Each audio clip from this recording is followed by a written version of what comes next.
Toronto Raptors come back from the dead with a shot that reminds many of Kawhi Leonard. That was that was crazy. Whew, so many thoughts about this one. I can't even believe what we just witnessed. That was insane. The Toronto Raptors are dead in the water. I'm going to tell you right now, once again, this is a second straight fourth quarter where I do not believe the Raptors had any plan. There was a lot of just diving to the basket and praying for something to happen, just a lot of wasted possessions. It almost felt like the Raptors were expecting the Cavaliers to beat themselves in this game. There's a lot to be said about the Raptors' late quarter, late game execution. Scottie Barnes misses a free throw. Jamal Shed misses a free throw. A lot of passive play from Scottie. Terrible defense by RJ. But all is well that ends well because with the game on the line, down two, unbelievable. When we look at the film, you're gonna be like, wow, I can't believe that just happened. Down Brandon Ingram, down Immanuel Quickley. Everything against you. Everything against you. All the referees, the whistle was against you to start this game. The Raptors pick up scrappy foul, chippy, fouls. It felt like, okay, we're not going to win this game with Tony Brothers. The fact that the Toronto Raptors gritted this one out, they were so talent deprived. They were so depth deprived. They had to go to AJ Lawson, Jamison Battle minutes. We were literally at a point where RJ Barrett and Jamal Shed were playing two-man game with Scotty Barnes standing in a corner trying to extend our season. And man, there's that old Russell Westbrook quote. Did y'all lose this game or did they win this game? And Russell Westbrook said, what? I have serious questions about the Cavaliers tonight. Serious questions about James Harden's turnovers. Serious questions about Donovan Mitchell's approach to this game early on. But I have no questions about the heart that exists in Scottie Barnes and RJ Barrett and Colin Murray-Boyles. First of all, there's so many plays that you're going to miss. The offensive rebounds that the Raptors gave up, totally fixable, totally must be fixed if you're going to win Game 7 on the road. Number two, that incredible play from Colin Murray-Boyles to force that turnover on Evan Mobley. Pure heart hustle. The number of times that Jamal Shed just forced somebody to make a pass when there was a clear advantage. The number of times that Scottie Barnes shut down a play defensively and absolutely ignited the crowd offensively. This is honestly, if we're being very real in terms of building your legacy in Toronto sports, Scottie Barnes and RJ Barrett today, right now, just boosted fan interest in this product and in this team going forward by like 35%.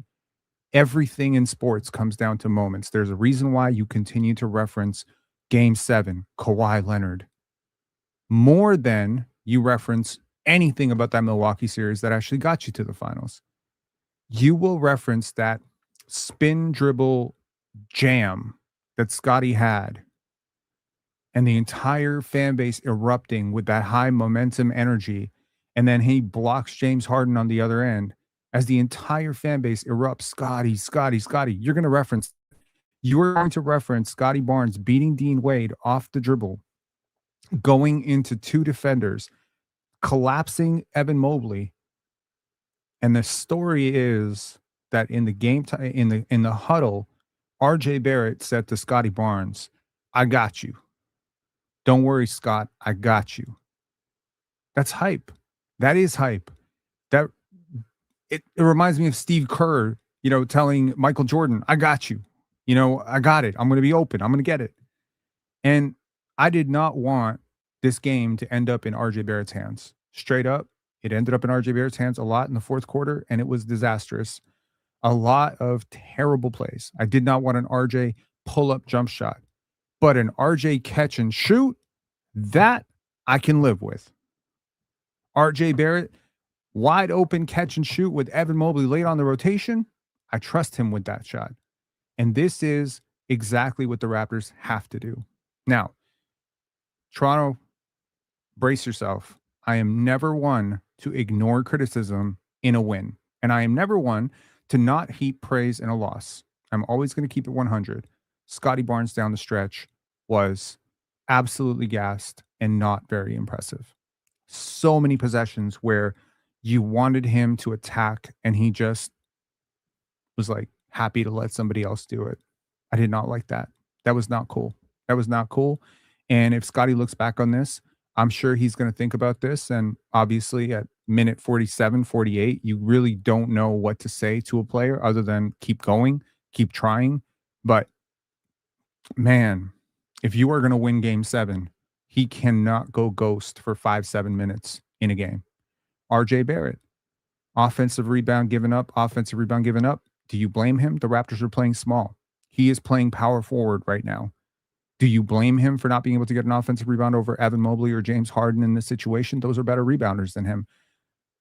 RJ Barrett has to be a lot better defensively. They hunted him time and time again in the fourth quarter. He is being put in positions to try and succeed 25 feet from the basket with no real rim protection behind him other than Colin Murray Boyles and maybe Scotty cheating from the corner. This is not a recipe for success. To the question of did the Raptors win this game or did the Cavaliers lose this game, my answer would be, does it matter? Who cares? We got a game 7. We got a game 7. And you know what? Most people, in fact, all people at ESPN can take the L because I don't think any of them had this going to a game 7. Nobody predicted a sweep, but every single one of those ESPN predictions was Cavaliers in 5 or Cavaliers in 6. Nobody predicted a sweep. Nobody predicted game 7. If you are looking at comparables, RJ, Scotty, these are 2 top 5 picks. They are often put in conversations with guys like Cade Cunningham and Paolo Banchero. I will remind you right now that Paolo Banchero is about to blow a 3-1 lead, just like his former Magic alum, Tracy McGrady, once did, because the Magic had a 24-point lead and somehow lost by 14. It was the largest comeback. This is crazy. This is absolutely insane. Cass saying F real talk. We're going to stay away from it. Honestly, at this point, I've spent enough of my day draining myself energetically by that bullshit. It's not worth it. But, you know, to those people, if you don't want us to talk about it in the call-in show, we'll definitely talk about it. But I'm not bringing it up myself. Let's look at this game. Oh, man. The streak continues. The first overtime game in this entire series. And if you are doing a little count, Scottie Barnes has led all scorers for 5 straight games. 1, 2, 3, 4, 5. And he had 25 points tonight. Wow. 25. I think he had 15 or 4. I think he had 14 in the first half, 12 in the second half, including overtime. Had a huge play in overtime. But let's take a look at the box score real quick. Jared Allen, 14 points. Shout out to Jared Allen. Jakob Poeltl with 2 points. You know, for a guy who played and had 2 points in 22 minutes, I don't think Jakob Poeltl was necessarily bad. I think he did a pretty good job defensively, but offensively, he was pretty much MIA. In terms of Evan Mobley, he had a really big bounce back game today. I mean, he played pretty well in the last game, but this is the first time he's actually really played well on the road. And you could argue he was the Cavaliers' best player tonight. 26 points, 14 rebounds, 3 assists, and wow, like 4 offensive rebounds. He did a really good job of attacking mismatches. He even, you know, he nearly won this game. Like he nearly won this game for them on a huge drive against Colin Murray Boyles. And you got to say, like, you know, if you're a Cavaliers fan, you're not really building this thing around James Harden and Donovan Mitchell. You're building this thing around Donovan Mitchell and Evan Mobley, and you're praying that Evan Mobley emerges at some point. I think Cavaliers fans have had a lot of criticisms of Evan Mobley, and most of them have been very fair. I think tonight he answered the bell. I think he heard the criticism, and honestly, I think he was really great tonight for them. James Harden was not great. James Harden is exactly on time for game 6, game 7, James Harden. He disappears in these series. He was not only atrocious from the field, where he had 5 for 14 for 16 points. He was also atrocious turning the ball over tonight. I know he had only 4 turnovers, but some of those turnovers were downright lazy and egregious. Now, it's hard to say someone who had 16 points, 9 rebounds, and 9 assists was truly terrible, especially when he has been their best player all series. But man, in the fourth quarter, when they needed him, he just looked bad. And defensively, he was a big reason why I think the Raptors really clawed back into this game and built the lead that they did.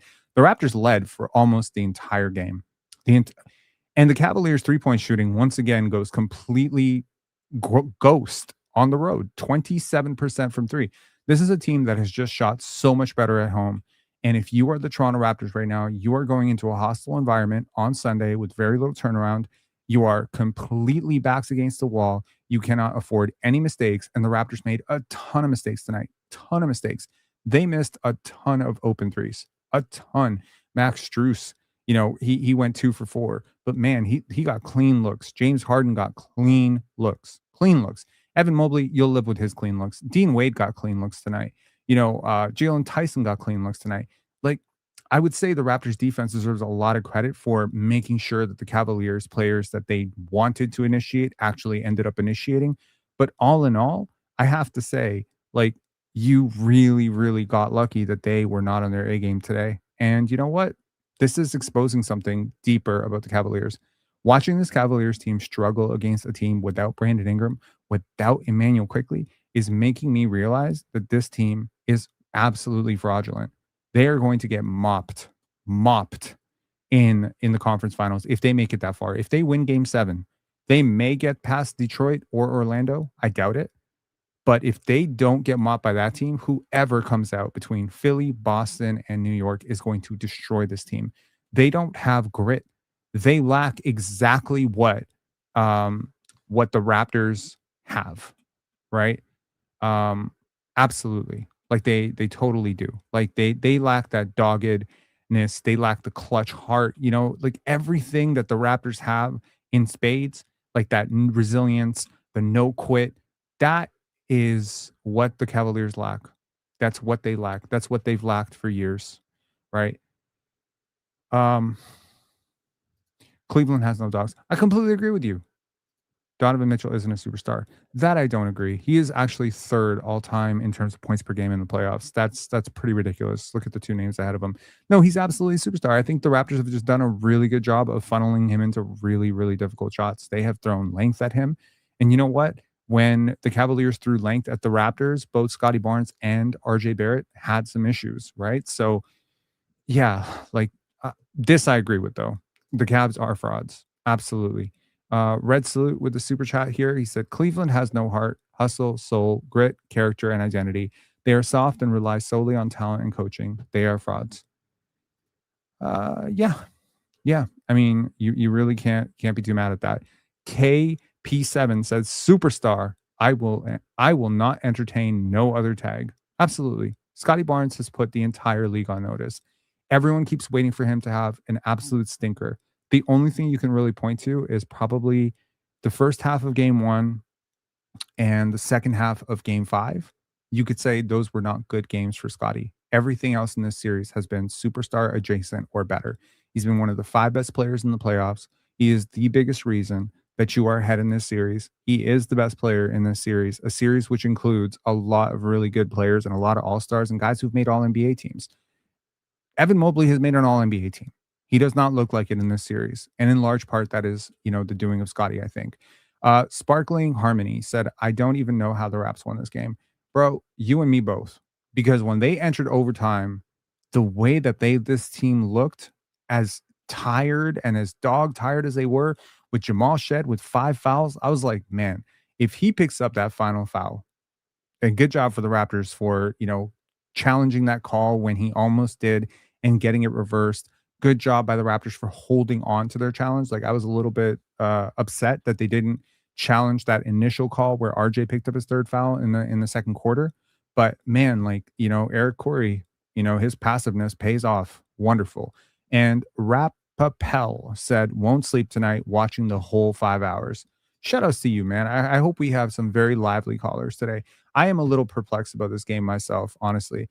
From the Raptors side, man, RJ Barrett with 24 points, 4 for 12 from 3, none bigger than that final one. Man, whew, that was tough. That was a tough performance.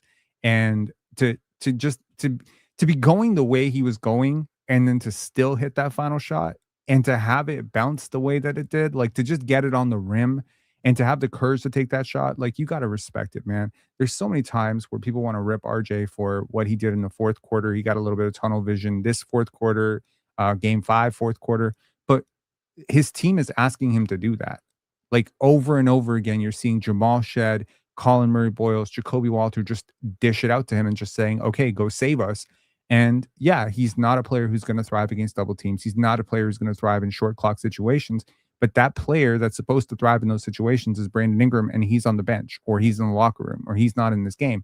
So now Scotty and RJ are going to have to expand themselves into situations that they're not typically familiar with. They have never, neither one of these guys is necessarily comfortable or familiar in a situation. And you're getting to see both of them in these situations. And that final play where RJ hits that three is the best of both, right? Scotty getting into the paint, getting 2 feet into the paint, getting his hip past his defender, collapsing the double team, making the perfect pitch out pass to RJ Barrett above the break. He hits the shot. That's what both guys want to do. One guy likes to pass, one guy likes to shoot. What did they say about Brandon Ingram when he got here? Scotty likes to pass, Ingram likes to score. Okay, well, Ingram is on the bench, so Scotty likes to pass, RJ likes to score. Shutouts, you know? I mean, you gotta feel happy for him. I'm sure RJ felt a great deal of pride. He's spoken on this many times when the Raptors won their championship. He watched Kawhi hit that corner shot. I'm sure there's a part of him that even like he was basically a kid at that time. He was like a rookie. And for him, you know, to see that shot go in, he probably thought to himself, one day I'm going to make my own Raptors moment. Well, congratulations, RJ Barrett. You just made a Raptors moment. That shot is going to go down as one of probably the 4 biggest playoff shots in Raptors history. Whether the Raptors win this series or not is almost completely irrelevant at this point, although I would obviously prefer they win this series. And you're going to need a masterclass from Scotty and RJ on Sunday to have a chance in this series. But man, that was awesome. Scotty Barnes played 48 minutes tonight. 48. Shout outs to Scotty, Jacoby, RJ, and also to Colin Murray Boyles. Each of these players played over 40 minutes. And honestly, 3 of them had to carry almost an unbelievable load defensively. So you got 24 fucking points from Jacobe Walter tonight. He is absolutely a hero in this game. He came up big time and time again, provided spacing for a team that desperately needed it. He is absolutely part of the future. 3 of these players are guys you've drafted in the last 4 or 5 years. 2 of them, the 2 that specifically, and I'm going to throw Jamal Shed in there, even though he shot 2 for 9. These 3 guys, Colin Murray Boyles, Jacobe Walter, and Jamal Shed, are guys you've drafted in the last 20 months, 23 months. So over 23 months. And none of them was a top 5 pick. 9th overall pick, 19th overall pick, 45th overall pick. There is such a credit and a testament to your skill development, to your culture, to your veterans, to your coaching staff, to your assistant coaching staff, that these guys are performing the way that they're performing on this stage. On this stage, on a stage that is crumbling 15-year veterans, your rookie is coming up huge and making huge plays down the stretch. Jacoby is hitting reverses at the rim like he's freaking Kobe Bryant. My God. Kobe, wow. Unbelievable. Jacobe Walter is such a unsung hero. And honestly, look, there's no conversation. There hasn't been a conversation for a while between Jacoby and Grady, and no disrespect to Grady. This is a completely different level, especially when you factor in what he's doing defensively. When you factor in what Jacobe Walter is doing defensively, you could argue him stepping into the starting lineup has saved your fucking series. Absolutely. You were down 0-2. 0-2. He started game 3. Couldn't hit a shot. Started game 4. Couldn't hit a shot. Started game 5. Hit a lot of shots on the road. Big time. Kept you in that game. Ultimately, you lose that game down the stretch because you run out of energy. You have thoroughly whooped this team. I don't know what else to tell you. You've beat this team. You've beat them in more quarters than you haven't beat them. You've beat them in more segments of the game. Even in games you've lost late, very late. And in the games you won late, I would argue that you were up or middle. Like, it's not like you came back from 20 down when they stopped playing or something and had a fluky win in there. That's not really what happened. This is unbelievable. Hogs 002 said, "Gotta say, Amazon Stream gave Raps no credit. EXCSN except are you is that Scotty Barnes SB accepts SB? Huh? Well, I was not watching the Amazon stream, thankfully. I was watching the Raptor stream because as much as Jack and Matt can sometimes drive me insane, I wanted to hear the people who gave who called this team all year long actually have their say on what they're seeing. I don't really care what Dorsberg and these people have to say about the Raptors. They don't watch the Raptors. Okay. So as much as I mean, here the kind of cool thing about being American is generally speaking, I don't really care that much about what Americans think about the Raptors. That's the cool thing about that. SN being Sportsnet. I got you. I got you. I got you.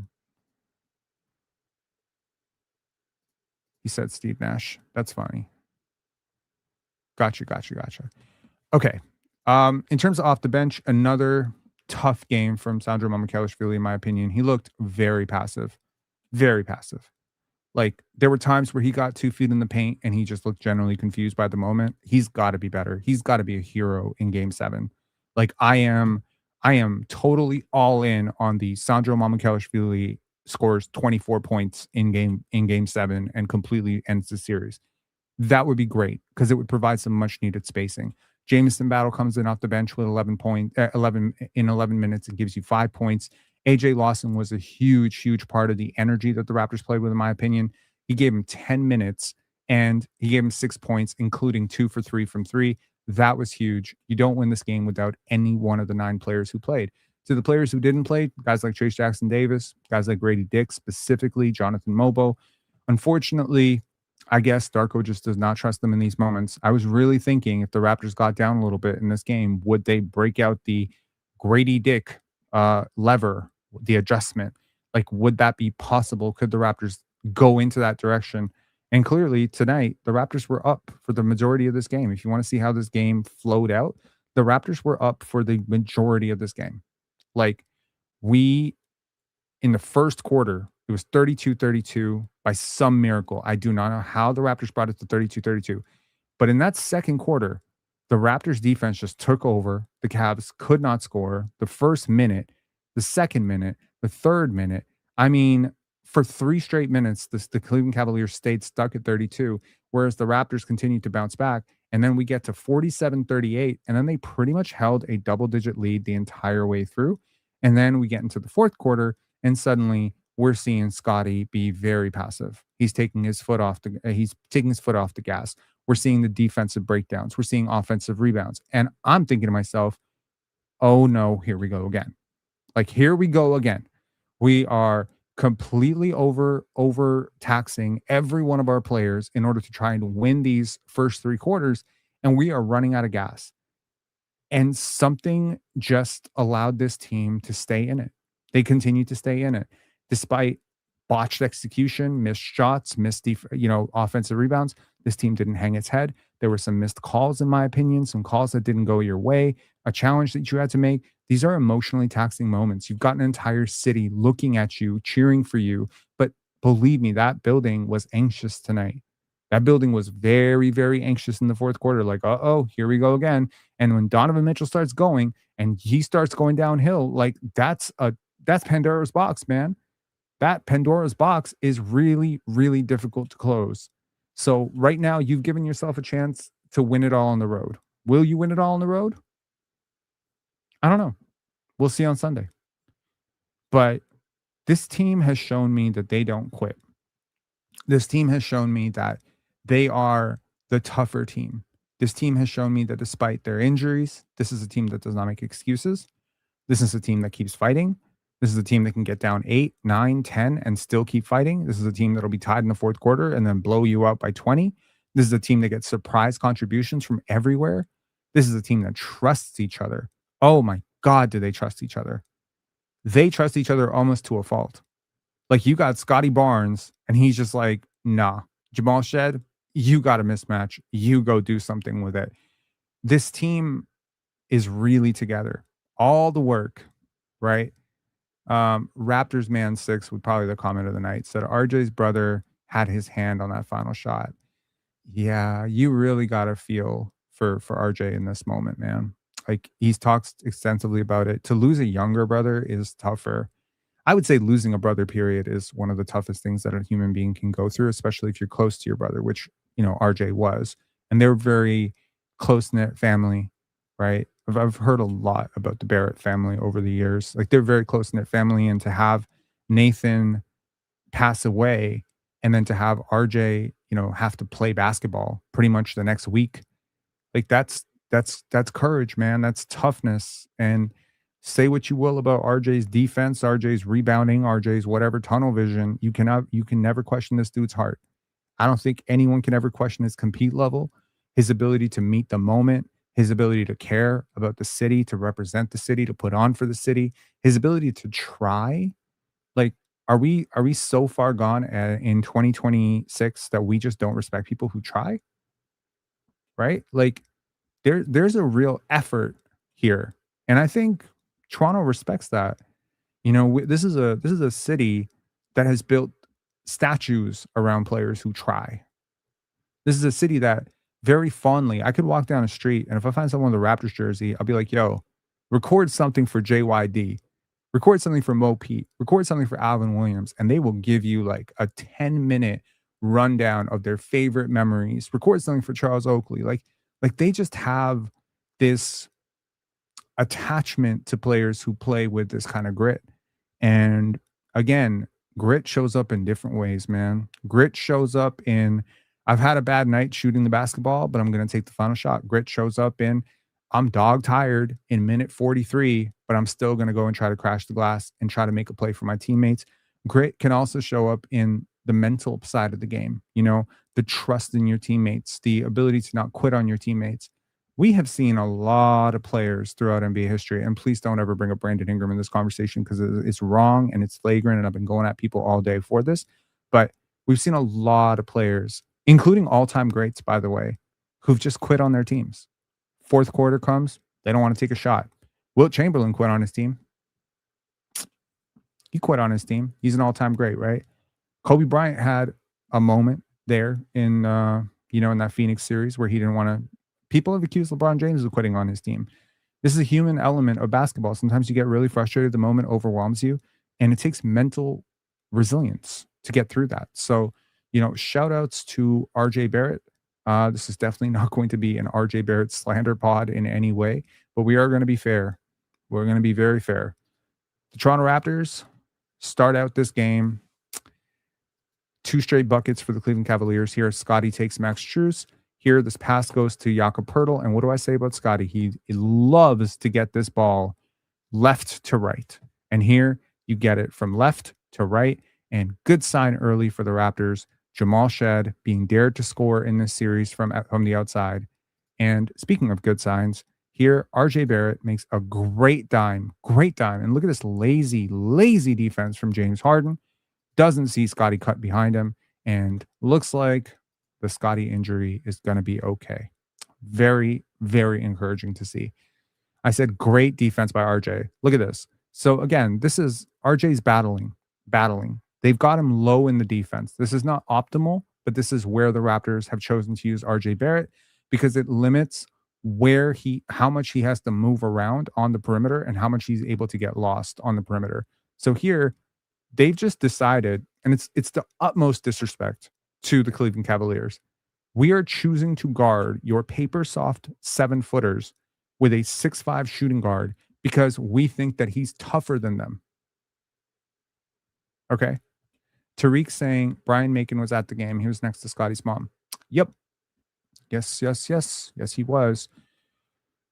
They show him on TV. Look at this. So great play here by RJ, fronting the post. Terrible job by Evan Mobley. You're 7 feet tall. Make yourself a target, man. Forcing that fucking turnover on your team. And here, RJ Barrett puts one shoulder into Donovan Mitchell, and that's all she wrote. I said, his name is Jacoby, and he's living up to it.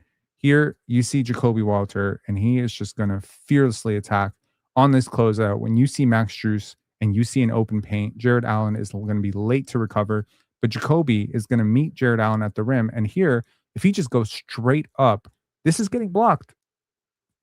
This is getting blocked 100%. But instead, Jacobe says, let me get into my Kobe Bryant bag and let me go up the other side. I don't think he's going to catch me on the other side. And he didn't. He was right. Speaking of Scotty Barnes, it was very good to see Scotty attacking off the dribble. He did not make a single field goal after that injury. That means Scotty in game 5 went an entire half and 5 minutes in the second quarter without making a single field goal. And yes, we all excused it. It was the injury, et cetera, et cetera, et cetera. But let's just be real. If he came out today and he went 0 for 14, the fan base would be livid, especially if the Raptors lost. So it was really good to see him getting to his spot and attacking, again, the defender who has been basically living in Brandon Ingram's nightmares. Now, speaking of attacking really good defenders, look at this matchup for Scotty. Here he draws Evan Mobley, and his eyes are lit up. The Raptors are down 6. The Raptors are on the verge of going on an 8-2 run here. And boom, here it comes. And once again, we go to that spin move. Pascal Siakam will be proud of you, my boy. Pascal Siakam will be so proud of you there, because that shit is like, he just like, he looking at him like he's barbecue chicken. Cross, boom. Maybe got away a little bit with a little bit of a carry there. Oh, crazy. Shout outs to Kayla Gray. Looking great, as always. All right. I said playmaking on point. Look at Scotty. I mean, so much of the value of Scottie Barnes is the playmaking. You cannot judge this guy just by the scoring. I mean, personally, I'm very, very happy that the scoring is where it is right now, just so that the idiots will shut up about it. But man, like, the playmaking is the cheat code for me. Like, this pass right here to Colin Murray-Boyles gets him activated, and CMB just goes straight to the rim. And then this one in transition where Jamal Shed tips that away. Mamu gets the ball to Scotty. Terrible spacing. We got the entire left side of the floor. So Scotty goes a little bit right and then makes this pass to RJ Barrett, who finishes through contact. Very cool. And, you know, again, the rim assists for Scotty have been absolutely impressive so far. Here's the 8-2 run. And here, Scottie Barnes, once again, we see this strong attack on Evan Mobley. You see the entire defense shift. And as you put that final shoulder in, now Sandro Mamukelashvili is able to attack a completely destabilized defender in Dennis Schroeder, who didn't have necessarily the heroics that he had in game 5. And here you see Scotty sort of sealing Evan Mobley to get out of this play, and he just holds him out. That to me is that's like 2 assists. Let's just be real. That's like 2 assists. So not only do you collapse the defense, but then you hold the defense off and allow Sandro a wide open layup. That's just the value of what he provides consistently. I said Scottie Barnes is a monster, man. Here, you really don't have a matchup for him, if we're being real. Here, Jalen Tyson has no chance. But here, Scotty is just like, okay, I am just going to turn and I'm going to go right over Thomas Bryant at the rim. You really can't do anything. You're sending double teams, triple teams, everything at him. And they couldn't do anything until the second half. Now, this is the 3rd foul on RJ Barrett. I don't agree with this foul at all. How the hell is this a foul on RJ Barrett? Now, RJ Barrett maybe minorly kind of gets in his way, but bro, like, you can't just run a player over. And also, Bryant is the one who shoves. So here, the fact that RJ Barrett falls over, like, either make this a no call, right? Or call this a foul on Thomas Bryant. How is this a foul on RJ Barrett? And the Raptors are sitting there twiddling their thumbs, like wondering if they should challenge this. Now, of course, you challenge this, you don't get it right. To the people who say Brandon Ingram quit, unless you are in fact implying that Brandon Ingram is faking a walking boot, walking around, shout outs to Brandon Ingram. You know what, BI? You haven't had the series that you wanted, but you're a huge part of why this team is here. I am never going to sit here and be like, oh, this player could have played, but they're too soft and bullshit. I don't appreciate that kind of narrative. I don't like that type of talk around the players. Y'all have to have some respect for athletes. These guys do a really, really hard job. And you know what? If you think you can do it, honestly, I'll give you $50 straight up. Unless you are, like, in fact, a basketball player. If you're a non-basketball player over 30 and you don't play team sports, I'll give you $50 if you can play 2 minutes of playoff basketball straight up. You can. Like, It's hard. And, you know, the same people who are saying like, "Oh, BI should have done this, BI should have done that." If this dude ruptures his Achilles, they'll be the same people saying, "Oh, negligence. How did they let him play?" Ugh, it's frustrating. Okay. Turnover means transition for the Raptors. Second quarter, we are up 5. Here, look at these rim assists from Scottie Barnes. Now, the double team converges.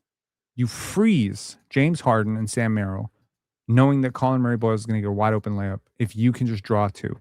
Now, of course, you could pass earlier right here. It would be a turnover. You could pass here, but it would be terrible. So Scotty just improvises. And I think he does that really well. This is very weird. You probably haven't seen a player do this all playoffs, but that's really just the improvisation of Scotty. And I think he just needs to keep leaning into his better instincts. Now, here's the play that had me jump up in my seat, and I could not believe it. This is insanity. Here, this rebound falls into Scotty's hand. Here's James Harden retreating. Dean Wade is on the other side. And here, Harden is going to go for the steal, and Scottie Barnes spins around him and then yams it on Jarrett Allen.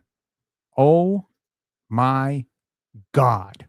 And look at this reaction from the Raptor fans after he blocks James Harden. And look at this reaction from Scottie Barnes going towards his baby mama.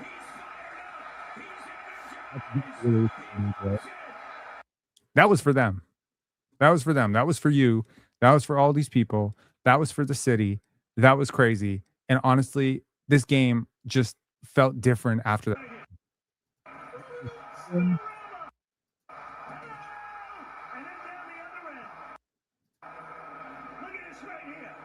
This is anger. Bro, you need anger management. And then you get this play on the other end. Clean block. Get out of here. That was crazy. That was one of the best sequences of Scotty's career. Two-way. Awesome. Okay. Now, this is great. What do we say in Raptorland? We say paint to great. Number 1, RJ Barrett gets a touch in the paint.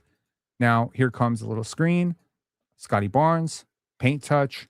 And yeah, ideally, you want a 40% three-point shooter standing there. But that's not a 40% three-point shooter. That's a 50% three-point shooter. No, I'm just kidding. That's Jamal Shed. But he makes the shot. Because you know what? If you're going to get a shot that clean, you're going to make that shot. Like, you're feeling comfortable right now. If you're Jamal Shed, you feel trusted. You feel open. You're feeling available. And you are getting in rhythm. Those, I don't know what the science is about the paint collapse and the kick out three, but it's so much more effective than just a straight up pull up three or these sort of stagnant pass threes. Once you shift the defense, the threes are more open. There's just a psychology to the court. It's real. I said the Cavaliers have a Scottie Barnes problem. Now, this clip is not loading for some reason. Come on, man. Come on. What are we doing? Oh, here we go. Here, Colin Murray Boyles runs out of real estate, passes the ball to Scotty.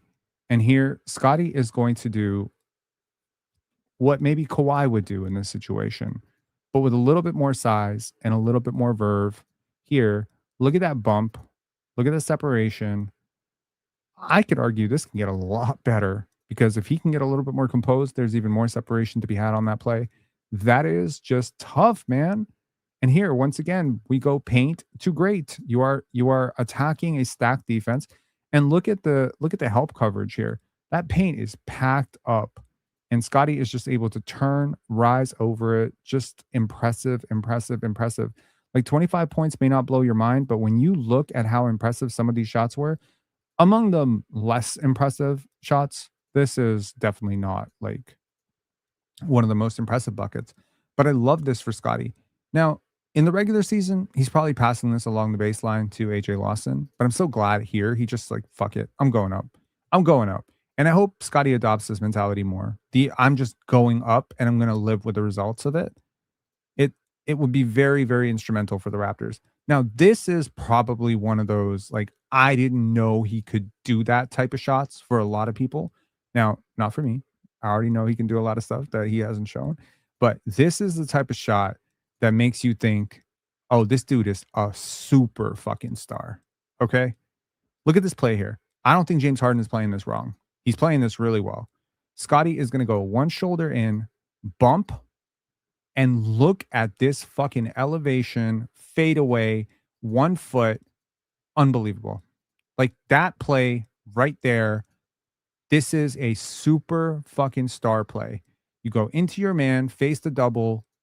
How do you stop this? If he could figure this out, if he could figure out how to consistently get this shot right here, this specific shot, that is the same shot that has given Michael Jordan, Kobe Bryant, and frankly, he's bigger than both of them. That's the same shot that gave them a combined 11 championships. That shot in the playoffs is unstoppable. Unstoppable. If you can get that shot over and over again at 6'8" with a 7'4" wingspan, this is why when people talk about Scotty Barnes and they say Andre Kirilenko and Ron Artest, whereas Brian and I are talking about Luka Doncic and Kawhi Leonard, I said something 3 years ago I'd like to bring up today because, you know, the victory laps are coming. If the Raptors win this series, the victory laps are going to be exhausting. You're going to have to unsubscribe for how many victory laps we're going to run on this channel because this community has believed that Scotty could do this shit all along. But I'll say this. There was one day where it was like Doug Smith and Michael Grange. They were all shitting on Scotty. And I got onto the camera and I confidently said, I'm like, there is no world in heaven or earth, there is no world in which I am wrong about Scotty Barnes and these clowns are right. No world. None. Okay? Just insane. Like this dude could give you 25 and 12 for the rest of his career with great defense. Yesterday, they were having a conversation about Scotty Barnes on the panel, and Damian said something I didn't expect him to say because he was putting Scotty Barnes in Cooper flag talks just a couple of months ago. He said he could be the best all-around player in the league. What does that mean? The best all-around player. There's always an asterisk with Scotty, but I think they know what they're saying, but they don't want to say it. They don't want to say this guy could be a top 5 player in the league. They don't want to say this guy could be MVP. So you say he's the best all-around player in the league. Like he could be the most complete player in the league. He could be like the least deficient player in the league. Okay, cool. What are we really saying? He could be a Hall of Famer. That's what we're saying. He should be a Hall of Famer. That's what we're saying. He should be an MVP. That's what we're saying. He should be a top 5 player at his apex if he figures this shit out consistently. That is what we are saying. Okay? The all-time greats, there are many all-time greats who have never had a series as good as Scotty's series against Cleveland. Many all-time greats that don't touch this 6-game span right now. He's doing this at 24. He's doing this at 24 while his coach is telling you he's at 60%. And while I am telling you he is at 40%. This is some ultimate playoff rising. Now, down to 4th, I did not like the process. Is it Scotty's teammates looking him off in favor of Shed, Battle, Jacobe, Lawson, RJ minutes, RJ touches, or is it Scotty being passive? This is the great debate in Raptors land and has been for 2 years now. Whose fault is it that Scotty is not taking shots in the 4th quarter? And right now I'm going to firmly tell you, those first 2-3 plays where he was calling for the ball, he did not look serious about receiving the ball. And so I don't really blame Jamal Shed and RJ Barrett for looking him off and saying, nah, it's okay. We'll go from here. Unfortunately, whether Scotty was right or wrong to trust his teammates to start out the 4th quarter, it did allow the Cleveland Cavaliers to close what was a 10-point deficit down to a 3-point game and eventually even tie the game up. And that was really, really tough. I said offensive foul, shaking my head. This is a play where RJ Barrett allegedly hooks Evan Mobley. Apparently, we're not going to be able to see this. Are we? Oh, there we go. We can see it. So here they call RJ for this. I think this is a no call. Now, again, if it's a no call, you miss. But here, they call this foul on RJ. And look at this dramatic goof over here. Tony Brothers, like just very much like, I have way too much power and I'm about to abuse it right now by giving you the most dramatic on the road call. Like, come on. Like, RJ got shafted on that. Now, this is tough. Okay. I'm going to tell you right now. Here, Scotty receives the ball. Okay. Good job by Jacobe Walter catching both James Harden and Jared Allen completely sleeping on this play. And he does that RJ thing where he cuts into the middle. And here he pump fakes the living crap out of Evan Mobley. And look at this second-year player hitting one of the biggest shots of his career over 2 7-footers. And Scotty Barnes is asking, like, where's the N1, ref? No, don't worry, Scotty. Y'all are the Toronto Raptors. You don't get N1s. Only they get N1s. Speaking of Mr. Kobe, man, his parents should be really proud they named him that. Here, Scottie Barnes probes, Colin Murray Boyles, pass to Jamal Shed, touch pass to Jacobe Walter with the biggest three-pointer of his young career. Man, that dude should be really proud of himself tonight. Like, if you go home, you're Jacobe Walter, you'd be like, bro, I am an NBA player for the next 15 years of my life, unless I do some very, very dumb shit. Like, you have cemented yourself in Raptors history, in my opinion, with this performance. This is an at-home performance, ruckus crowd, Jurassic Park full, down the stretch, team faltering. You come up with not 2 of the biggest points, but 5 of the biggest points in succession. Sheesh. Jacobe Walter, take a bow. Take a bow, man. I feel like being Bill Walton right now. Take a bow, big man. Take a bow. That's great. Should I talk like that all the time? Take a bow. Like, I mean, fucking hell. This is amazing. This is a guy who is not afraid of the moment. I feel like I'm repeating myself here. He is not afraid of the moment. He is really not afraid of that moment. He's so calm and collected in those moments. Like, you look at Jacobe Walter and you get serial killer vibes, bro. I'm not even kidding. You really getting like, he is an assassin. He does not care. He is cold-blooded. Okay? He is a killer. That dude is a killer. If he figures out like the rest of his game, bro, you got a good one here in Jacobe Walter. Now, Raptors up 2. Evan Mobley catches the ball here, and this is guts. I'm gonna give flowers where flowers are due. This is guts or glory time, and Evan Mobley just figured out that the 2 guards on his team do not want the basketball right now. Now, shout outs to Jacobe Walter denying Max Strus this shot, because the 3 is the only thing that can kill you. So you're almost surrendering the 2 here. You don't want the 3. You can see Jamal Shed, deny. Jacobe, deny. And both guys away from the basketball could be called for a foul here if either Max Strus or James Harden decide to sell this contact. Luckily, the refs don't call it. And instead, all the attention is on this one-on-one matchup, and the Raptors elect not to help. I have to say, as much as you respect Colin Murray Boyles here, helping forces a non-playmaker to make a pass. Blitzing him on this drive is probably the right idea. The problem is, where do you blitz from when the other 4 players are all great shooters? Max Strus is a great shooter. It's not a hard pass to get Max Strus. So if Jacobe decides to blitz him here, Max Strus is wide open in the corner, and you probably lose this game. Right? So you concede something, and this is genius coaching on the Cavaliers' part to have Mobley as the solo big attacking 1-on-5 or 1-on-1, and they're going to trust him. As good as Colin Murray Boyles is, they're trusting him to make the shot. And you know what? Congrats to Mobley. He makes a tough shot. That's a tough shot. That's a tough shot. You live with it. If you're the Raptors, considering all the alternatives, considering the N1 possibility, considering the open 3 in the corner possibility, Scotty does a great job of denying Donovan Mitchell a touch. You deny James Harden a touch. Those are your 3-point shooters. You force the only guy on the court that you don't actually believe is a threat to kill you from 3 to cook 1-on-1 against arguably your best post defender, and you lose. You lose the bet. And Yet at the same time, because of how early they go, because they wanted to protect themselves against the possibility of an offensive rebound, they give the Raptors a final shot. Okay. And I, for one, did not like that. Here is Scotty Barnes, and here comes that little screen from Jamal Shed. The screen does very little, if anything. So at this point, I have to ask, why? Look at their offense on the other side. Look at your offense on this side.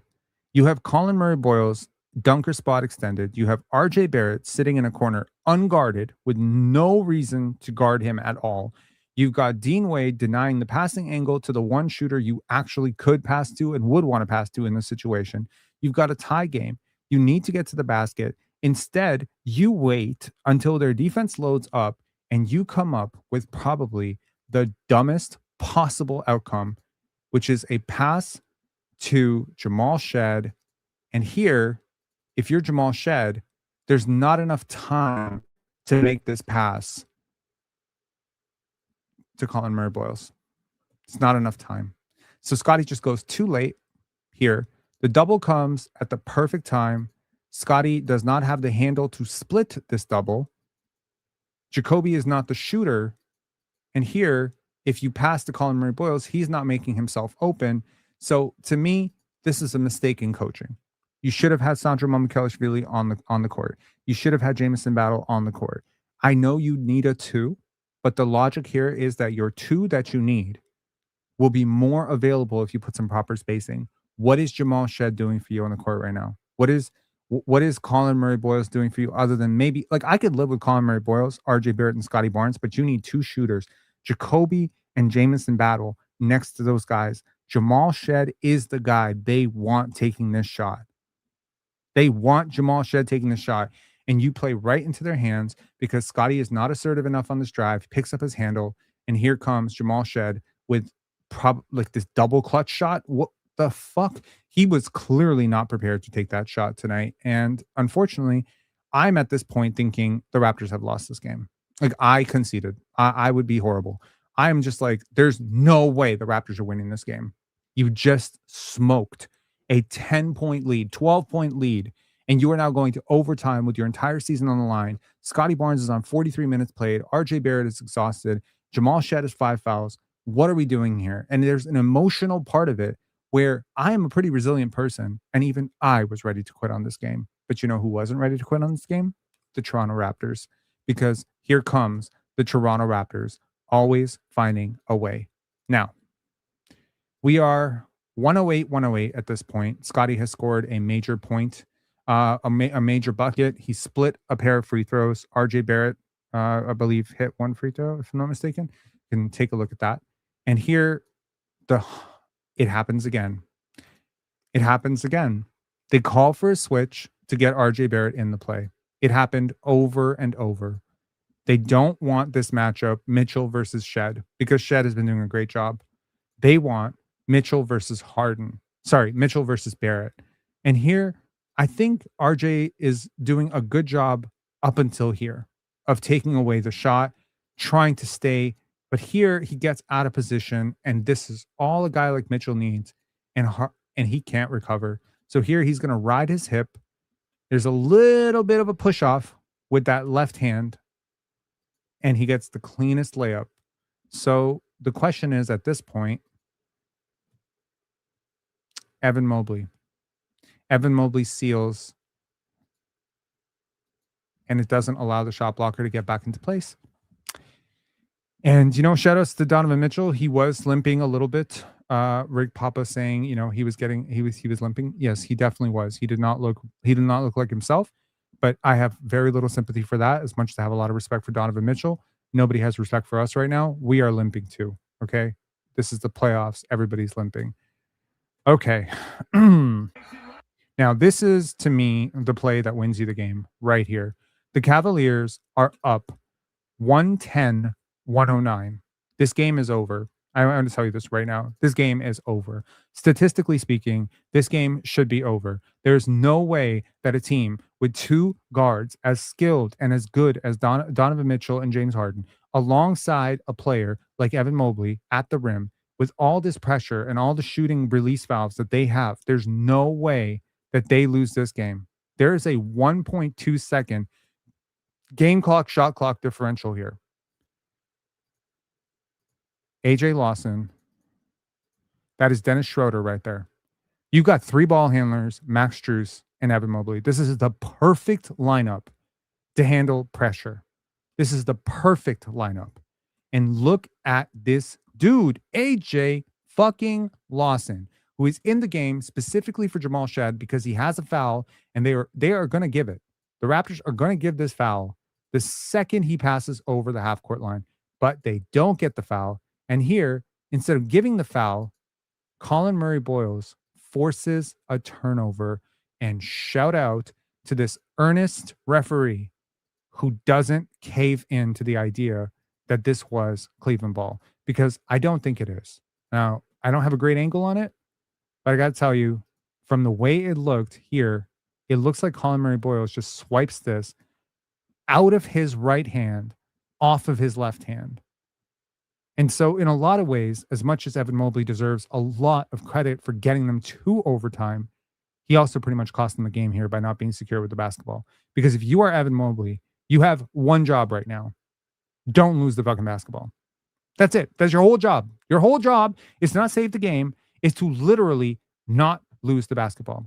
And if you're the Toronto Raptors, your job right here is to delay, force a turnover, and ideally somehow get this ball into the hands of their weakest free throw shooter, which in this case would be Evan Mobley, who's not a bad free throw shooter by any means, but is not nearly as great as someone like a Max Strus. And so you do the perfect job here, and Colin Murray-Boyles fucking saves the day. He saved the day. Saved the day. Speaking of saving the day, here's the play that you're going to be seeing on every Raptors highlight package, every playoff package, every mixtape. This play right here, this one bounce.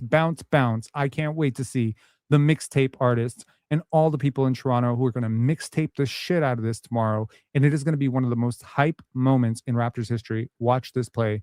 And it starts with Scottie Barnes accepting the double team. And it ends with Scottie Barnes trusting a teammate who told him, I got it, Scott. I got you, Scott. Here, look at that. Now, let me give you a little RJ stray before I give you the RJ flowers. The RJ stray here is RJ doesn't make this pass. RJ would be better if he would make this pass. Too many times in the fourth quarter and in overtime, RJ Barrett decided to call his own number, and there was two jerseys, and he didn't give it up. He froze his dribble. He held on to it, and then he set his teammate up with the worst shot imaginable. Here, thankfully, Scotty is going to trust RJ. And here, Evan Mobley is too late. He's too late. That is a decent contest. It hits back rim. Oof. That is holy crap. You know, they say it's a make or miss league. That is a make or miss shot, dude.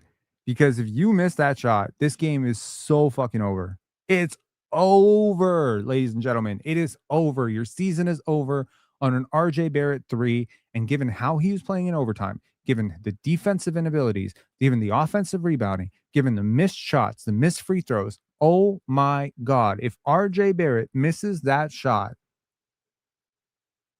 he becomes a pariah. I mean, he shouldn't. He's tried his best. He's played really well in this series. But if that's the final thing, I think people have a lot of questions. Why is RJ Barrett taking the final shot? Why is Scotty so passive? Why did Scotty only take 2 shots in overtime and you know, et cetera, et cetera, et cetera? This team is so cooked. Oh, the takes that would come off of this. And to think that one bounce changes everything to okay, we forget about the defense, forget about the offensive rebound, forget about tunnel vision, forget about the defense, forget about this, forget about that, forget about this, forget about that, forget about not understanding how to deal with double teams, forget about Scottie's passiveness. Suddenly, Scottie is a hero because he's an unselfish teammate, and RJ Barrett is Kawhi Leonard because he hits that shot. Dude, I swear to God, it's a make or miss league. I swear to God, it's a make or miss league because if Kawhi Leonard misses that shot, y'all are saying, I can't believe we gave up 5 years of DeMar DeRozan for fucking getting bounced in the second round. We couldn't even beat the Cavaliers. Kawhi Leonard shot 13 for 50.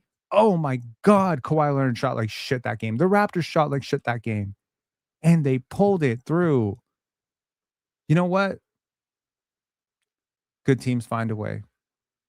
Great teams find the way often. Okay?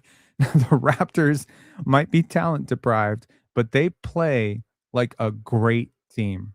They play like a team that's been there before, even though they've never been anywhere before. This is a team that is so fun to root for. I never had this much fun rooting for a DeMar DeRozan-led team. No offense to DeMar. No offense at all. 2013, 2014 was cool. 2015 was exhausting. 2016 was more of the same. 2017 was hopeful, but quickly dashed by LeBron. 2018 was downright embarrassing. And 2019 was awesome, but also short-lived. 2019 felt bittersweet. I got to tell you, I've always felt this way.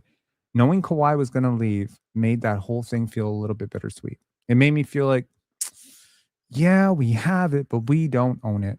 You know, we're renting it. It's nice, but it's like we're on a little bit of a vacation. Do you know what I mean? It's like, it's cool, but eventually I have to go back to my shitty house, right? And this feels different because this isn't the tail end of a core that's been bounced a million times.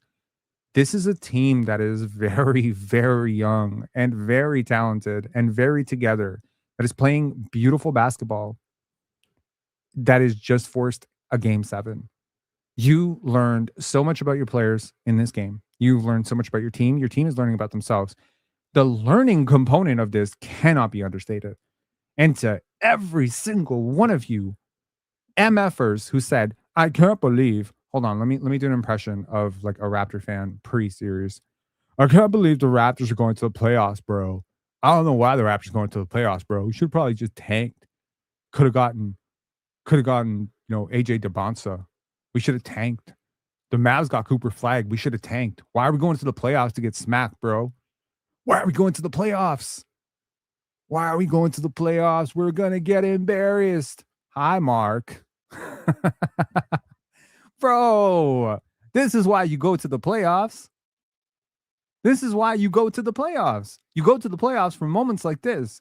You go to the playoffs because you can grow, because you can learn, because your players are getting invaluable information about how to play in these moments. Confidence, perspective, identity. These things matter. These things matter. This is why people pay $50,000 a year to be part of this select club where rich people hang out, because they need to be a part of something. They need to belong to something. They feel like it. You don't pay $200,000 for a car because the car is worth $200,000. You pay $200,000 for the car because it's a concept of your identity. You pay $6,000 for your suit because you know other people can't pay $6,000 for their suit. You buy a nice house in a nice neighborhood because it's a part of your identity. You go to the playoffs so you can tell yourself you're a playoff team. You go to the playoffs because you get to feel that energy of we can hang in this moment. That confidence is invaluable. Invaluable. You cannot replace this. The perspective that you will go into the offseason, win, lose, or draw in game 7, doesn't matter. You go into the offseason knowing you can hang with a contender. Whatever you want to take from that. And so now the work that you put in has more meaning. It has way more meaning. You're playing for something. You're playing to advance in the playoffs next year. I didn't hear one player on the Raptors say championship this year. Scottie didn't say championship. RJ didn't say championship. BI didn't say championship. They said, we got to make it to the playoffs. That means this team is taking it step by step. They're not delusional. They're not stupid. They're not saying, oh, we're going to go win a championship. But internally, yeah, this team wants to go win a championship. 100%. They want to go and win a championship. They're not going to say it out loud. They're never going to say it They're not going to make it bulletin board material for anybody. They're not going to get laughed out of the gym. But internally, this team believes that they're going to try to take this as far as they can. They're taking things one at a time. There's no pressure right now. Next year, there will be pressure. Next year, there will be pressure to go further. And then next year, there will be pressure to go further. I'll say one thing before we get to the callers. I remember that there was this moment. It kind of changed my life a little bit. I was 18. It was 18 years old. And this guy got on stage. And it was a conference we were at. And he said, my dream is that one day I have the privilege to pay $500,000 in income tax.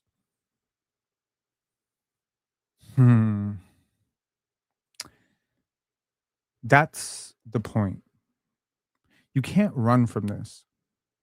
You should be happy that one day you losing in the NBA quarterfinals or conference finals, in the Eastern Conference Finals, would be considered a failure of a season. You should welcome that.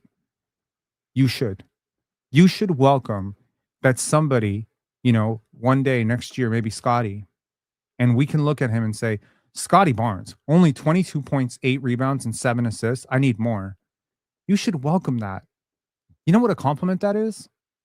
That means people expect something from you. That's different. That's different. When LeBron James gets to the finals 10 times, nobody cares. They just care that he lost 6. But that's pressure. The only reason they care that you lost 6 is because they expected you to win more. And that expectation comes with a recognition of your greatness. You want people to think you're failing when you're really succeeding. You want that to happen. So at this point, I think the Raptors need to just welcome this. They need to take this fun little run that they're on in the playoffs and take it as far as they can go. Maybe the second round, maybe the third round, maybe all the way to the finals. But then from that point on, we live with this pressure. We accept this pressure. And this is a new standard that we are a playoff team every year from now on. We are a hard-nosed defense. We're a top 5 defense. We build on this every year. No sag off, no fallback next year, nothing. No, we're going to build our entire identity on selflessness, defense, and coming up big when it matters. That would be great. Okay, let's get to Jigsaw Puzzle, and then we will get to Lane. We're going to try to keep calls to about 5 minutes, assuming there will be a few callers. Jigsaw Puzzle, what is up, man? Hey, Rob, how are you doing? I am good. How are you? I feel ecstatic. It's crazy. It's such a crazy game. That ending, the whole thing was cinema. Like, I don't get me wrong. The fourth quarter, the last shot, I was the same. I had the same emotion as you. We needed James to battle on that last shot. Absolutely, man. Like, I think if you're, oh, by the way, the Lakers are about to end the Houston Rockets season. Yeah, that's crazy. Yeah, I wanted Game 7. I really wanted Game 7 for that. But yeah, is what it absolutely. Yeah. What are your thoughts on RJ Barrett's game winner? Like, what did you think as that shot was going up? I thought we're going over.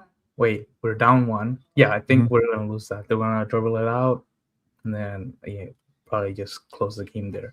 I didn't think I was going in at all. I honestly, like, when he took it, it looked good, but then it started to go up further, and I was like, uh-oh, that's long. Yeah, it went up a lot further than I initially. Yeah. I thought it was going to break and then go off the side or something. Yeah. But thank God we have Game 7. But absolutely. That was a great, like, it's not just that. The previous play, getting, what's his name? Getting Evan Mobley, like, to pressing Evan Mobley, and then keeping Dennis Schroeder busy with well, was it Shed that was guarding thing? Guarding who? Guarding Dennis Schroeder. Yeah, I think so. Yeah, so he was pressing him, so it was good because I think they could have given it to Mitchell, but they did a great job, like, containing him, denying him the ball, and that last play, because he should have taken that last shot for sure. Like, totally, man. I think the Raptors, like, they grew a lot. Hopefully they'll learn from this. They're always preaching, like, we're learning from every mistake we make, et cetera, et cetera. So they're going to learn from this. They made a lot of mistakes down the stretch, and they have to get better from this. The offense is very iffy. Like, it's just like we're not making his set plays. Darko came out of the timeout. Mm-hmm. What was it? It was not even a set piece. They just played iso ball, and we considered a 5-point run like late in the fourth. We were up. We're up 5. Yeah, it was a 107-102, and then that happened. Darko took a timeout, came out of timeout, and then they went on a run. That shouldn't have been happening at all. Absolutely, man. Any final thoughts? Oh, do you see Halliburton tweet about the shot? It's exactly the same shot, like RJ shot and Halliburton shot from last year. I did not see the tweet at all, but shout outs, man. Shout outs to Halliburton. And, if the Raptors go on a little Indiana type run, give Brandon Ingram some time to heal up, give Immanuel Quickley some time to heal up, this will be a hell of a story, man. Hell of a story. Yeah. Absolutely. All right, man. Thanks a lot for calling in. Appreciate you. All right. See ya. Lane, what's up, man? Yo. What is good? So, word on the street locally is that Donovan Mitchell is like 40% right now. Oh. He's hurt. The streets are talking? The streets are indeed talking. He is hurt. He is very hurt. I text my cousin who works up at the local Cleveland news radio for the sports section after the game. And I said, Donovan Mitchell does not look right. And he said, I'm going to let you know in 20 minutes what's going on. Text me back. His thigh is cooked. He can barely walk. Post game, he's in ice buckets. He's done. Like there's no way by Sunday he is anything above 60%. It's going to be very interesting. It's going to almost be Harden / Mobley iso ball. They're dead. Donovan Mitchell is not like if he puts up more than 20 on Sunday, I'll be surprised. Lane, are you telling me that Game 7 is going to come down to James Harden and Evan Mobley hoops? Is that what you are telling me? I'm indeed telling you that right now. Yes. Raps in 7, baby. Raptors in 7. Raptors in 7. Okay? If Donovan Mitchell is indeed in ice buckets, as you say, and is as banged up as you're saying he is, and he can't go, then defensively he goes from liability to complete mismatch. Did you not see them hiding him the whole second half on defense? I did. And the Raptors need to figure this out and attack him every chance they get.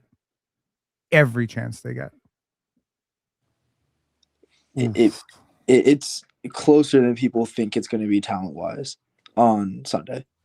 A lot closer. Can we be for real, though? No, it's not. No, it's not. Then people realize, yes. In reality, no. Is Dennis Schroeder a better player than Jamal Shed?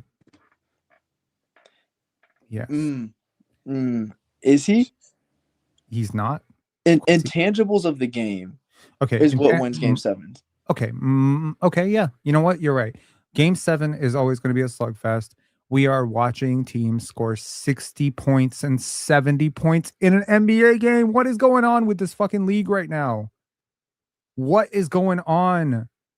Did any team break 100 today? Yes, the Raptors. The Raptors are going to be the highest scoring team today. Dude, we took overtime to do it. But still. Here's the thing. Let me just something else that I've really been thinking about as I watched the second half of Game 5 and then today. Mm-hmm. There's no such thing, in all respect to him, I'm not shitting on him right now, I promise you. There's no such thing as BI gravity. It's Scotty gravity. Scotty is the reason why this offense works. Scotty is 100% the reason why this offense works. Scotty is the reason why certain people get open when they get open. Now, is it nice to have that talent on the floor? 100%.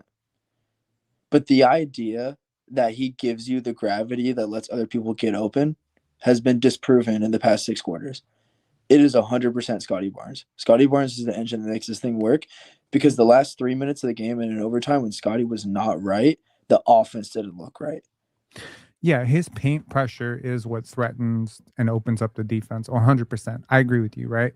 And are you talking about the last game and this game? Like when he decided to dial out, the whole offense fell off a cliff? Yes. Yeah, I agree with that. Like, it's so obvious. Like, maybe I haven't watched enough Giannis to say, like, I know Giannis has had moments like this too, where like 2 3 minutes he'll kind of take a breath in the corner and the offense will just kind of go off a cliff. But to me, like, superstars are defined by the impact and impression they make on the other 9 players. So, like, to me, a superstar is Shaq, right? 2000 Shaq. That is a superstar. He makes everything easier for the 4 players he plays with, and he makes everything really complicated for the 5 guys against him. That to me is superstar. When I think about gravity, I think about Steph Curry. Steph Curry is a superstar because Steph Curry moving around screens the way that he does opens up like 16 to 17 open shots every 3 possessions for his team, and probably creates so many mismatches and cross matches and foul situations. And 100%. 100%. And that is my point. so Brandon Scotty Ingram's a is fine definitely doing player. that. Brandon Scotty, Ingram is a fine player. He cannot create the gravity a superstar can create because he's not a superstar. Scotty, well, on he the doesn't other hand, create gravity 100% like a is. superstar, but he creates decoy. Like He does the same way Immanuel Quickley does. I 100% agree with you. Yeah. 100%. But it's not Scotty Barnes level. Like, everyone thought that this offense was going to fall off a cliff when he went out. What did I say? I was overreacting on Twitter when I commented what I commented the other day. However, it ain't too far-fetched at this point. It really ain't too far-fetched. Having him out has not killed this offense the way other people thought it would. It is Scotty Barnes that makes this machine work. It is 100% Scotty Barnes. And everyone thinks I'm crazy in the comments. I also said about 3 months ago, Jakob Poeltl will not be the same this year. I mean, yeah. I mean, look, like I believe in what Scotty can do, but there are limitations in late clock situations where sometimes and it's not like Ingram doesn't have limitations, but it's just like having 2 guys out there who can create a shot out of nothing in that tight clock situation, even though none of them are nearly as shifty or as dynamic with the basketball as a Shai Gilgeous-Alexander. But like having 2 guys who stress the defense out in a late clock situation, I think is a really good thing for a half court offense. Ingram may not be anywhere close to the instrumental floor ascending offensive player that people think he is. And I think the data would tell you that all year. the Playoff data will data, tell you regular season, that all of it. the data will tell you he's closer to RJ Barrett than he is to Scotty Barnes. By a mile. Yes. The gap is large. The gap is large. Honestly, the data this year would tell you that RJ Barrett is better than him. My eye test, however, disagrees because I see how teams guard the 2 players. And to me, it's like that's a little bit like saying Evan Mobley is better than James Harden offensively. Like, yeah, but like there's levels to how a player is guarded and what they're allowed to do. Like it's like using Nick Claxton's shooting percentages versus Michael Porter Jr.'s shooting percentages. You know what I mean? Like it's not the same coverage, it's not the same defense, it's not the same anything. But that being said, you know, I think you've lost 2 players that I think a lot of people have been very critical of all year in Immanuel Quickley and Brandon Ingram. And if you're the Raptors, you get to evaluate your team without those 2 players, which is very interesting, right? You've also had stretches of the season to look at this team without RJ Barrett. You've had stretches of the season to look at this team without Jakob Poeltl. Right now, Jakob Poeltl is playing half the minutes that Colin Murray-Boyles is playing. So in a lot of ways, like 4 staples of your rotation next year are on this team right now playing major playoff minutes. And that is Scottie Barnes, Jacobe Walter, Colin Murray-Boyles, and Jamal Shad. Like those 4 are going to be playing major minutes for you next year as well. So now I think you got to look at it and say, what else fits into this and how many misfits can we have? Right. And it's like, if Ingram is the guy to be traded, that's why I'm very against this idea of like the Toronto media and some Toronto fans saying he quit on his team. I think that's really bad. Like no matter how you slice it, if you're an angry fan that wants him off this team, it's bad because it really tanks his trade value. No, he definitely didn't quit. But I know the narrative at the end of the year, no matter how the season ends, is going to be he played in the playoffs hurt. And while that may be true, it was not this bad the whole time. The true colors sort of came out. Let's put it this way. If ring, you get a call from the Denver Nuggets because they got to get off Cam Johnson and some other stuff. Why do they have to get off Cam Johnson? The cap. They have to choose between certain guys this offseason. Okay, They're not so going into the second year. trade Christian Brown. Why would you trade Cam Johnson? Cam Johnson's good. You can't trade Christian Brown for anything. No one's taking that 125 right now. It's like saying we're going to trade Jakob. Okay, No one's can taking that. we trade Christian Brown for Jakob? I do that in a heartbeat, but I mean, y'all want some rim defense behind Jakob behind Nikola Jokic? We want some perimeter defense. Listen, man, I would do anything for Cam Johnson on this team. I would do anything for a shooter like that next to Scotty. Oh my God! Imagine 5 out. I mean, this is assuming Immanuel Quickley comes back. Immanuel Quickley, Jacobe Walter, Cam Johnson, Scottie Barnes, Colin Murray Boyles. Oh my God! The spacing, the defense. Chef's kiss.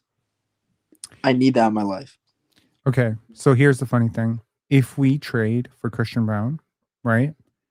We could potentially get three first round picks from Kansas that didn't work out. Ochai Agbaji, Grady Dick, and Christian Brown. You can get all three of them. It's amazing. It's like it's like collecting Pokemon. You got to catch them all, right? So it's like, boom, you got them all. Sorry.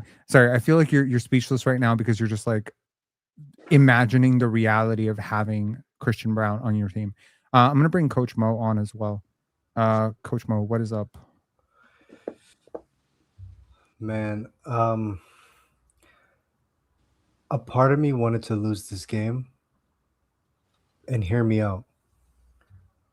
Watching Scotty be tired in the fourth, play like 48 out of, what is it, possible 53 minutes. Mm-hmm. CMB huffing and puffing. It's like, we're not going to win a championship. So we win this series to what? Run 7 guys into the ground in the next round? Like, what's the status of IQ? If IQ and BI aren't showing up, bro, just lose. Because this is crazy. No, I disagree. Okay, so you're gonna have to. Mamu's gonna have to play more. I know Mamu's been playing horrible, but what do you do? Just run 7 guys out there for how many series? You got all summer, dude. These guys are young. I get that. But when you were like, "Yo, Scott needs to do more in the fourth," what do you want him to do? He's still guarding the other team's best player, and I don't even think he's fully healthy. What he had in the tank in the fourth quarter of the first 2 home games was more than what he had in the tank tonight. You're banging your mic. Sorry, he had more in the first 2 home games than what he had in the tank tonight. He's not 100%. He's not as fresh as he was last time. I don't think you could. And the games are coming quicker now. There's no more 2 days in between, right? So either you bring his workload on one end down, or you lower his minutes. Because realistically, he's not a demigod. Look like a demigod to me, bro. I don't know what to tell you. Because he's not healthy. And I can tell by the way he's moving. You can tell Mitchell wasn't healthy by the way he was moving. Okay, but one of these players got 25, 14, and 7. I get it. With 3 steals and 3 blocks. Yeah, I get it. And I could tell it's not a matter of he doesn't want to do it. He's finding moments to rest. Right. The problem with our situation is at least Mitchell has Harden and Harden has Mitchell. Scotty had RJ. Oh, boy. Stop. He hit a huge shot. No. I'm talking about, bro, I need a breath, run the offense. Okay. Do you understand what I'm saying? Yeah, and I'm telling you that I don't think Scotty's doing this by himself. Like no. I'm talking about when they made that run, we had a 10-point lead. Jacoby had 24 points. I get that. I'm talking about offensive initiation. Okay. He doesn't have to finish every play. But in that fourth quarter, if Scotty didn't initiate the offense, bro, it was ugly. Like, it was nasty. How much of that how much is that of that though? Is the Cavs just locking down on defense late in the game? They did lock down. And it's a They- playoff I mean, atmosphere. No, that's fair. But look, there's good offense beats good defense. yeah, but it wasn't good offense. You're right. And good offensive players are trained to beat good defensive players. I am always reminded that Kawhi shot, who were the two players that were guarding him on that shot? It was their two best. It was Ben his Simmons name? and Joel Embiid. Yes. Two of the 5 best defenders in the NBA at that exact moment. Both guys, in my opinion, they were the 2 best defenders in that series. You could argue. Like, you could argue Marc Gasol is up there. That's the 3 best defenders. 2 of the best defenders. And who is wide open at the top? Pascal Siakam. Bro. Wide open. But Kawhi says, nope. If we are losing this fucking series, I'm going to lose this series. Yeah, Scotty remember doesn't have that. Yeah. But do you know how many minutes Kawhi played in that game? Yeah. Did you see what he shot that game? Yeah, but we won. I know. That's the whole point. Yeah. Like these, look. What I'm saying is you can't do a series of that. One game, sure. Okay. But you can't do a series where he literally shoots 35 times a game. That's not. Do you mind? Like, I don't think it's been a while for us since we've been deep into the playoffs or deep into a playoff series in general. Like 2022 just didn't feel real, to be completely honest with you. Yeah, sure. Do we not remember how ugly those Philly games were in the wins and the losses, and how ugly that Bucks series was in the wins and the losses? Like, this is playoff basketball.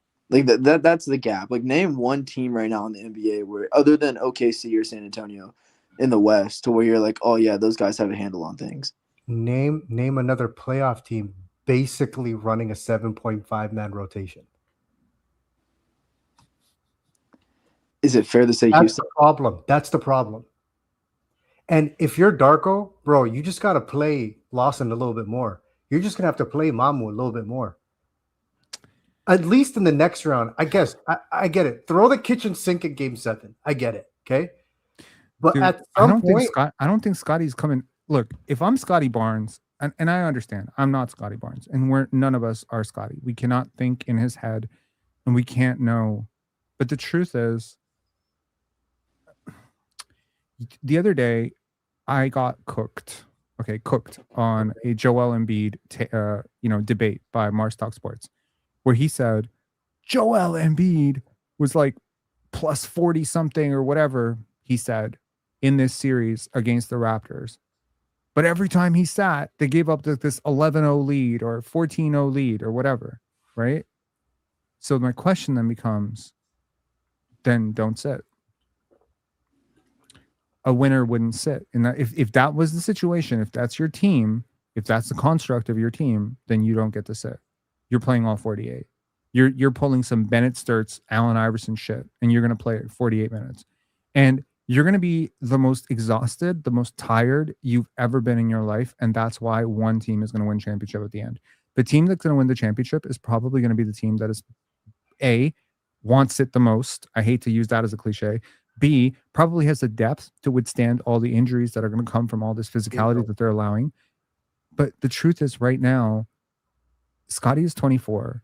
I understand what you're saying, but also try to think of it from the perspective of he can ask for a breath whenever he wants. Yeah. He can say to Darko, I can't breathe right now. I have to go. And there's many points in this game where, because of how much he's being asked to do offensively and defensively, you're seeing him deliberately slow the pace of the game down just to catch a breath. Yes. But that being said, and compromise possessions to catch a breath. Okay. So you're saying RJ's trying to post nobody else is Jared Allen because he's catching a breath.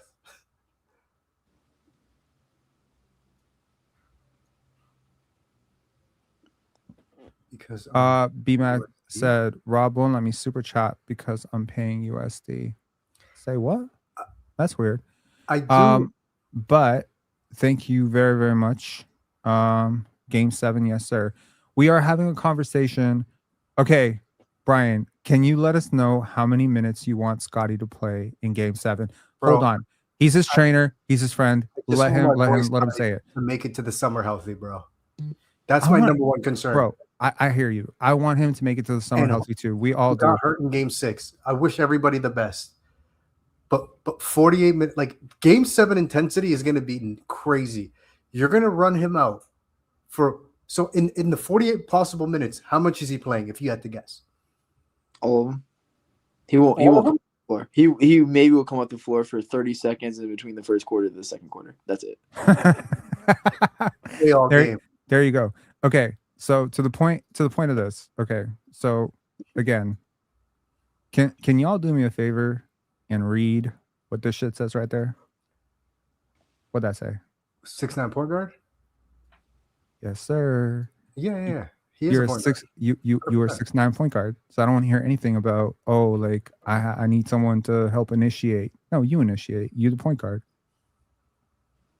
By the way, you mentioned it, bro. That lineup at the end of regulation, bro. Bring in Battle, dog. What the hell was that? Agreed. Absolutely agreed. And I that agree. is that What is a was mistake. the point of Shed setting that screen? Because you know they're not going to follow you, Shed.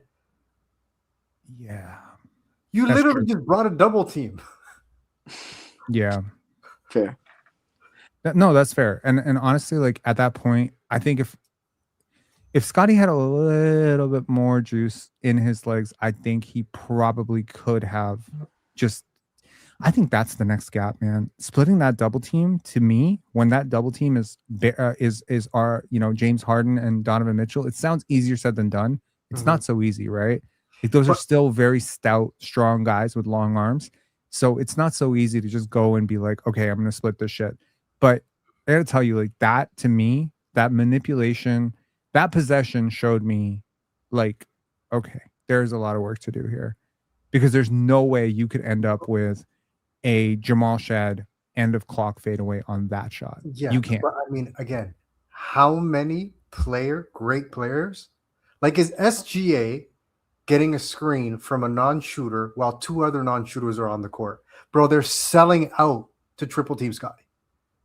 There are about 3 guys they're not even looking at. These defenders wander so far away from some of his teammates. Yeah, look, like I think The starting lineup. If the Toronto Raptors lose in Game 7, I can tell you right now, it's probably going to be for a number of reasons that you're bringing up right now. Number one, the offense gets too predictable. Number two, the offense relies way too much on downhill attacks, which are exhausting, by the way, from Scottie Barnes.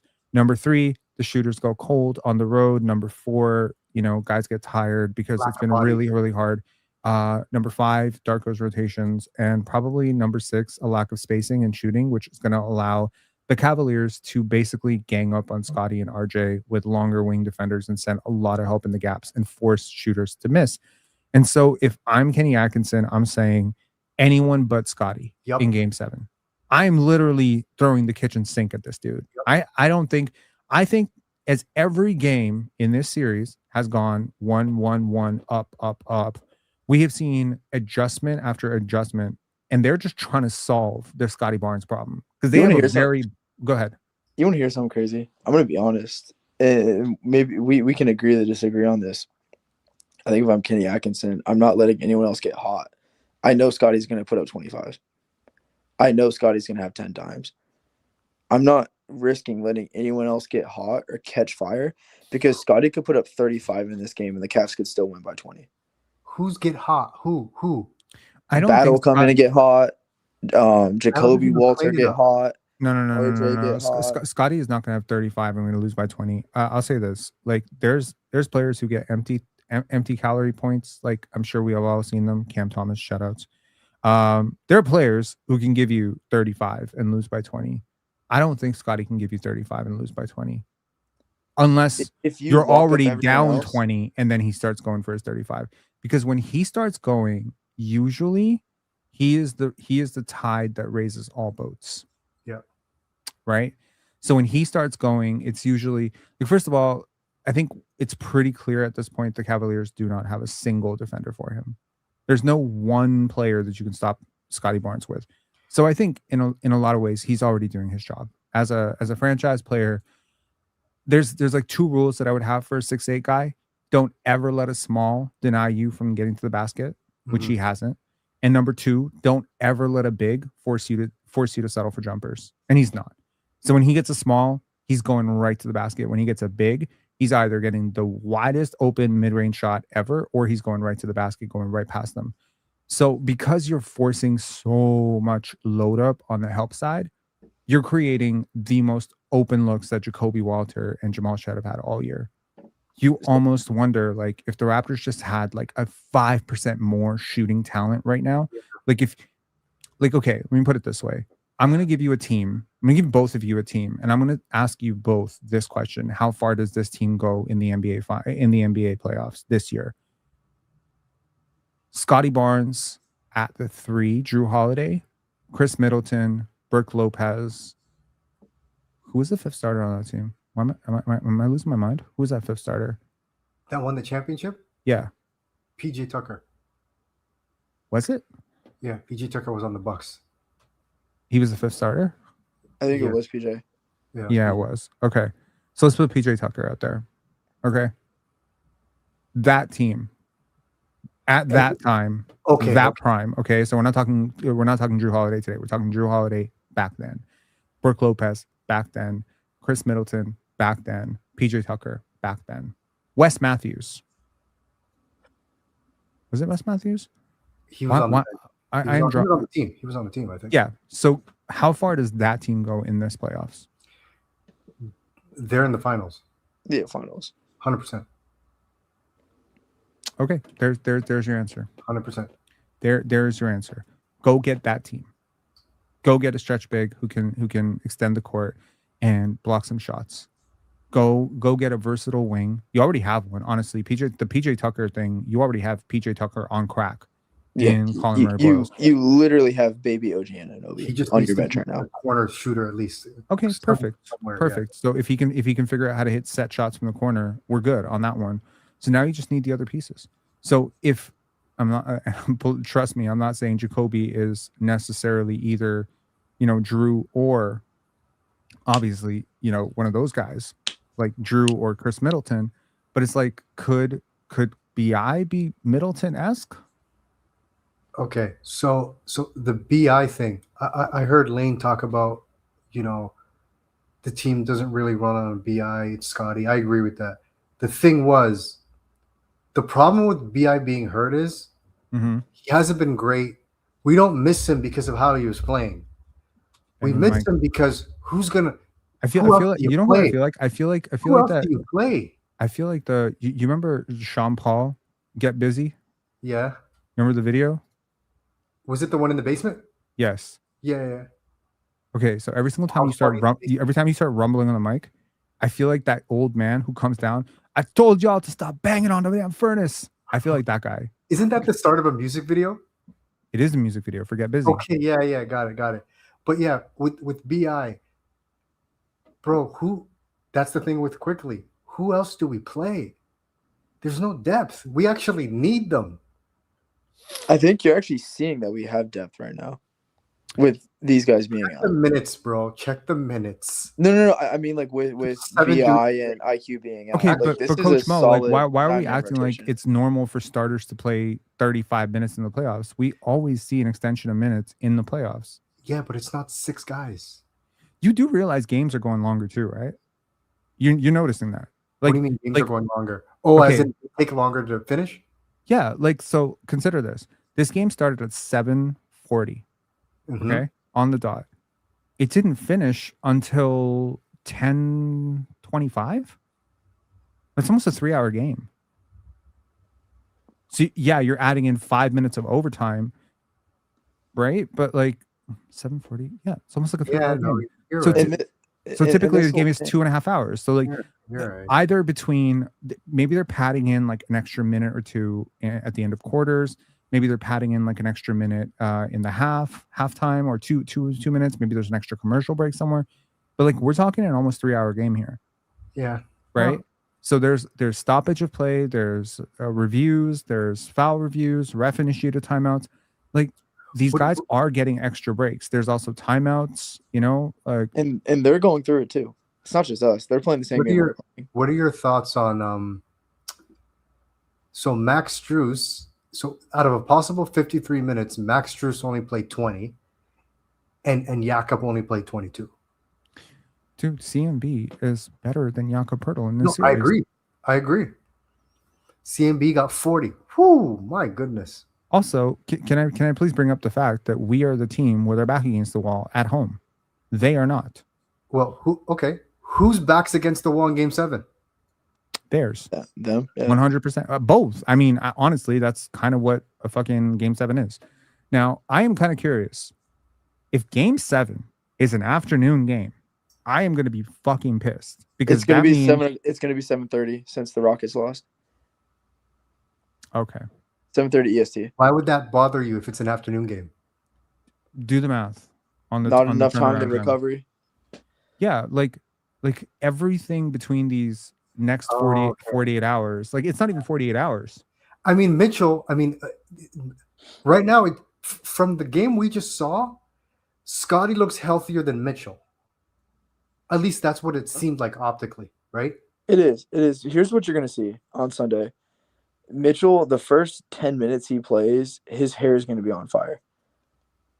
The next 30, he's going to be on a spare tire. Like, it's not going to look good. You cannot afford him to put up a quick 15 on you and kill you early.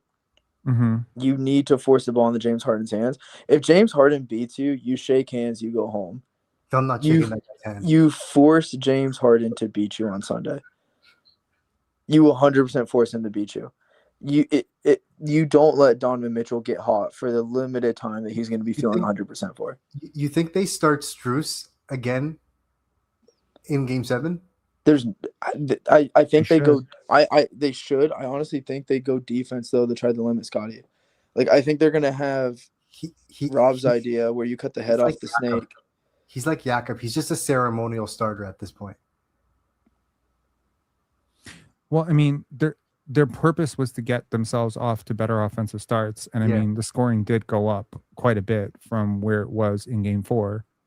So I mean, the two games in Toronto were ugly. Like the last two games in Toronto have been very chippy. This was a very chippy game. This was very, very choppy. There was a lot of like dead possession, scoring droughts, et cetera, et cetera. I mean, clearly nothing compared to 79 to 93. That's crazy. If you're Cleveland fans, Cleveland front office, what are you thinking right now heading into Game 7? If we lose, we're blowing this damn thing up, trying to go get Giannis out of Milwaukee.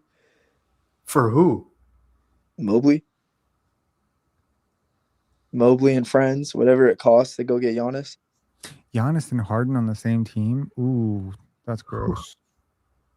That's going to be gross for team. I mean, you're going to have to do Donovan Mitchell. He will not sign that extension if you don't make a move. And you can fact check me on Twitter on this. Evan Mobley's mom reposted something about Donovan Mitchell being inefficient in the playoffs and he needs to give it up to somebody else.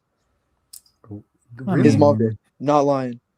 So what? I mean that Mitchell extension that he's probably eligible for, those are going to be some nasty numbers.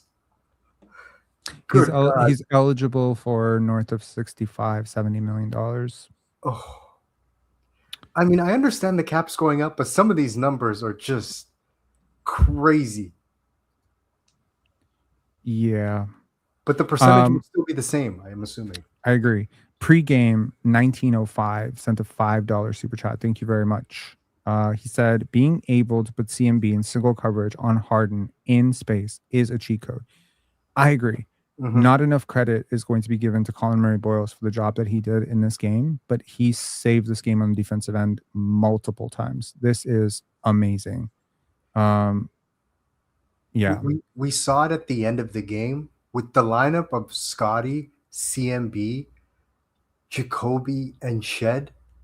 Their real only outlet to attack is RJ, and they just kept going to that to single him out. I mean, isn't that such huge respect for your other four defenders that they won't even dare? Like, I mean, again, you're playing the percentages here, right? It's not like Jamal Shed is a lockdown defender, but he is so much better than RJ Barrett as a defender that you would actually live with the percentages much better. In fairness, though, I think they might be overestimating how bad a defender RJ is, because I don't think he's been as bad as some people think he is in this series. At least Like, on ball. I mean, late contest, closeout, chest up, post. He's been decent in a lot of areas, man. Like you know, I am never going to shy away from RJ criticism on defense. Defense is the one thing that I'm probably more critical of than offense. Because offense, I can live with you missing shots as long as you bring it to me on the defensive end. I would always think that way as a coach. Is your defensive effort has to be like above 80% for me to give you any credit for your game at all. I'm not saying you got to be better than Scottie Barnes and better than Ben Wallace to be on my good side when it comes to defense. You just got to give me 80% of what I know you're capable of defensively. And you got to commit yourself in 80% of possessions to the scheme that we're trying to run, which is why I gave Brandon Ingram so much credit, because where they would use him, for the most part, he was actually participating and succeeding. And then there's like 4 or 5 plays you can point to, 6 plays where you're like, oh, okay, he didn't sprint back in time, or he didn't close out correctly, or he didn't switch that correctly, or he was too far down in the gap. Okay, cool. You know, like mistakes are going to happen. These are not great defenders, and they don't think very well, and they don't have great instincts. So RJ, for the most part, I'll give him credit for the fact that he's trying, like 100%. This is not grade school, but I'm going to give you credit for actually like putting your full force of, you know, deterrence, energy, physicality on the line to try and drive players into positions where they don't want to go. Now, if he makes a mistake, he can't he doesn't have the length or athleticism that a Jacobe, CMB, or Scotty does to get back into it. So he has to be perfect, if that makes sense. Like there's no margin of error for him. None. No. He tried to read a pass and jump hard in, and they gave up a 3. Yeah, and again, like this is the Gary Trent argument that I made all the time when we had Gary Trent Jr. Gary Trent does not have margin of error on defense. OG Anunoby does. That's the gap between those two players. There's a play where Gary's going to get a steal, and the next play, OG's going to get a steal, and those two plays are identical. What's really different between these two players is what happens when they both gamble for the same steal and they both miss. God, I forgot now it's like Gary is out of the play, and his man is going downhill, whereas OG still can kind of balance himself back, find a way to get back into the play, and probably rear contest and block it from behind. So it's, yeah, like you don't want to be in a situation where you're being too critical of RJ Barrett, because I did not walk in with any expectations for him to do anything defensively in this series at all. I thought he was going to get hunted, cooked, and destroyed in this series defensively. Offensively, expected him to show up. He has exceeded my expectations on both ends. He's been better than I thought he would be offensively. He's been better than I thought he'd be on defense. 100%. Yeah, couldn't agree more. He is over leveraged as the second option. Like when he's tasked to attack the set defense, which happened in the fourth quarter. The fourth quarter, he's done a better job of it than Ingram has. Yeah, but the fourth quarter collapse was Shed and RJ basically running the offense. If Shed and RJ are going to run your offense in Game 7, let's just say Scotty doesn't play for whatever reason, bro. It's a 40-piece. Yeah, it's ugly, bro. Yeah, I don't think. Okay, I know what you're saying. Like the talent gap will be so massive. I don't think Cleveland is beating anyone by 40. I don't think they have the heart to do it. Okay, I get you. I don't think they have the toughness, and I don't think this team is so gutless that I could put Jonathan Mobile in the court in place of Scotty Barnes. They're not going to lose by 40. They might lose by 15. They might lose by 20. This is not a team that's going to allow themselves to get embarrassed in a Game 7. And if nothing else, I am most proud of this team for that. Is that so many times in this series? By the way, all 3 games in Toronto, every one of them have featured one thing: a comeback. Now, in Game 3 and Game 4, it was the Raptors making a comeback, right? In Game 6, it was Cleveland making a comeback. So the fourth quarter has been very, very spicy. Everything you think is about to happen doesn't hold true in Toronto. And in every one of those comebacks, it is the Raptors who've been on the right side of victory. Every one of them. Now, it's one thing to come out 50-20 in the first quarter. Like, did you watch that Hawks versus Knicks game yesterday? Insane. 60-19 was the score Yeah. in a legitimate NBA game. Also, I'm going to bring Mark on. Sorry about that, Mark. The home What's fans going had to witness that. Oh my goodness. Hello? on? Hey, Mark, what's up? Oh, yes. Yes. It's actually Jan, but I had to make a whole different account. Sorry. Oh, my God. I've been trying to call him for the past 2 months. Holy. You guys can hear me, though, right? Yeah, we can hear you. Okay, my fault. Oh, my God. What a game. I lost my voice just screaming off the game winner. Just a great game. Scotty, amazing. RJ was moments where it was frustrating, but man, just a hero, man. Just like I can't say enough about this team. You know, we all doubted this team. At times they were tough to watch. Penn, you look like a complete genius. I remember one time I called in and I doubted Scotty could even become this type of player. And he's been phenomenal. He's been amazing.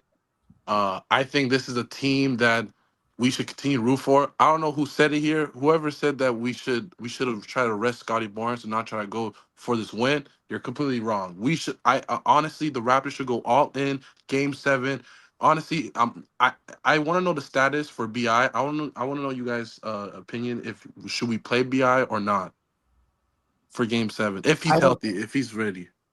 IQ I or think we BI should. for a potential round 2. I don't know what BI or IQ is for a potential round 2. No, I'm talking about Game 7. Yeah, I mean, that's less than 48 hours. You don't think BI's like, what was it, his foot or his heel? You don't think his heel can heal in the next 48 hours? An extra day rest? Here's what gives me hope is that Because I think we need him for Game 7. Like, I'm not gonna lie to you, I was very confident the Raptors were gonna win this game, even when BI was ruled out. I just thought playing at home, the energy, I thought the Raptors were gonna feed off of that. So I was very confident they were gonna win tonight. But on the road, you've seen it. Like, our offense got stagnant.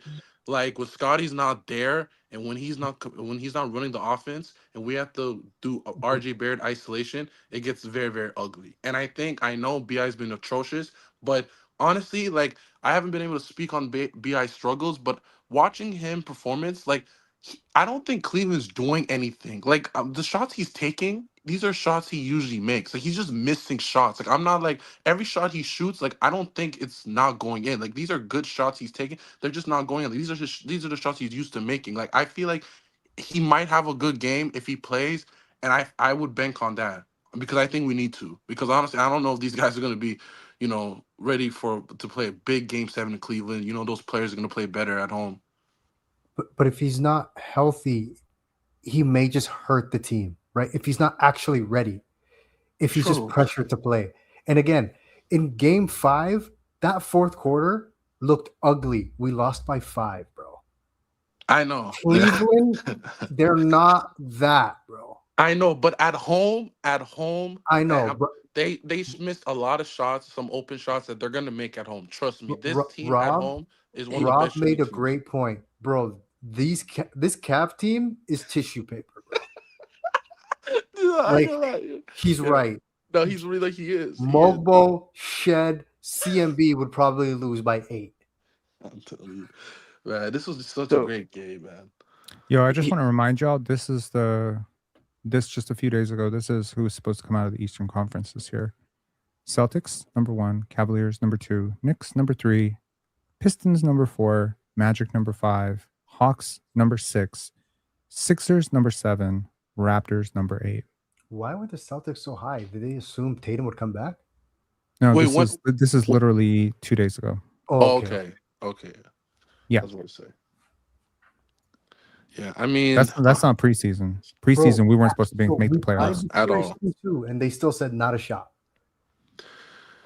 Yeah, it's just watching this team has been so fun. Like, oh my god, like I'm just running out of words to say to describe what Scotty's like. Like I know at fourth, I'm not gonna lie, if we were to lose this game, I would have came here and been like, man, Scotty, you had to command the fourth quarter. You should have ran the offense more. But again, like, he was tired, so I'm not gonna harp on him too much.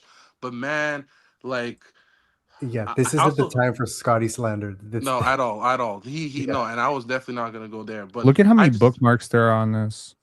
Damn, that's crazy. I said LeBronto is dead. Meet Scotland. Sure. I said this pre-series, by the way. Yeah. Pre-series. Do you that old Luka Doncic quote? Everybody likes to talk shit when they're up. I don't Yeah. talk shit when I'm up. I talk shit when we're down. Exactly. Okay. So Yeah. Can I make a prediction for Sunday? Yeah. Go ahead. Scotty Barnes game-winning bank layup over Evan Mobley. That would be amazing. That's Scotland right there. It's happening. Yeah. Rob, Saw do you Scotty's still training in the do you still believe that the Knicks were a better matchup for us No. Wait. after seeing what they did to the Hawks? Because Cavs yeah. don't got that in them. Yeah. Cavs don't got that in them. I think the Knicks would have been tougher, me personally. I still believe. Yeah, I do. I think Colin Murray-Bowles would have put Karl Anthony Towns in jail. I think Scotty would have very badly outplayed their wings, and I think Jamal Shad and Jacobe Walter would have been a really good matchup. I think Brandon Ingram would have had a much easier time attacking their wings as well. Honestly, Really? I dude, think, like but they, OG, they, you don't dude, think like OG the difference is like, okay, first of all, you haven't Hard- seen playoff Scotty against that team. You've seen regular season Scotty Yeah, against I that get team. that, True. but Have you? This playoff Scotty attacks downhill, and suddenly you don't Relentlessly. have rim protection. Wait, So he but- gets downhill even easier. So unless you are of the belief that OG Anunoby is going to shut down Scotty's water, at which point I'm thinking, okay, let's say you do exhaust OG Anunoby to have to guard Scottie Barnes. Now, where's your weak side help? Who's guarding Jakob Poeltl and Brandon Ingram going downhill? Who's guarding all those CMB dives to the basket? Who's guarding RJ Barrett? Like, they are not as good a defense as I think a lot of people made them look to be, and they have clear vulnerable mismatches. Like Karl Anthony Towns and Jalen Brunson will be the two worst players that in this series defensively. They'll attack those guys. Scotty's gonna just put him in pick and roll. So exactly. So I just feel like this version of Scotty changes the entire trajectory of what the Toronto Raptors can be, in my opinion. And if he was like this all year, honestly, like first of all, he'd be dead tired. And that was gonna be. Yeah, Sorry, go ahead. he can't do this all year. But if he could do this all year, if he, had the stamina, endurance, whatever, help to do this all year, if he didn't have to tax himself defensively, he could just be this way offensively all year. I genuinely think we're like a 55-win team. And this was gonna be my next point. And some of this, and I know we want to praise him right now, Darko.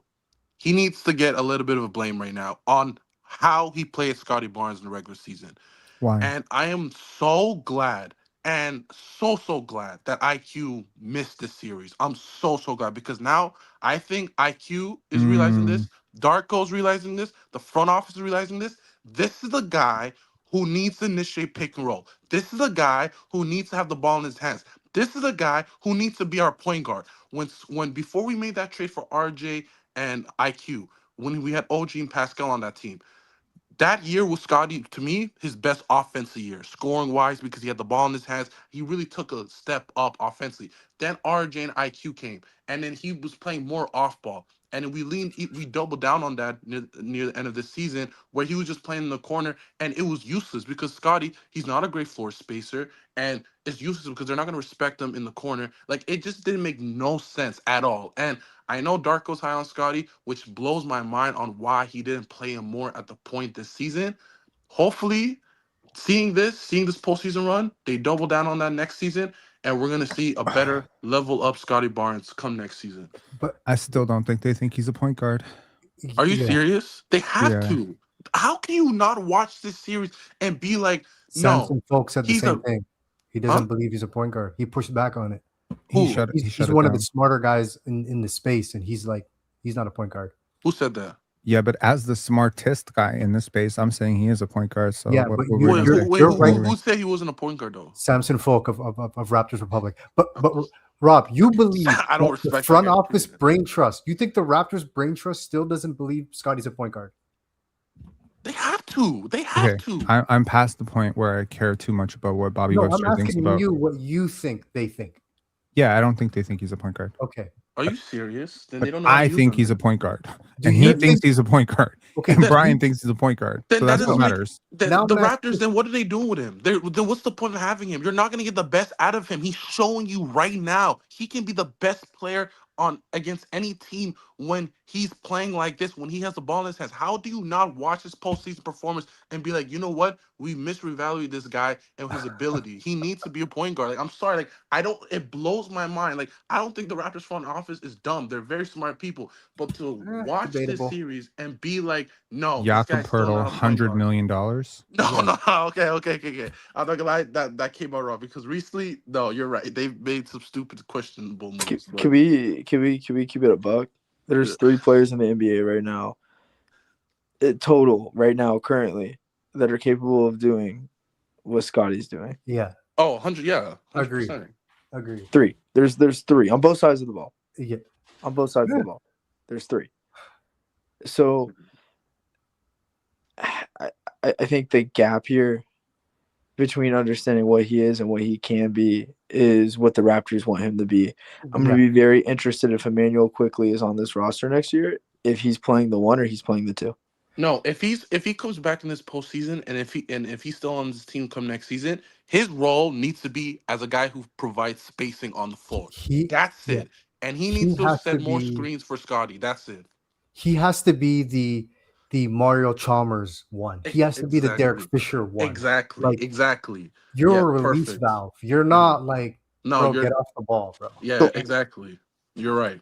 That's what he has to be. The problem is he's not paid like that. But you know what's crazy? What's so funny is that's probably was IQ. Like, that's his best. Like, that's when he's at his best, when he's playing off ball and when Scotty's playing on ball. But it's like they're switching them, and they both, like, Scotty's not the best player playing off ball, and IQ's not the best player playing on ball. If you just reverse those, that you bring the best out of both of them, which makes the most logical sense. Like, you get what I'm saying? Like, it's just but the problem. When Kawhi became, in what Rob was talking about in like a previous live, Kawhi became the guy at like 25, 26. Do you know what happened? He stopped winning Defensive Player of the Years. If Scotty is going to be league MVP, no, man, we can't. A guy we still need through multiple playoff rounds. The only route that is possible is his defensive load comes down and his offensive load automatically comes up. But there is no way you're going to tell him defend James Harden the whole game and then be the number 1 option on offense. That's not sustainable for 4 rounds. It's not. But the gap here is regular season versus playoffs, is it not? Yeah, but what I'm saying is, if for Scotty to be All NBA first team, he's going to need numbers. For him to have numbers, he can't be superhuman for 65 games or whatever. I don't care about his numbers if we win. No, but I'm just saying. You know what I'm talking about. Scotty could get All NBA snubbed every year, All Defensive Second Team every year. As long as we're going to the second round, as long as we're winning, I could care less. Exactly. As long as we're winning right now. Well, that's what we did this year. That's what we did this year. No. Honestly, the Raptors would have been much better if Scotty was on the ball. I'm sorry. Yeah, but this roster is so flawed that Scotty has to fill so many gaps for the team to win. I don't know if there's another version of Scotty playing throughout the regular season that nets us more wins, considering the injuries and how flawed his teammates really are. True.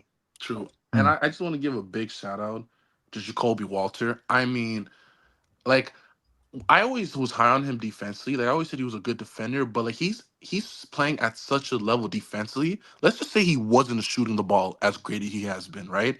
Let's say if he wasn't a good shooter, he would still be getting a lot of minutes in the postseason. That's how great defensively he's been. The fact that he's become a 40% 3-point shooter and he's provided so much spacing to this team. I mean, he's like an OKC player. He's literally an OKC prototype player, a guy who's an elite perimeter defender and also spaces the floor. He's been unbelievable. He's just an amazing building block. I know the Raptors have, like, contract-wise, like, I don't know what they're doing, but drafting recently, they've hit Jamal Shed, CMB, Jacobe Walter. The last 2 drafts, I like where they're going. Hopefully this year they hit again, and then maybe maybe we make some few trades. Jacoby should also be thankful that behind him on the depth chart is just a poo-poo platter. So that helps. Here's a quick question for y'all. Have you heard me say anything negative about Scottie Barnes this year? Yeah. Yeah. You've been critical for him. You've been critical. Have you heard me say anything negative about RJ Barrett this year? Yeah. Of course. Have you heard me say anything negative about Brandon Ingram this year? Yeah, Ask us about Immanuel Grady. Quickley? Ask us about Grady. Grady Dick? Yes. 100%. Okay.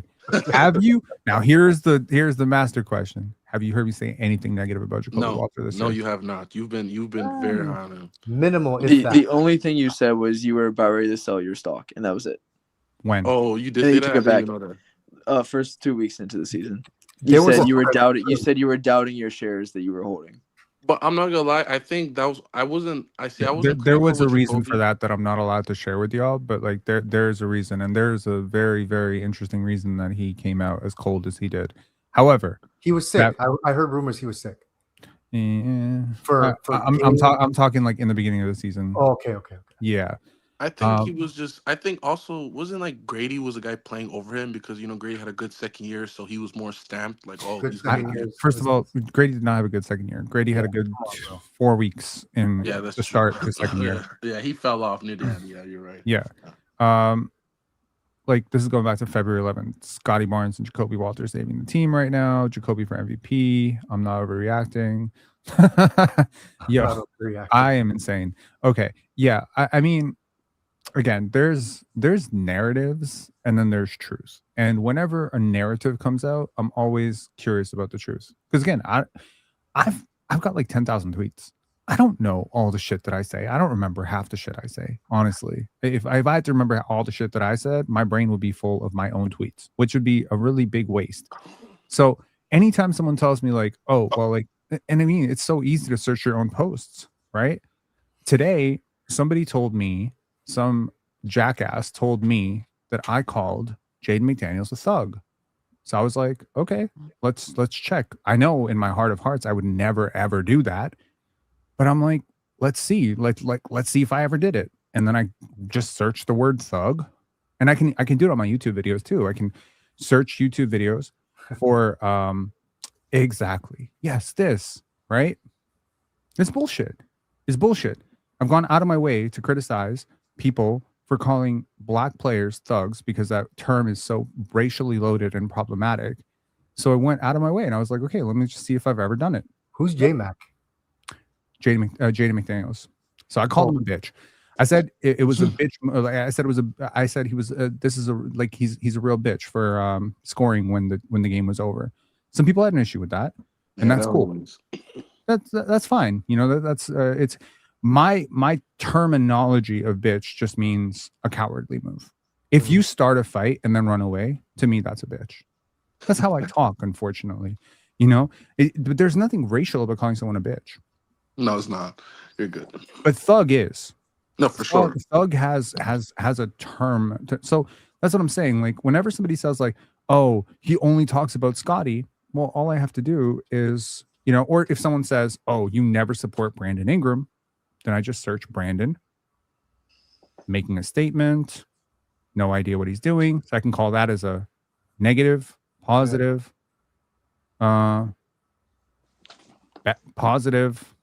positive. And it's just like I do this as a testament, as a test for myself. Every single time someone comes at me and says, you're too negative about RJ, you don't give RJ his flowers, I'll just search RJ and I'll see every post. And then, if I realize, oh my God, I'm not talking about the good plays, then the next game, I'll just adjust. And I'll be like, okay, if that's my bias and that I'm noticing it, let me adjust and let me talk about his good plays. So I think that that's useful. Just in case anyone out there has a similar problem where they're wondering, where are my blind spots? Where are my biases? This is a good way to test where your biases are. I have a question for everybody. Let's just assume we win Game 7. Which matchup are you more confident against? Orlando. Detroit or Orlando? Detroit. Orlando. No, Orlando. Orlando can't score. I mean, honestly, Detroit can't score either, actually. But I don't know, Cade. Orlando. I trust Desmond Cade Bane offensively more than terrifies me. Paulo. I also trust Cade a lot more than Paolo. So yeah, Desmond Bane terrifies me. End of story. And Franz, I don't know. Did Franz play today? No, he didn't. Franz is kind of hurt right now. He might not play Game 7. Give me Orlando, bro.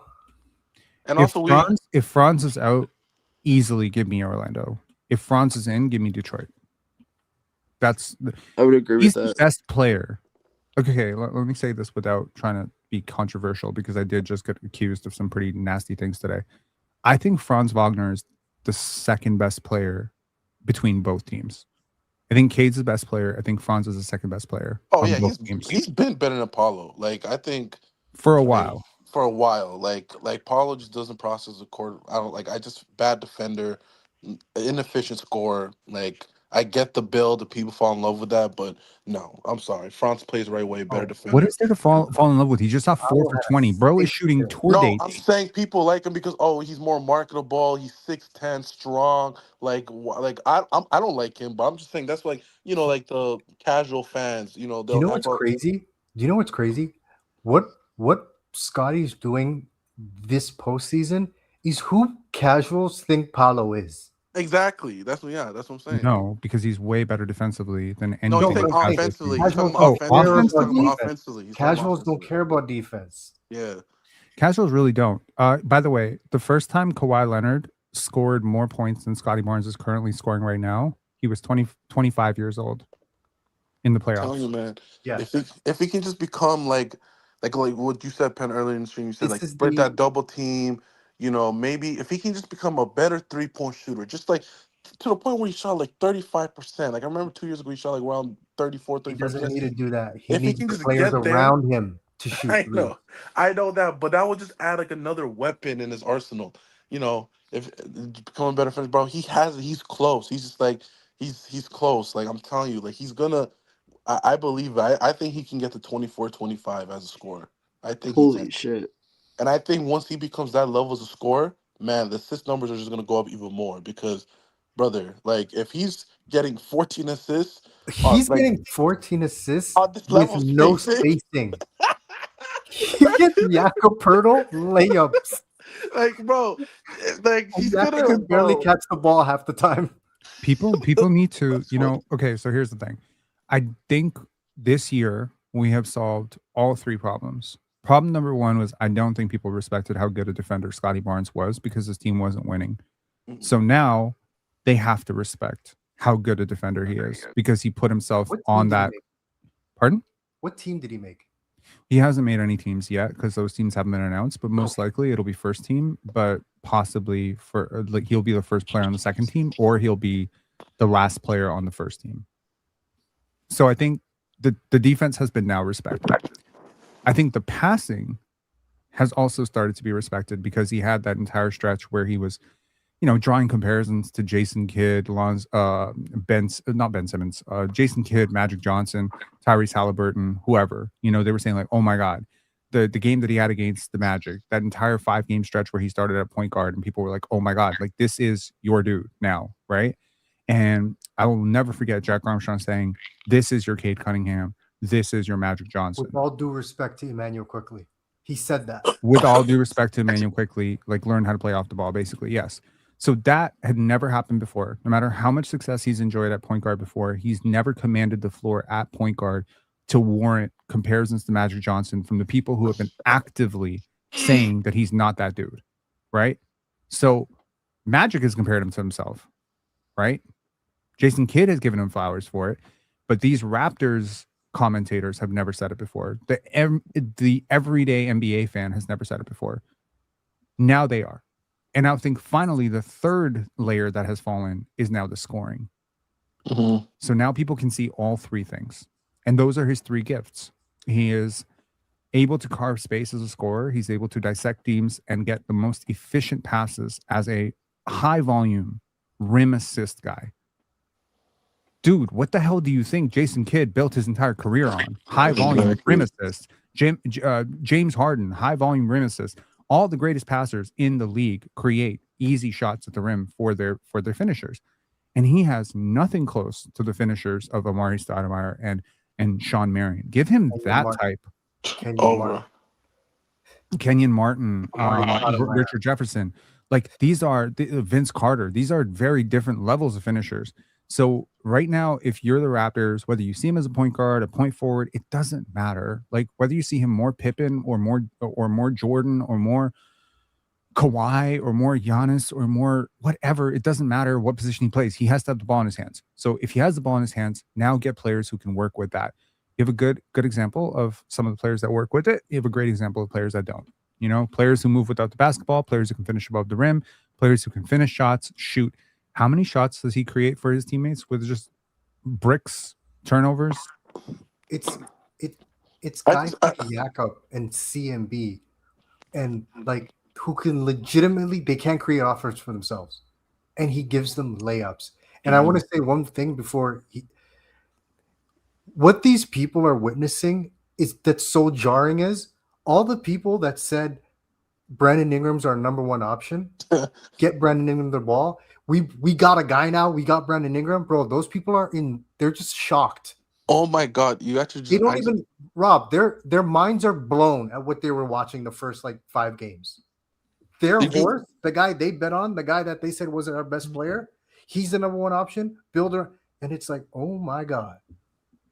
Did you watch so wrong? We know, like, and they'll never admit they were wrong, but they were wrong to such a degree. It's hilarious, bro. Bro, did you guys watch Pen? Did you guys do you watch the Draymond Green pod or no? Sometimes. Okay, not his latest episode. The episode before that, after I think this was after Game 4 or whatever. Mhm. He said that he gave credit to Scotty, whatever, right?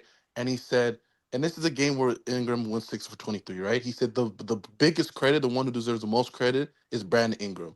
The Raptors need to give him the ball, and the Raptors need to stop like brushing him off and give him the ball. He's your best scorer. Stop like he was criticizing CMB because I guess there's a play where CMB just like brushed him off and like passed to someone else because BI was so cold. And he said, "Bi is your best option." And I just laughed. I was like, "Bro, are you watching the games? Like, clearly you don't watch the games. Like, at all. Like, I get he's, I get it. He's a rich client. Than BI. I get he's a rich client, but like, bro, like, stop. Just stop, bro. We gave him the ball. He did this. Exactly. We stopped giving him the ball. I know. Exactly. Like, Okay. It was so Look, dope. I respect Brandon Ingram a lot. He's one of my favorite players in the NBA. So I'm not going to sit here and disrespect Brandon Ingram. He is a hooper. Yeah. Mike Duchamp said, Pen, I thought you said y'all were better without RJ. Time to walk that take back. Sure. We'll walk it back. But again, Our defense is better without him. I'll tell you that much. no He's doubt. competing defensively. He's competing offensively. Major Are we flowers. better without Immanuel Quickley? I don't think so. No, We're not better without Immanuel Quickley or I know. RJ Barrett. But like I mean, if you had to pick one, typically I think most people would have picked Quickley coming into this season, given that he gives you a stable floor. I think this is where like you really do have to watch the games and just kind of figure out like what is actually working and what is not. Like RJ Barrett probably was the biggest culprit of defensive breakdowns in game 1 and 2 by far. They make the adjustment in game 4 of using him a lot lower in the defense, and that pretty much saves your season in a lot of ways. That adjustment, because coming into the series, the entire question was, who does he guard? Who does he guard? Does he guard James Harden? Does he guard Sam Merrill? Does he guard Max Strus? Does he guard Donovan Mitchell? Does he guard Evan Mobley? Like, who does he guard? And I think what the Raptors found in game 1 and 2 was like whoever he guards, they're going at him the entire game, right? So by having him guard Jared Allen, I think a lot of Jared Allen has been taken out of the series. Jared Allen is playing fewer and fewer minutes because it's just a weird genius stroke matchup. Yeah. Jared Allen just does not have the physicality to do what he should be able to do. Like, people have this obsession with 7-footers. First of all, Jared Allen is not 7 feet tall. He is like a good 6'9", 6'10". And RJ Barrett is stronger than him. I don't know how RJ is stronger than him, but he's stronger than him. So he is just holding him off, fronting him, and he's so soft, man. Allen's lack of assertiveness and aggression is really just showing up in this series, and he could be injured. I think Lane, you mentioned that he might be hurt. So that fall in the beginning was scary. Yeah. Oh, for sure. So it's like the fact that you found a way to use RJ defensively, I think is saving his series as much as anything else, right? But that being said, if you tell me right now Malik Monk or RJ Barrett, who helps you more in this series? I'm sorry, bro. Give me Malik Monk. So, Really? yeah. They have to guard him from 3-point line, bro. I You're understand, but not like giving that guy threes. You're I not. will say this, like Malik Monk, like to me, he's a streaky player. He has a RJ is Yes. very three steady. game. RJ He's a is very, three-level very steady. scorer. I understand that, but it's Did very you streaky. saw what happened in the beginning of the fourth quarter, right? You What? did see that. RJ Oh. bulldozing his way to the rim because that's the only way he can score. Yeah, I He's understand so that. And this predictable. is why I don't think he should be a guy who's initiating offense and he should be our Yeah, go-to Monk guy. can I though. was Monk screaming can at do the that. TV. I was screaming at the TV of saying, Scotty, go get the ball. Darko, run the play for Scotty. Trust me, I agree with you 100%. But I'm saying, like, within a game, within the 40 minutes, playing alongside Scotty Barnes, I feel like he's a very steady player where, yes, I don't think he's a closer, not at all. But I feel like within those first 3 quarters, he is very valuable for sure. Okay, let me translate what he just said, Rob. As long as RJ has the third or fourth best defender, he can bully his way to the rim. On an already tilted defense, RJ's fine. Or he catches and shoots a three that was given to him. He's fine. Ask him to do something Malik Monk can do. Oh, no, we can't do that. Bro, Malik Monk, if he has the ball, Scotty can take a breath. Malik Monk can actually run the pick and roll. Yeah, Malik's one of the best, in my opinion. He's one of the better passers. Like, to me, like there's always a trade-off in basketball. Okay. If you have downhill gravity, which RJ does, right? That downhill gravity must be coupled with something else. Okay. It has to be coupled with finishing talent, pull-up jump shooting talent, playmaking talent, something, foul baiting. But the foul baiting and aggression to get to the rim has to be coupled with something as well, which is the ability to make free throws. In a lot of ways, last game, Yeah. in part of the reason you lost the game is because RJ can't make free throws. So it's just it's a complicated thing with both. Look, Ingram, Jacob, RJ, and Quickley all exist in the same realm of imperfect players who make too much money. Mhm. They're in the same bucket. All of them Yeah. are imperfect. My God. The question becomes, what is most rare and what is most useful? What is most scalable? What is most precious? Right? I think Jacobe Walter can do a lot of what RJ Barrett does when he gets stronger. With better He needs defense. to though. Yeah. With better defense. That one drive was like the reverse layup. I mean, it's Remember, there. Jacobe Signs are Walter, there. his skill set in college, and this is very hard to do in college. His skill set was getting to the free throw line. That was something like he did a lot in college, and that, in college it's very hard to average a lot of free throws, because it's just played a Mhm. different way. But he did that a lot, so I definitely feel like he can. He's just a little bit more thin right now, but in his future for sure, if he can get stronger, he can become a better ball handler for sure. I think he could definitely, eventually. I think they're similar level players right now. They're not that far apart. I don't think so either. Like Jacoby's the 40% 3-point shooter. He's the way better defender. Oh, 100%. He's, and therein lies the other thing. It's like, how many players can I defend you with where it's not a problem for me? Right? That is a big part of the playoff chess match, right? If you're a big, like a Jared Allen, and you're allowing yourself to be guarded by a weak defensive 2-3, your value goes down tremendously. But Jakob Poeltl also sometimes allows himself to get guarded by fucking guards, and he doesn't do shit about it. But on the flip Shaquille side, O'Neal would never. Okay, let's not go to Shaq. Yeah, well, Shaq is 101. Like, yeah. Okay, Brook Lopez. Brooke Lopez. Nah, that's probably a bad example. Ivica Zubac would not allow himself to be guarded by RJ Barrett. He is going right through the rim, and he is going to force you to make an adjustment on that matchup. So it's the same thing with a guard who can be guarded by a big. Mm-hmm. If you're a guard who can be guarded by Jared Allen, you're not a guard. Straight up. There's no disrespect to Jared Allen. It just means you don't have guard skills. And one of those major guard skills, it's so funny when people talk about handle and jump shot, they always talk about Scotty Barnes. Why don't people talk about RJ Barrett? It's not like he has some great handle. It's not refined. It's not shifty. It's not effective. He's not a great passer. He's a good passer. He's not a great passer. So everything with RJ exists in everything is in the 75th percentile with the exception of his finishing and his aggression. His aggression is in the 95th percentile. His finishing is in the 50th percentile. And so, can you get Jacobe to be more aggressive? Can you get, Brandon Ingram to be more shot efficient? Can you get Immanuel Quickley to be, generally speaking, a little more bought into an off-ball role? Well, in that case, yeah, I don't know. It's I tough. heard Brian Windhorst talk about it yesterday. He was on like a TSN podcast or whatever, and Oh, he was God. saying the Raptors actually have good players. They just have them on bad contracts. Like even how they got those players weren't really bad How is RJ trades. on a bad contract right now? Like let me push back on that for a second. $29 million. Okay. That's what RJ, $27 million. He's making 29 next year. So he's making 27 right now. That's $2 million more than Christian Brown. He did 100 times more than Christian Brown. No. But obviously the IQ, Jacob, like those contracts, even BI, he was saying I would have not gave him what did BI got? Like he was saying he would have not given the contract that BI ended up getting from the Raptors. Like he was saying he was mostly talking about those three guys. Like he even said training for BI was somewhat smart. It was just that you gave him that type of money. Training for IQ was also smart, but giving them that type of money was just insane.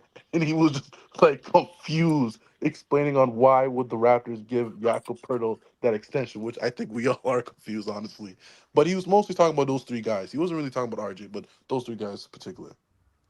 Well, I mean, RJ was Which is no considered secret. a really bad contract when he was in New York, and now he's just a much better player. He's been a much better player in Toronto. That goes without saying. And this series is the best basketball he's played as a Raptor, period. It feels very weird to talk about RJ Barrett's shortcomings right now, because I'm just thankful he's on our team. Yeah, just pray. Let's just praise him today, man. It's not even let's just praise him today. I mean, I get what you're saying, but that to me feels like a concession. It's not that we should just praise him today. He deserves praise. He's stuck in it. And even in the last game, you didn't hear a lot of RJ slander for me on the fourth quarter efficiency and stuff, because he was forced to do that. Yeah. That's nobody else can do what he does when Scotty is hurt, right? True. You're right. And he's been stupidly efficient on his drives, crazy efficient. Yeah, he really has. It's just, man, it's frustrating, man. That game 6, that game 5, man. If Scott, Brandon Ingram injury, that does, I'm not gonna go to that the reason why we lost the game. Just the Scottie Barnes injury. If that doesn't happen, man, we're celebrating a first round win, going to the second round. The fact that Scotty got injured, just I don't know, man. I feel like the fishing the last 2 games have been bullshit, bro. I just feel like the refs clearly. Do you think they come in very, very much more desperate if they were facing elimination? Who? The Raptors? Cleveland. Oh, Cleveland? Don't you think Cleveland comes in and gives you more of an effort today if they Honestly, if I they don't know, lost man. game With 5? this team, I don't know. I know they're a veteran team and they have a lot to lose and a lot on the line, but bro, I'm not impressed, bro. They don't have no dogs. I think a lot of those guys are very soft, to be quite honest with you. I think Josh Harden is good, in the pressure on the road. I think he would literally crumble. I don't think he would if they were facing elimination. I think the Raptors, honestly, this game is probably not as close. That's how I believe. That's my opinion. Yeah. AG said the series is skill versus will, and Will is going to win. Will is going to succeed. I like how you phrase that. Robot Sauce says, I podcast. Great win. This guy just talks about I told you so constantly. Who's this guy? Me? Are you talking to me? Hey, you talking to me? Well, I mean, I did tell you so. So cool. I own it. I think heading into game 5, I wasn't high on our chances of winning game 5. I'll say I was, though. I ain't gonna lie. I thought we were really gonna win that game. I was growing more confident that we had a shot, but Yeah. personally, I believe we have a better chance on the road in game 7 than we did in game 5. I disagree with that. I like our chances better in game 7. For some reason, I was like, I don't think we're gonna win game 5. And while watching the first half, I was mistaken. Yeah. I was mistaken till Scotty, whatever happened to Scotty happened. But prior to that, I was like, I think I'm wrong. You did see the injury, right? Yeah. Yeah, man. I never called in, Rob. I never called in the last game, but that game. But when Scotty got hurt, I was like, "Fuck!" Yeah, I felt And it too. and I'm like, "Fuck!" And after halftime, I told myself one thing: I'm gonna watch Scotty go up and down the court once, and that let me know if we're gonna win this game or not. Yeah. That's it. That Like was a good all one. this, all the mistakes we made, the shot selection, oh man, the missed free throws, bro. At the end of the day, your number one guy wasn't right. The game's over, bro. Because there's no depth. Yeah. This is the play that he got hurt on. So he misremembered it, in my opinion. He said Thomas Bryant. That's not Thomas Bryant. That's Jared Allen. That right there. Knee on knee. Well, Was that knee on knee? I don't think that's knee on knee. So I understand that there's probably some people who are saying there's contact on the knee, on the quad right here, right? And this right here, to me, felt meniscus MCL territory. Ooh. You can see what I'm saying, right? Yeah. Look at the rotation on the knee. And to me, this was very scary. But I also came out and said Scotty's Wolverine, and he's going to be fine, and he's going to find a way, right? So, I don't know, man. Like, I'm seeing a guy who is consistently averaging double-digit assists, 25 points, and giving you everything on the defensive end. Like, I mean, it's unreal. there just aren't. There was somebody who said the other day, and I can't remember who it is. They said, the game that he is giving, there's no other player in the league who can give you that game. Yeah. Maybe Giannis, Right? but that's it. No, not even Giannis. Right now, Giannis is nowhere near the playmaker that Scotty is, number one. And I don't care if people think that's an L take. I watched Giannis enough to tell you he is Honestly, not the passer that Scotty Barnes is. Number two, I wouldn't he is disagree with not. you. Honestly, I wouldn't disagree with you. I honestly wouldn't. But I'm Yeah. just saying, like, defensively impact, he can bring Giannis is similar. not even No, you close can't, anymore bro. as a No, defender. No, Yeah. no. I'm saying, okay, first of all, I'm not saying right now. I'm just saying in his prime, I'm thinking defensive Oh, yeah. impact In his value, prime, maybe. offensive value, In obviously his the playmaker prime, is he value. guarding It's not at primary Scotty's defender on level, Harden or Mitchell? but huh? In his prime, he's primary defender on Harden or Mitchell. No, he's not. That's He's what I'm helped by saying. defender. 3 Help right steals, 3 blocks, 14. What the fuck did Scotty have? 14 assists today? 25 points, 7 rebounds. By the way, What are we we're talking about? Yeah, This guy, That's crazy. people. Okay, first of all, I don't play fantasy sports. People who play fantasy sports have been messaging me all year saying this guy's like a top 3 player in fantasy basketball Yeah, because he impacts all levels. because he's efficient and he impacts the game on every single level, right?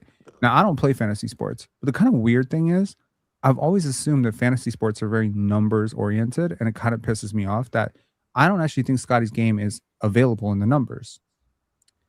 So He has- knowing that he's top 3 in numbers and that his game is not reflected only by numerical impact, that he's doing so much.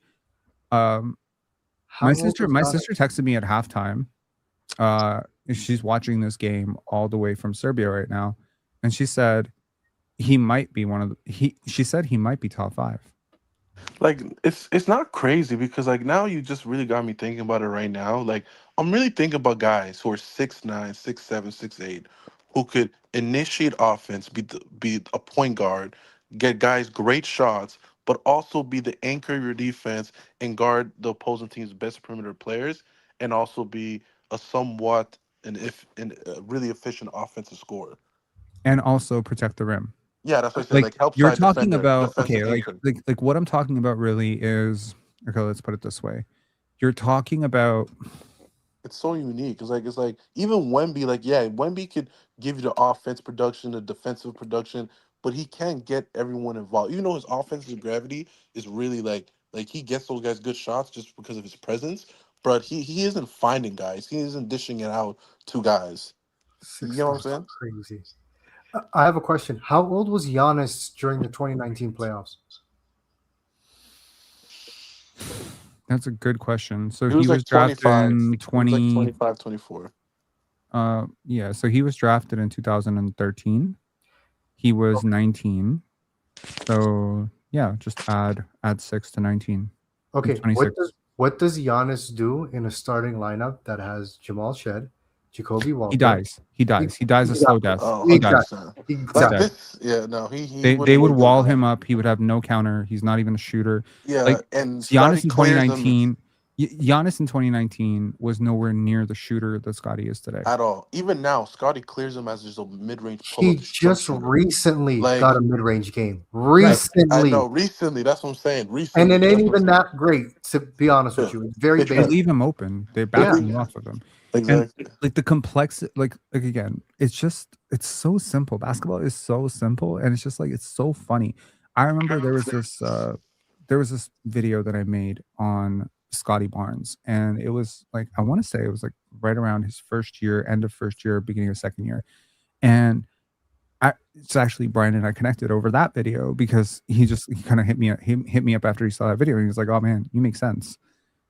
And in it, I compared Scottie to Luka. And it's just such a weird thing to compare these two players given where they were at the time. But I'm like, if you look at where and how he gets space in the middle of the court, it feels eerily similar to me. Yeah. But the difference here is, unlike Luka, he'll give you Anthony Davis level defensive impact on the other end. So in a lot of ways, this is like Anthony Davis meets Luka Doncic. Like Luka's also a pretty shaky shooter, right? So I mean, I wouldn't say Luka's giving you shaky. volume. Luka's Yeah. giving you volume that Scotty's not giving you. Mhm. But if Scotty can figure out the volume equation of this, like if he can up his volume by about 20% For from sure. here, For sure. bro, like He you're doesn't talking need to about give you like Luka 20. volume. Yeah, you could give He him doesn't need 20. to Luka volume. He doesn't need it. I mean, it would be helpful. I know, but because it'll make him an even defensively, better passer. I know, but defensively, because he gives so much on that end, like you don't want to wear the guy out. You know what I mean? Like, Yeah, I but you think- also don't need like there's floor raising and ceiling raising in defense.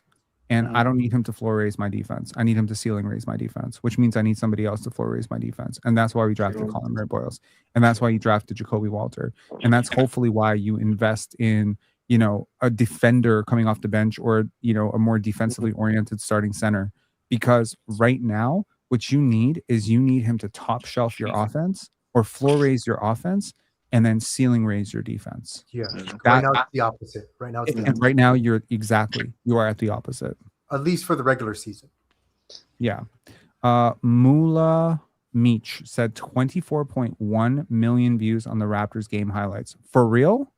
I mean, it was a crazy game, though. So that doesn't surprise What me. did he think? What did he think? 24.1 million? I mean, they had a viral dunk, overtime, a crazy game winner. I mean, Hey, it would make Oh, sense. If we had the panel tomorrow, I would be on the panel. I'm pretty sure. Oh, I know. But That's yo- why I was so mad. Like the game was on Friday, instead yeah. of like on Thursday, because now Because like, if we lose exactly. on Sunday, you If don't we get lose to game blow. 7, no one's gonna talk about it. Yeah, Everyone's you saying don't get to Scotty talk Barnes to is shit this, for that. Like, a day and a half. the NBA knows what they're doing, bro. I'm telling you, bro. I want to get Lane's take on this too. Let's assume that for whatever reason we just draft we get a draft when whoever we draft, and the team relatively is the same. The core is the same.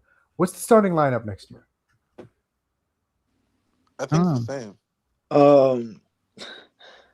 Scotty, IQ. I mean, like we're not trading anybody.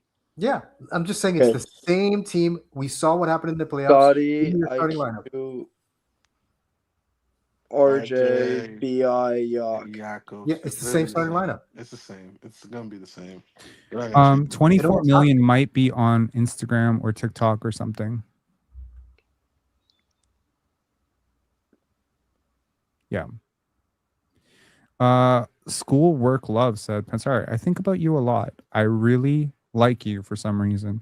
Damn. Well, you might be the first person in the world to like me for some reason or any reason for that, but thank you for that.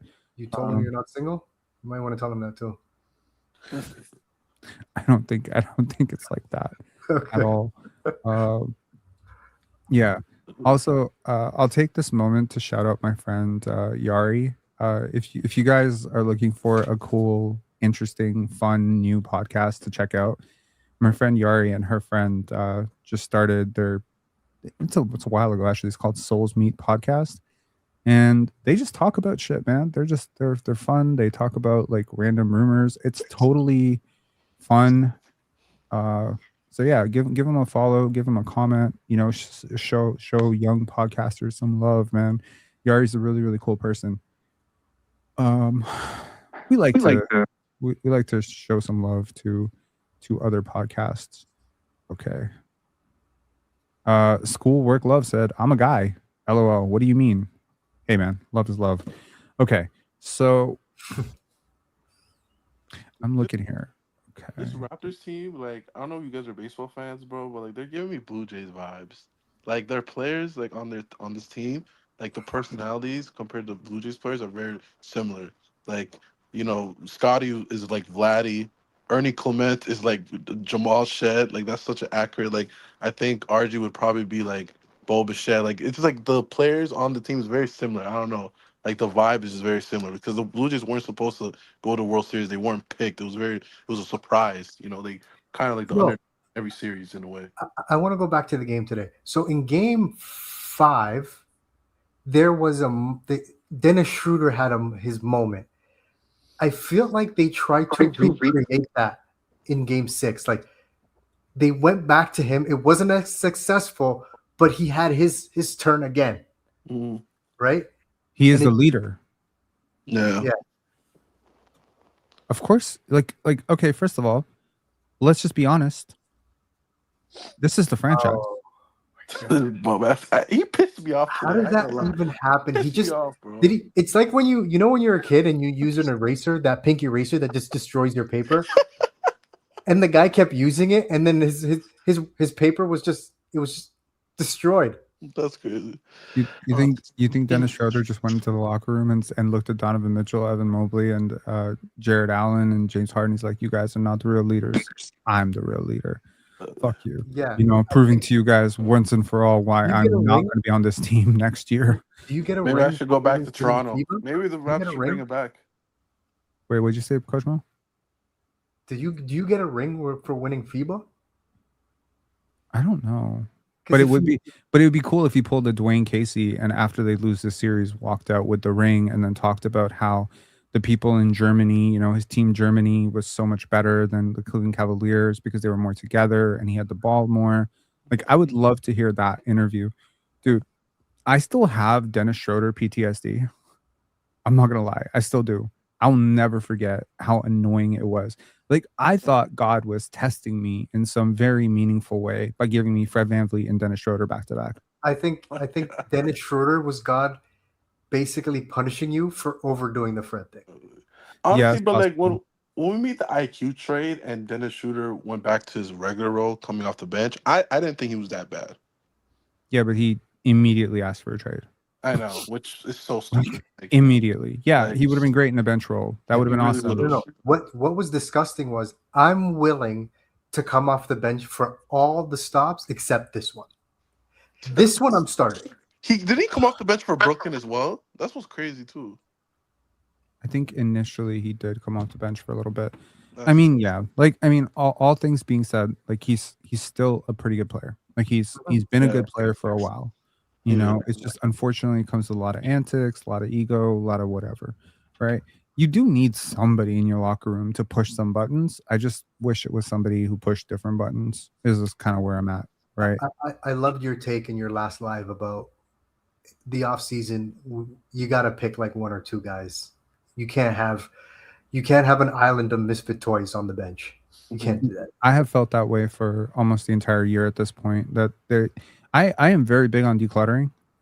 I don't know how y'all are with your house, but like me personally, I'm very big on this idea that like my girlfriend lost her mind like 2 years ago because I went like I would have a day where I'm like, we have too many plates. And then the next day she would wake up and half our plates would be in the garbage. She's like, what are you doing? I'm like, we have too many. We are 2 people who live here.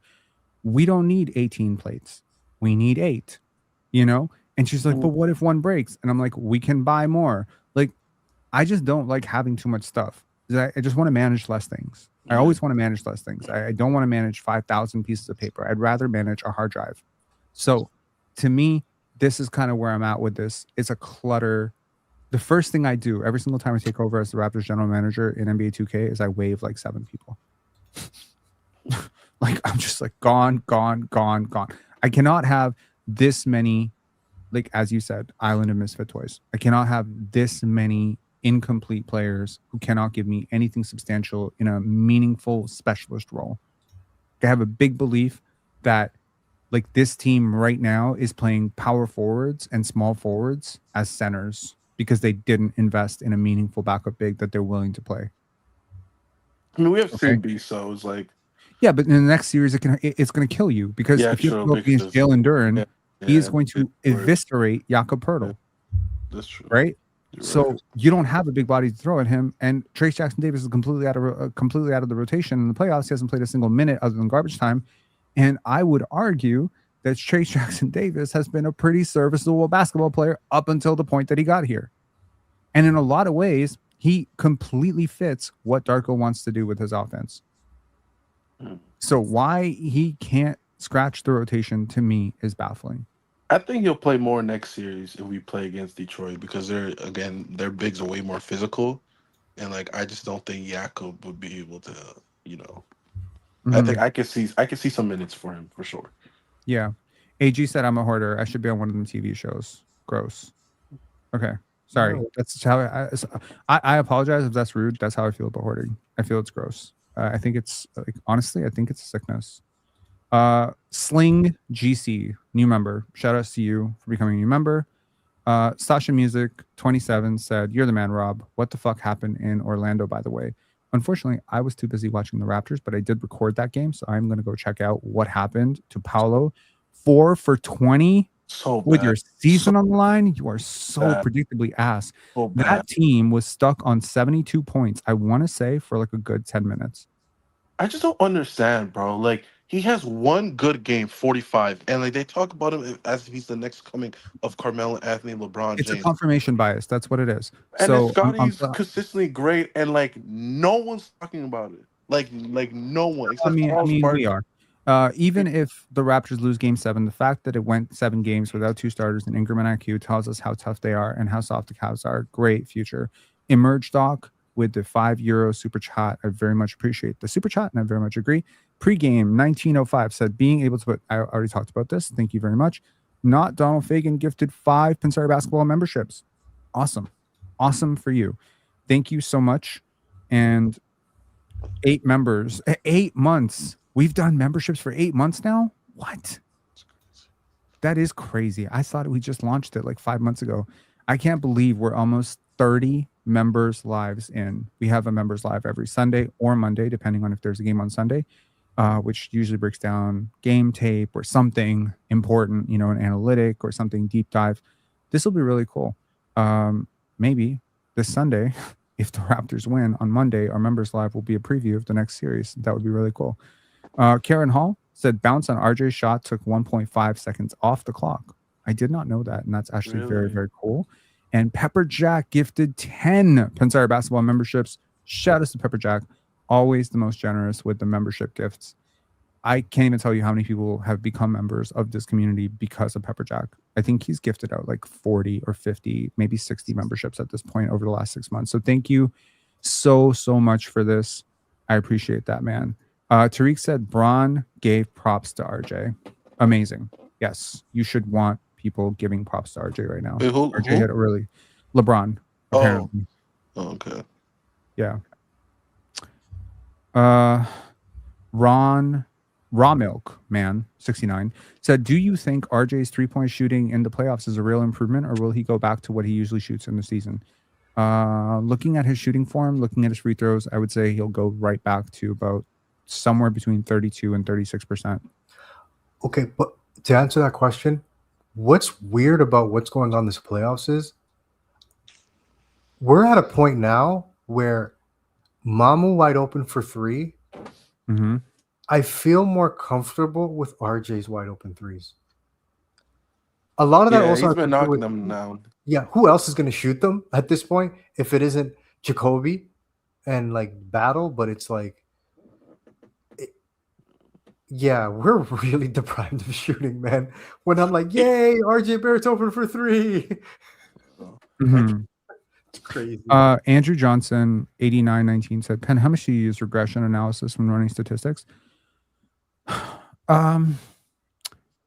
A fair bit, depending on the eye test element of this. So basically, like, there can be outlier shooting series based on how a particular player is matched up with the other team or what the other team is conceding.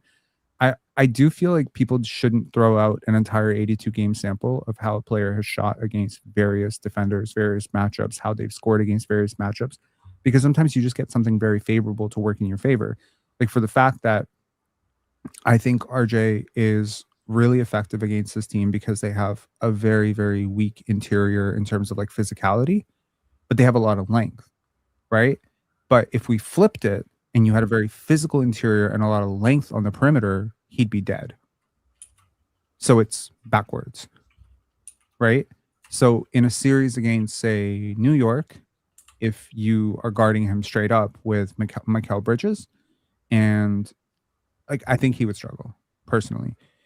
In a series against Detroit, I think he will struggle mightily personally. So if he doesn't struggle against Detroit, if we make it out of the series somehow on Sunday and we go up against Detroit and he doesn't struggle, I'm willing to reevaluate my thoughts on RJ Barrett completely. Because I have always felt like he was a playoff riser because they allow for more physicality in the playoffs. So you're sort of evening out and you're leaning into his style of play. The playoffs are not regular season basketball. These are different sports, I think. And the playoffs lean into the favor of players who are strong for their positions. RJ is strong for his position. So yeah. I don't know. I don't know if that answers the question completely. But yeah. Fair. Yeah. It was. I appreciate the conversation, guys. Appreciate you, man. You guys have a great rest of your night. I'm gonna go take a shower and go sleep because I got to do some scouting in the morning. So Dope. It's 1:34 in the morning. Thanks for that information on Donovan Mitchell. yes, sir. I'll talk to y'all. All right, peace, man. Coach Mo, Mark, or Johan, any final thoughts? Go Raps, man. Hopefully Sunday's our last game of the season. It was a very successful season, I think. You say hopefully if or hopefully it is? Hopefully, no, hopefully they win. If. But if not, I think it was somewhat of a successful season. We got to learn a lot about this team. And I think a lot of people are a lot more optimistic about this team moving forward, maybe than they were maybe like a week ago. So I think, listen, obviously we all are hoping this team wins. I think they could do it. I think it's going to take a lot, but listen, that team has a lot of chokers. All right, I'm not trying to be rude, but that's just the truth, and I'm going to be tuned in for that. So go Raps, man. Oh, Max man. Strus, James Harden. Yep. And if The demons are real. Mitchell, if Mitchell can't give you all he got because he's compromised. Oh boy, Harden, where you at, bro? I think if you're Scotty Barnes, you go to sleep tonight, you're like really excited about this potential ability to do something really incredible and very historic, and Doable. and totally doable. Exactly. 100%. I mean, and to do this undermanned, to do this with like IQ and BI missing, like nobody can ever take this away from you. Like, people will talk about this. How many series do you think Vince got us out of? Do you remember? You remember Pascal in the bubble? One. His first time as the number one guy. Oh my God, he was in a horrible. playoff series. In a playoff, so oh bad. my God, he was so bad. I used to. Oh my God, I did not like him back then. But To be clear he on got something, better. this series right here, if it were to end tonight and there was no game 7, so I'm of course ruling out any possibility of Scotty having the worst game of his life in game 7. Mm-hmm. If this series ended right now, this is better than any playoff series or any playoff year of Chris Bosh's career, yes, of DeMar DeRozan's career, yes, of Easily. Pascal Siakam's career. yes. Easily. It's not even close. The only 2 players in Raptors history who have ever touched this level in terms of like individual performance there's 3 players: Scottie Barnes, Kawhi Leonard, Vince Carter. That's it. That's the whole list. Nobody else has touched this level of production, whether you're talking PRA, whether you're talking, role difficulty, whether you're talking Which Kyle? Impact. Huh? Did you say Kyle Lowry? I said Kawhi. No, you said Kawhi. Kawhi, Vince, and Scotty. That's it. Okay. Yeah. There's okay. nobody else who Yeah, has I touched agree. this. I didn't watch And since I was young, but he had 50 in a playoff game, and I did hear he was Mhm. like against Philly, he was like yeah, Oak Tree saying Kyle question mark? No. No, So no no. like respectfully to Kyle Lowry was amazing. the goat. Kyle Lowry had a significantly large impact, but never a series that was this impactful.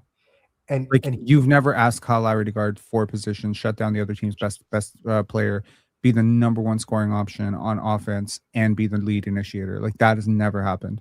Yeah. You cannot have asked him to do that. And I think Kyle would be the first person to agree that this is probably better than any series he's ever had in his life. I mean, especially if we talk about this not just from a series perspective, but from a completion of year playoffs, like average game in the playoffs for X year, Y year. So Kyle Lowry 2018, Kyle Lowry 2019 versus Scotty Barnes 2026. No. What's so you want to go? yeah, no, I was gonna ask. I'm looking at the plus minus. Jacoby's -6, but his minutes felt great. It's just weird. He's always a minus. Yeah, that's weird. It's so strange. Yeah. Yeah. I'll say this though about Scotty. It's crazy. Yeah. It's crazy because like obviously he's probably going to face better defenses when he plays more playoff games because even though because Cleveland does have a DPOY, there's better defenses out there. But this is the worst we're going to probably see him in the postseason if we expect him to get better, and he's already doing what he's doing. Sure.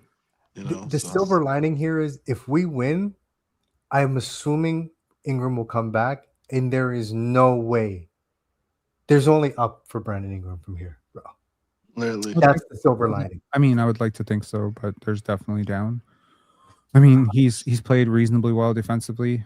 He was getting better. I would argue he's had 2 decent games and like 3.5 really bad games. He had moments. Yeah, like so, it almost felt like he was starting to get it going in game 4.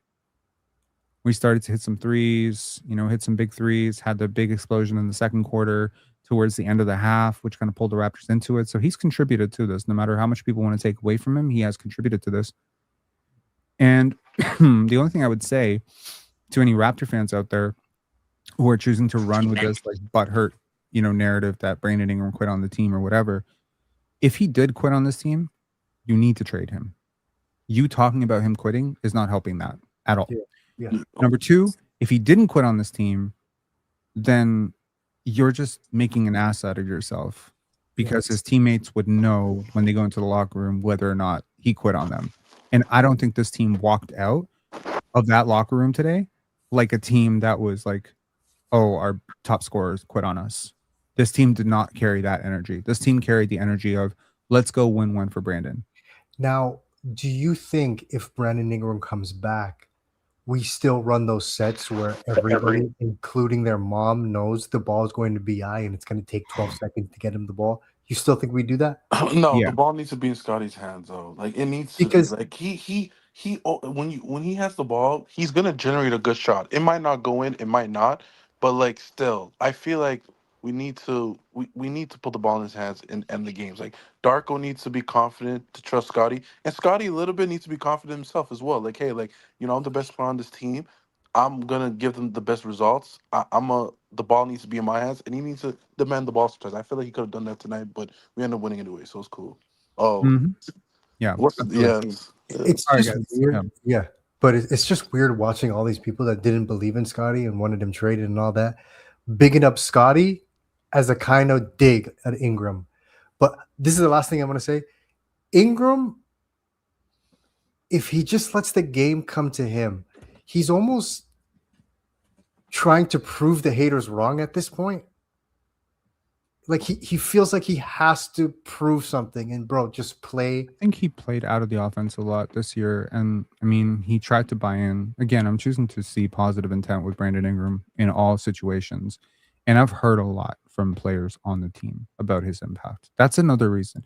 Sometimes when I go like, I don't know if people know this, but let me try to say this for the 500 people in here.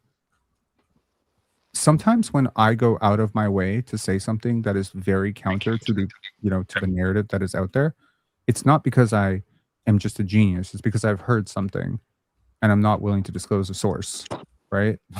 So, like, sorry, Mark or Jan, I think you've got like audio issues. It's been going on for like an hour and a half where once in a while, like I can just hear myself in the background. I don't know if you have headphones on or if you don't have headphones on. Do you not have headphones on? Okay. No, I don't. Sorry, my fault. But I'll leave. Don't worry. I'll leave right now. Okay. All right, man. Peace. Thanks a lot. Yeah. So I just think that this, like the Fred VanVleet stuff, you know, I heard some stuff. I had heard some stuff about you know, Fred and, you know, the impact that he was having on some of his younger players. Even some of the more recent stuff, you know, about Scotty and yeah. So about this Brandon Ingram thing, I can tell you his teammates love him. Like they really, really rock with him all the way through. Like they adore that dude. And the stories that I've heard, you know, in terms of his impact on his younger teammates, it's always weird to me when people try to erase impact as if like being in the locker room with a guy doesn't help you. I can 100% see all the ways in which Brandon Ingram's presence on this team is helping Scotty Barnes. Look at his footwork. Look at his footwork in the mid-range. You don't think he's learning that from Brandon Ingram? I can tell you with a lot of certainty that it has helped RJ Barrett, that has helped Jacobe Walter, that has helped CMB. And I hope in light of everything that people are saying about Brandon Ingram, that all of his teammates will do what Scotty did and come out and actually explain what this guy has meant to them this year. And again, I'm not trying to be sentimental. I'm not trying to glaze or whatever the fuck the kids these days say. It's just when you actually listen to like people talk about like how hard this guy works, how much of a positive presence he's been, how bought in he's been, how locked in he's been, how much he's trying to learn, change, observe. He's not going anywhere. He's really not going anywhere. Yeah.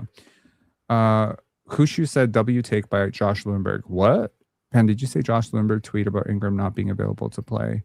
Did he support Brandon Ingram or did he pull a Sid 6-0 and rip? Sid is all a gimmick. I don't even think he believes what he says. Yeah. He's just a personality. RKER TV with a $50 super chat. This is officially our biggest super chat of the playoffs. Shout out to you. Thank you so much. Pensare Basketball.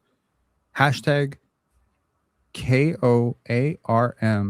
King of all Raptors media? Oh, damn. Hats off to Pensare Basketball. How did you figure that out? Huh? How did I figure that out? Because it's literally written right after. But honestly, I was trying to figure it out before I kept reading on. So actually, I figured it out just based on context. Hats off to Pensare B-Ball for he who knows his shit. Break shit down, fair and correct. Cheers to the RJ shot and cheers to your grind and daily work, man. Cheers. 2 beers. Shout outs to you, man. Thank you so much for this. I'm gonna let you go, and good night, Rob. I just want to say to all the Raptors fans, man, as there were moments in this season it was hard to watch, and some of us checked out. We got a Game 7, baby. We got a Game 7. Toronto Raptors playoff basketball Game 7. Man, who would have thought, huh? I didn't think. But I wanted to make this pregame, pre-series post, not post video, and I worked on it super hard, and I still have it. And in it, I came to the conclusion Raptors lose in 5, and I was like, I'm not posting this shit. I'm not posting this shit. Nope. Not gonna fucking get me picking against my team. So I went on the panel and I picked the Raptors to win. And then on X, I picked the Raptors to win in 7. Okay. And I'm just like, no, I'm not gonna pick against. I'm not picking against Scotty Barnes in a fucking series. Pepperjack with a $20 super chat. Thank you so much. Game 7 is going to be broadcast prime time on NBC at 7:30 p.m. in the States for the first time since 2002. The whole world is going to watch RJ Barrett and Scotty Barnes. Wow. That is awesome. That's cool. You know what? Prove it. Prove it to the whole world. Shut them all up, man. These two have taken so much bullshit. Seriously, they have. These two have like some of the worst online PR of literally any two successful lottery picks I've ever seen in my life, because neither one of them you can consider a bust by traditional sense, right? At all. Like Scotty, you definitely can't because he's two-time All-Star and a Rookie of the Year. But like, do you know what I mean? Like, it feels like there's always some sort of dig at them. Like the other day, I listened to a person who's watched every game of the series call Scotty Barnes meta world peace with more offense. Like, how disrespectful is that? Like, shout outs to Ron Artest, but what the fuck are we doing here? You Like, know, they'll say souped up Lamar Odom. Just say Scottie Pippen. Just shut up. Like, that's what souped up Lamar Odom is. It's Scottie Pippen. there's this weird thing with Scotty where people are watching this series and objectively he's been the best player. And these other outlets, they just can't say it, bro. They just can't say it. They just can't. And they're waiting. They're sifting through all of Paolo Banchero's bad games to find a good one. You know what I mean? It's insane. Yeah. They're waiting for the one Paolo game where he plays well out of like 4, and then they're waiting for the one bad Scotty game so they can jump out of the bush. It's just, it is what it is, man. Like, if Scotty has a 13 for 20 game, a 13 for 20 game, and a 4 for 20 game, and Paolo has a 4 for 20 game, a 4 for 20 game, and a 13 for 20 game, I mean, you want to do the math real quick? What have they shot over those 3 games? That's never going to be the conversation, because 95% of the conversation around Scotty is going to be that 4 for 20, and 95% of the Paolo conversation is going to be his 13 for 20. Yeah. That is the point. You know, when you want a guy to succeed, you talk about his successes. It's funny, but it's true. Like, people do that shit all the time. Nobody's talking about Anthony Edwards shooting 39% at all. Nobody. No Chris Webber fan is bringing up 1998, 1999, 2000, 2001 in the playoffs. Nobody. What are they going to bring up? They're going to bring up, you know, the best game. I'm petty, bro. I'm petty. I can sometimes be petty too. No, Rob, I'm petty. You're pettier? Is that what you're saying? Some people will be like, yeah. I'm like, you wanted Suggs. Shut up. Like, in the middle of the celebrate, I'm like, hey, you're not allowed to be that happy. You know what drives me crazy? These motherfuckers tried to tell me I wanted Jalen Suggs. They edited a clip of me saying Suggs at 4 after I had just specifically said Scotty at 3. And they said, see, you wanted Suggs at 4. That shit fucking pissed me off. And Raptors Moment shared it too. I was like, oh, you bitch. Like, you lying. Oh, wow. They really don't like you, huh? They really don't. They really don't. I've kind of come to terms with it. And I actually know why people don't like people. And I was thinking about it a lot today. They butcher your name too. I saw Samson say your name in like Pensare? Yeah, he keeps like, and I'm like, yo, you're doing that on purpose. That's how he thinks it's pronounced. That's cool. It's an Italian name. I don't know. English name. It was just weird. It's not my name. You know, like to me, you're not butchering my name. You're butchering the Italian language. That doesn't really bother me.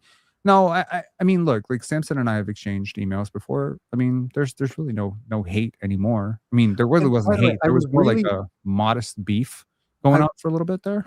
I'm really curious because I think Samson's he's very smart and he knows what he's talking about. When he says, I don't think Scotty's a point guard, and then I'm like, well then who is and what's Quickley? Because I've heard him and the guys he does podcasts with talk about Quickley's slow processing, his inability to generate opportunities for his team. So it's like, if Scotty isn't the point guard, then what the hell is going on this team? Yeah, what's the alternative here? It's pretty obtuse to see to cover the Indiana Pacers and everything that Tyrese Halliburton does, then to cover the Toronto Raptors and everything Scottie Barnes does, and to arrive to the conclusion that one of these players is a point guard and the other one is not a point guard seems crazy. Especially when there isn't a point guard on the roster. It's not like Steve Nash is sitting somewhere on the bench or Jason Kidd sitting somewhere on the bench or John Stockton there. Like, you're complaining about Quickley, but he's a point guard? I mean, I don't get it. I think so. Okay, let me ask you a question. Honest truth. If somebody asked you to rate your own intelligence on a scale of 1 to 10, what would you say it is? No judgment here. Just scale of 1 to 10 and 5 is average? Sure. 5 is let's say 6 is average. Let's say 6.5 is average. Let's say 6.5 is average, and then 10 is like, we're talking like quantum physics level genius, and 1 is you cannot be trusted with scissors. 10 is quantum physics genius. Yeah, 10 is Okay, like I'd probably give myself like a 7 then. you give yourself a 7, so Yeah. you're just slightly above average, right? Yeah, I would say that. Yeah. I think most people probably overestimate their intelligence. Some people underestimate their intelligence. The problem with our world is that very intelligent people very much underestimate their intelligence, and very stupid people very often overestimate their intelligence. So They're the boldest.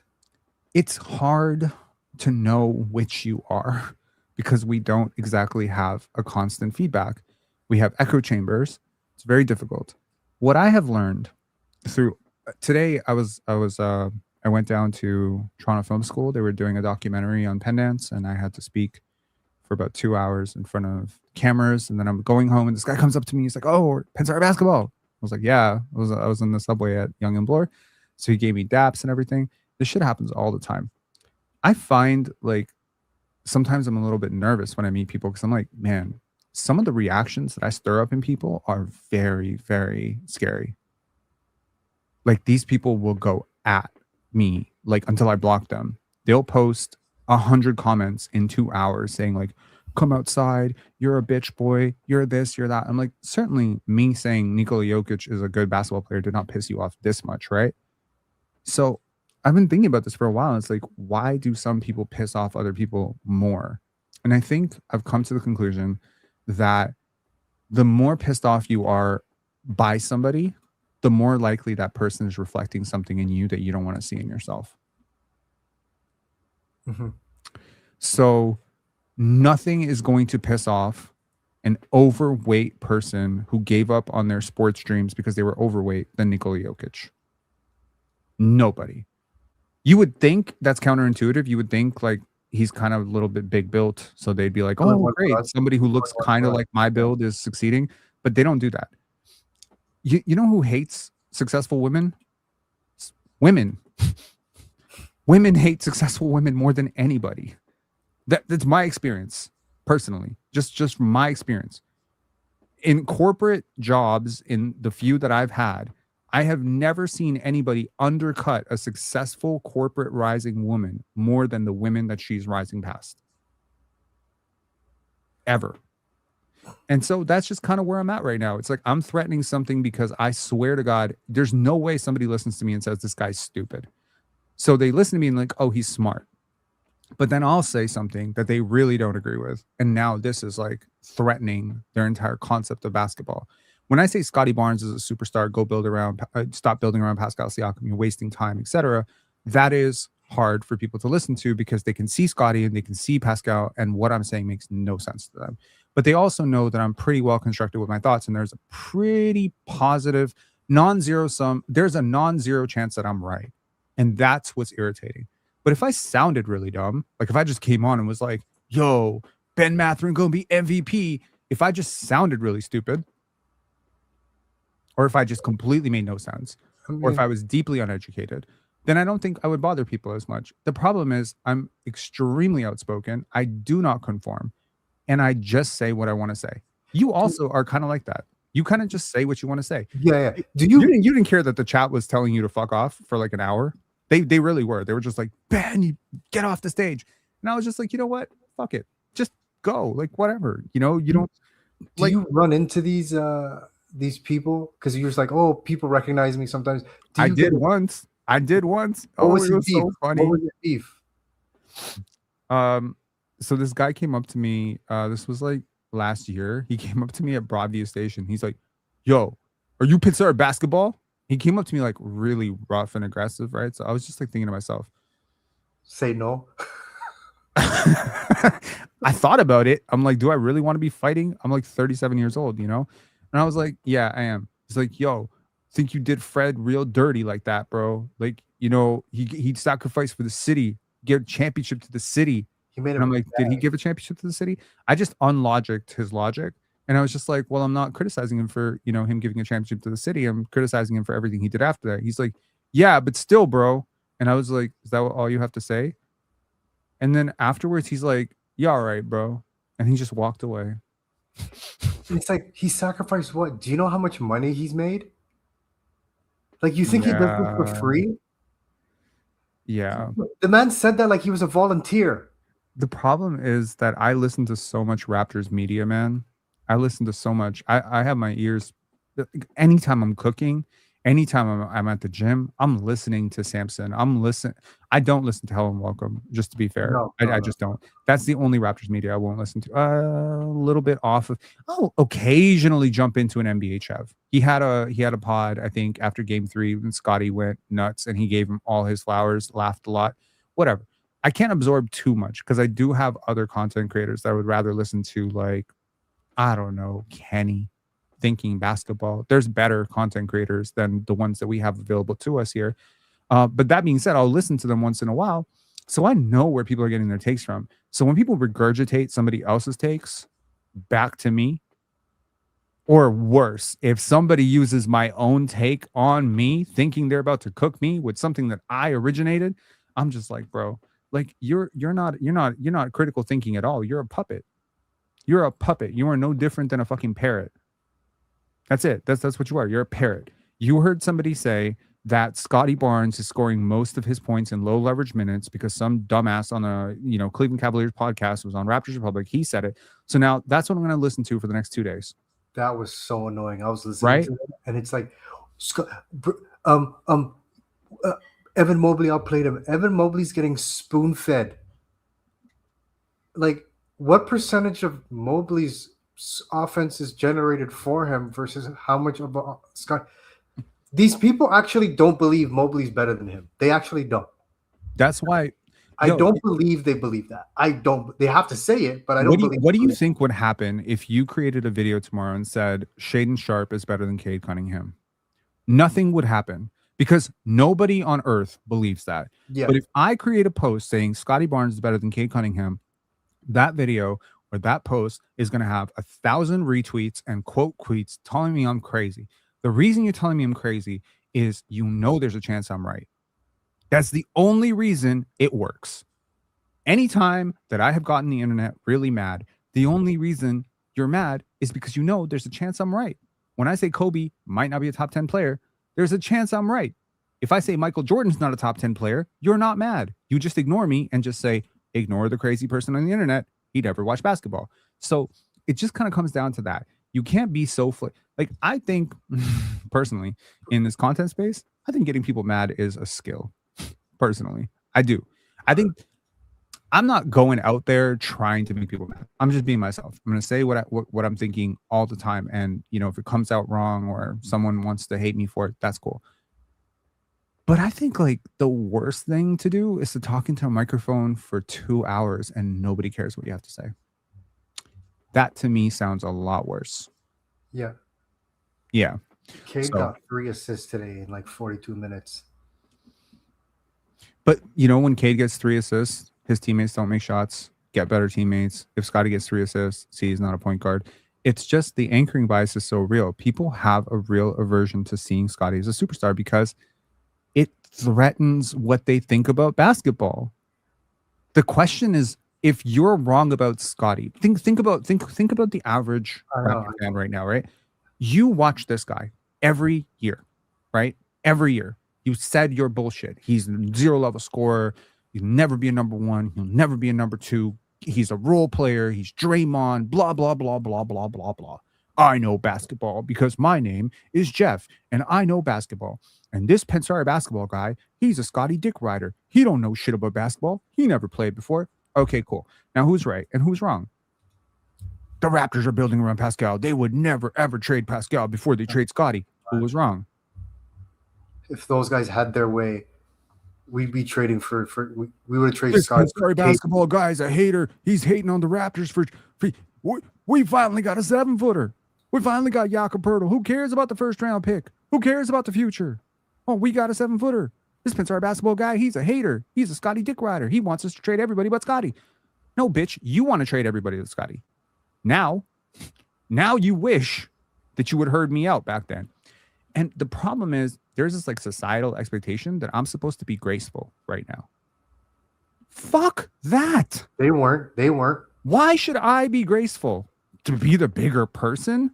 No, They weren't. not be the bigger person. I've been a really big person for the last 4 years as people have told me I'm fucking crazy. And I've been telling people, but listen to me. Look, think about this person. Think about Joe Schmo Raptor fan who's sitting at home believing that Scotty is the player that Doug Smith, Josh Lewinberg, Michael Grange, Samson Folk, William Liu, all these people have presented him as. And now I just want to give Samson some flowers. Samson's been way higher than the rest. Oh, Just yeah, to be clear. yeah. He has adjusted his tune way heavy. He's done a lot of work. He's a really smart guy. Not slandering Samson or Yeah, Blake yeah. or whatever. like This is like fair. So listening to these people talk about Scottie Barnes over the last 4 years, it's a big thing to be wrong about. It's one thing to be wrong about Grady Dick. It's another thing to be wrong about Elijah Martin. If I end up being wrong about Elijah Martin, trust me, I'll be the first person to be like, bravo, bro. You got it. I fucked up. You got it. I'll be happy. I'm happy to be wrong when what I'm wrong about is a Raptor not being good. I hate being wrong when what I'm wrong about is a Raptor being good. So in that situation, maybe you didn't pay attention to it. You didn't see enough minutes. But with Scotty, we've seen thousands of minutes. And despite seeing thousands of minutes, who are the people who have actually said that he is a superstar? Let's count him out.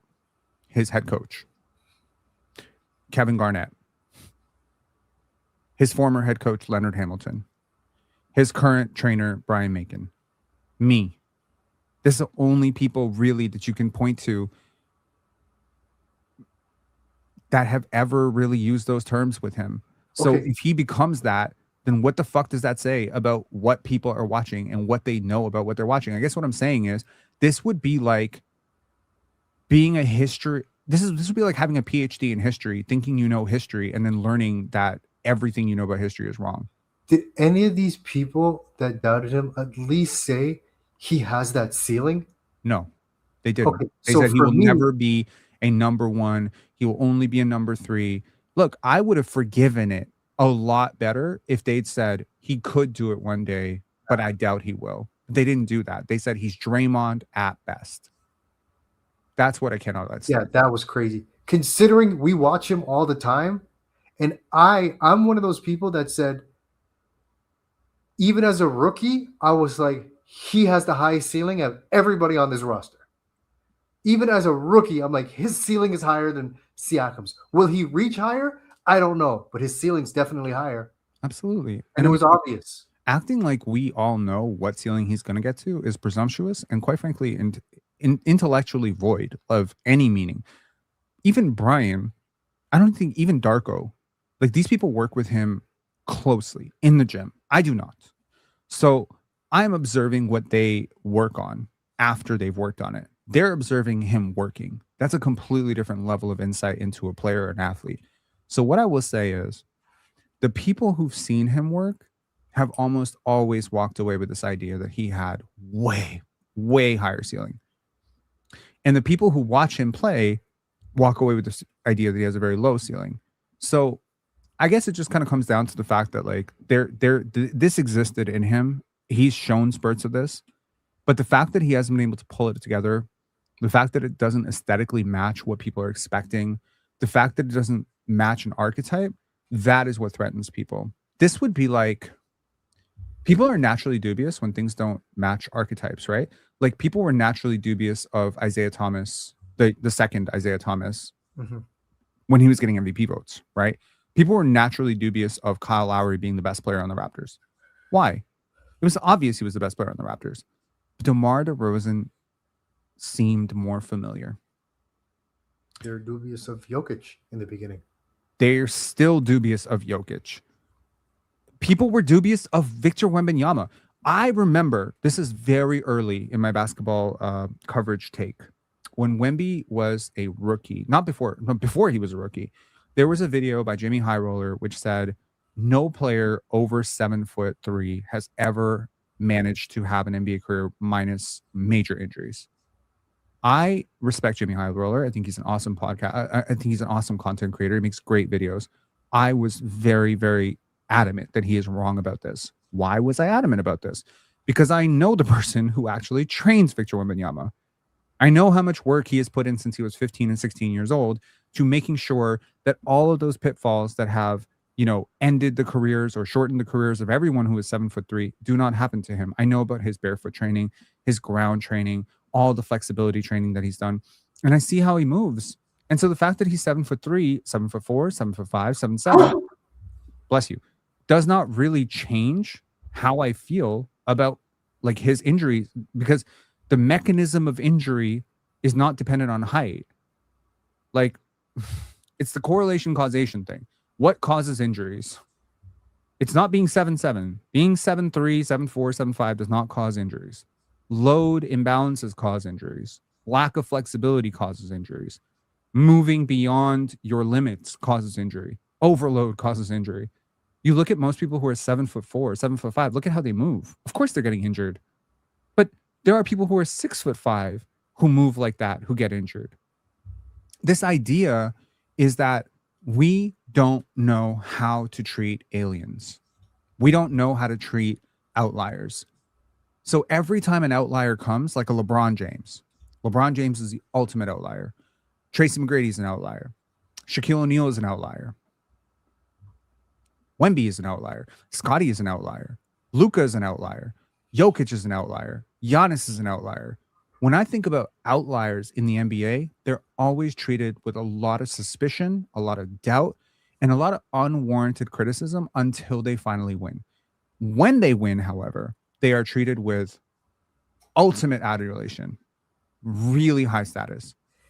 So Scottie, right now, my only goal was bringing him up all the time at the panel. I remember getting sat down. I hope I don't get in trouble for saying this. I got sat down on the panel. Like, I got sat down by the PC team and said, you bring up Scottie Barnes too much. Nobody cares about Scottie Barnes. Basically, this was the only time I have ever been given content and direction of I'm talking too much about this thing. And I think it was largely because an entire episode got derailed into a 1-hour conversation about Scottie Barnes. And it was supposed to be this really big episode about something else. I've been talking about Scottie in any conversation I can squeeze him into. If someone's like, oh man, my friend is 6'8", I'll be like, you know who else is 6'8"? Okay. Scottie Barnes. Like, oh man, this guy got a block. You know who's got over 100 blocks this year? Scottie Barnes. So at this point, it's just annoying, right? And I get that, but also I need people to talk about him. You know, I need people to know who this guy is, to pay attention to him. And you know what? Now he's making the whole world pay attention to him, man. It feels great. It feels so good. I'm so happy for him. Honestly, when he had that moment where he dunked on Jarrett Allen, and then he went back and he blocked James Harden, and then he went up to Brian and, you know, his baby mama, and he's just like, oh, you know, and he's going out to the fans, and you see that entire collection of the fans. I haven't seen the fans fuck with a Raptor since Kawhi like that. I haven't felt like that pride that you feel when your guy is better than their guy. And this is our guy. Kawhi wasn't our guy. Fair. He was a mercenary. But still, for a moment there, he felt like our guy. So when your guy is better than the other team's guy, and your guy can do shit that the other team can't stop, and they just look really defeated and demoralized, and just especially when the other guy is actually a guy that you really respect in James Harden and Donovan Mitchell. He's not doing this, no offense, to Jalen Suggs and Desmond Bane, right? He's not doing this to Jaren Jackson. He's doing this to Hall of Famers in their best parts of their career. Like, Donovan Mitchell's in his peak. James Harden is slightly outside of his peak, but James was arguably having one of the most efficient seasons of his life with Cleveland. All of that has fallen to shit in this series. All of it. Everything we thought about the Cavaliers coming into this series has been proven null and void. Most of it. I just need you to keep that file you have of all the slander. You still got that folder, bro? It's so big. All right. Yeah. It's so big. I might need a leak. I would never do that. I will never leak anything. I'll tell you right now, if I leak something, it will be a documentary and my name will be on it. Yeah, I don't believe in that leak shit. No. Why is everyone pausing? Y'all grow the fuck up. What? Pause what? Oh, I said leak. That's a plausible offense? Leak? Bro. Sometimes leak is slang for. No, I know that, but like, my God. I know the fact that they're thinking in that terms is like. Oh, Zigsaw Puzzle said it's so big. I guess pause that. So I gotta pause because my folder is big. Oh, I think that's what they're pausing, not my leak, but maybe it's the combination of the two where they said, okay, it's gone too far. So these guys, they were just like, nah, we cannot let this slide. This guy's talking about leaks. This guy's talking about it's so big. Next thing you know, they'll be talking about like a hard drive. Be like, put it in. Be like, nah, bro, nah. Unpause this shit. Pause it again. Oh my God. Do you know that the generation after us is the first generation that is stupider than the previous generation? Hold on. Are you saying generations in human history have been getting smarter? They have been, yeah. Up until our generation, and the whole trend reversed right after it. Oh, and they're getting poorer too. That's also happening. That is unfortunate, and I do not gloat on that. Yeah. I did, however, just pay off my mortgage today, my second mortgage. So I am mortgage free, thank God. In large part due to this community, by the way. So yes. Zigsaw Puzzle said, does that mean you are more stupid than the previous generation? No. Our generation is the pinnacle of human evolution. Every generation after that has fallen off slightly. This is not due, by the way, to anything. I mean, it's largely due to technology, unfortunately. Technology and social media has zapped people of their brain power in a significant way. Yeah, people used to do basic arithmetic without a calculator. People used to memorize phone numbers. People used to get to places without using GPS. It was like there were certain skills that everyone just had. And now we're the over-reliance on technology. I think that's definitely part of it. I think there's more. I think the introduction of technology in schools has separated people more from paper, and for whatever reason, absorption through paper is greater. So people are looking at their iPads, their cellular phones, any screen introduced in schools. There's a correlative trend where, I mean, I would actually say it's causative, where when you introduce technology in schools, typically cognition scores, IQ scores drop significantly. They're even struggling. A lot of kids now are even struggling reading just a non-digital clock because they just see numbers. Yeah, that's it. That's it. Yeah. So I mean, and I also find there is a lack of resilience to some extent. Like they're not playing. I remember they're talking about the video games we used to play. Like Zelda, they'd be out. They're out. They're not doing that. Dude, I remember Duke Nukem 0 Hour. It's the last thing my dad ever got me, right? I love that video game. The cool thing about that video game is A, it's mad hard. And B, if you die at any point, there are no checkpoints. Yeah. So you play 45 to 50 minutes of a single level, and at the end, do you know how I died? I got into the water. I forgot to change my gun from the electric gun, and I shot somebody in the water because some random fucking attack came at me, and I shot it, and then I zapped myself in the water. Another time I died because I opened a door on myself. And apparently you can't do that in Duke Nukem 0 Hour. So you just die because I opened a door on myself. One time I blew myself up. So like, because I forgot that I dropped, I think my health was really low. And then I stepped over a trip mine that I set up for myself. My point is people really don't understand the struggle. And I think there's something very strange about this generation's need to have everything very easily. Yeah. And I don't think people are realizing that your brain is a muscle. You actually have to use it. So when you're able to go to Google, like if I had to figure out, like if you or I had to figure out at 12 years old how to get to a friend's house, there's actually some work that's done on that. We don't just type in an address into the GPS, put it on our phone, and then just go there to look up a map. You know, prior to having a computer, you'd have to literally draw up a physical map. You'd have to remember where streets are. And I mean, people consider all of this mundane and quite pointless, but it's actually quite useful. It also, I remember being in like the 4th grade, going to a friend's house, being verbally told how to get there. Mhm. And then I got lost and I got nervous, but I ended up finding it. And, Right. you know, you start to build confidence. It's like, well, I can figure it out. Like, it wasn't the worst thing in the world. I panicked, but I found it. And then I found my way back home. Right. And I did it alone, and I did it at a young age. Where if you just have a phone and it just tells you go here, then go there, then go there, then go there. What happens if your phone dies? Agreed. And There's that no previous- resourcefulness. There's Exactly. nothing to fall back on. There's no previous experiences. You can be like, well, I'll be fine. Absolutely. And it's also like in the sensitivity that people have, like there's an automatic default to like victim culture. Like any single time there's like a one brush stroke approach to every conflict. Like, I don't agree with you. You're racist. You're homophobic. You're a Trump supporter. I don't agree with you. I don't have to talk to you because, I mean, dude, like I remember 1998 having some very, very complicated thoughts about Bill Clinton and his record in former Yugoslavia.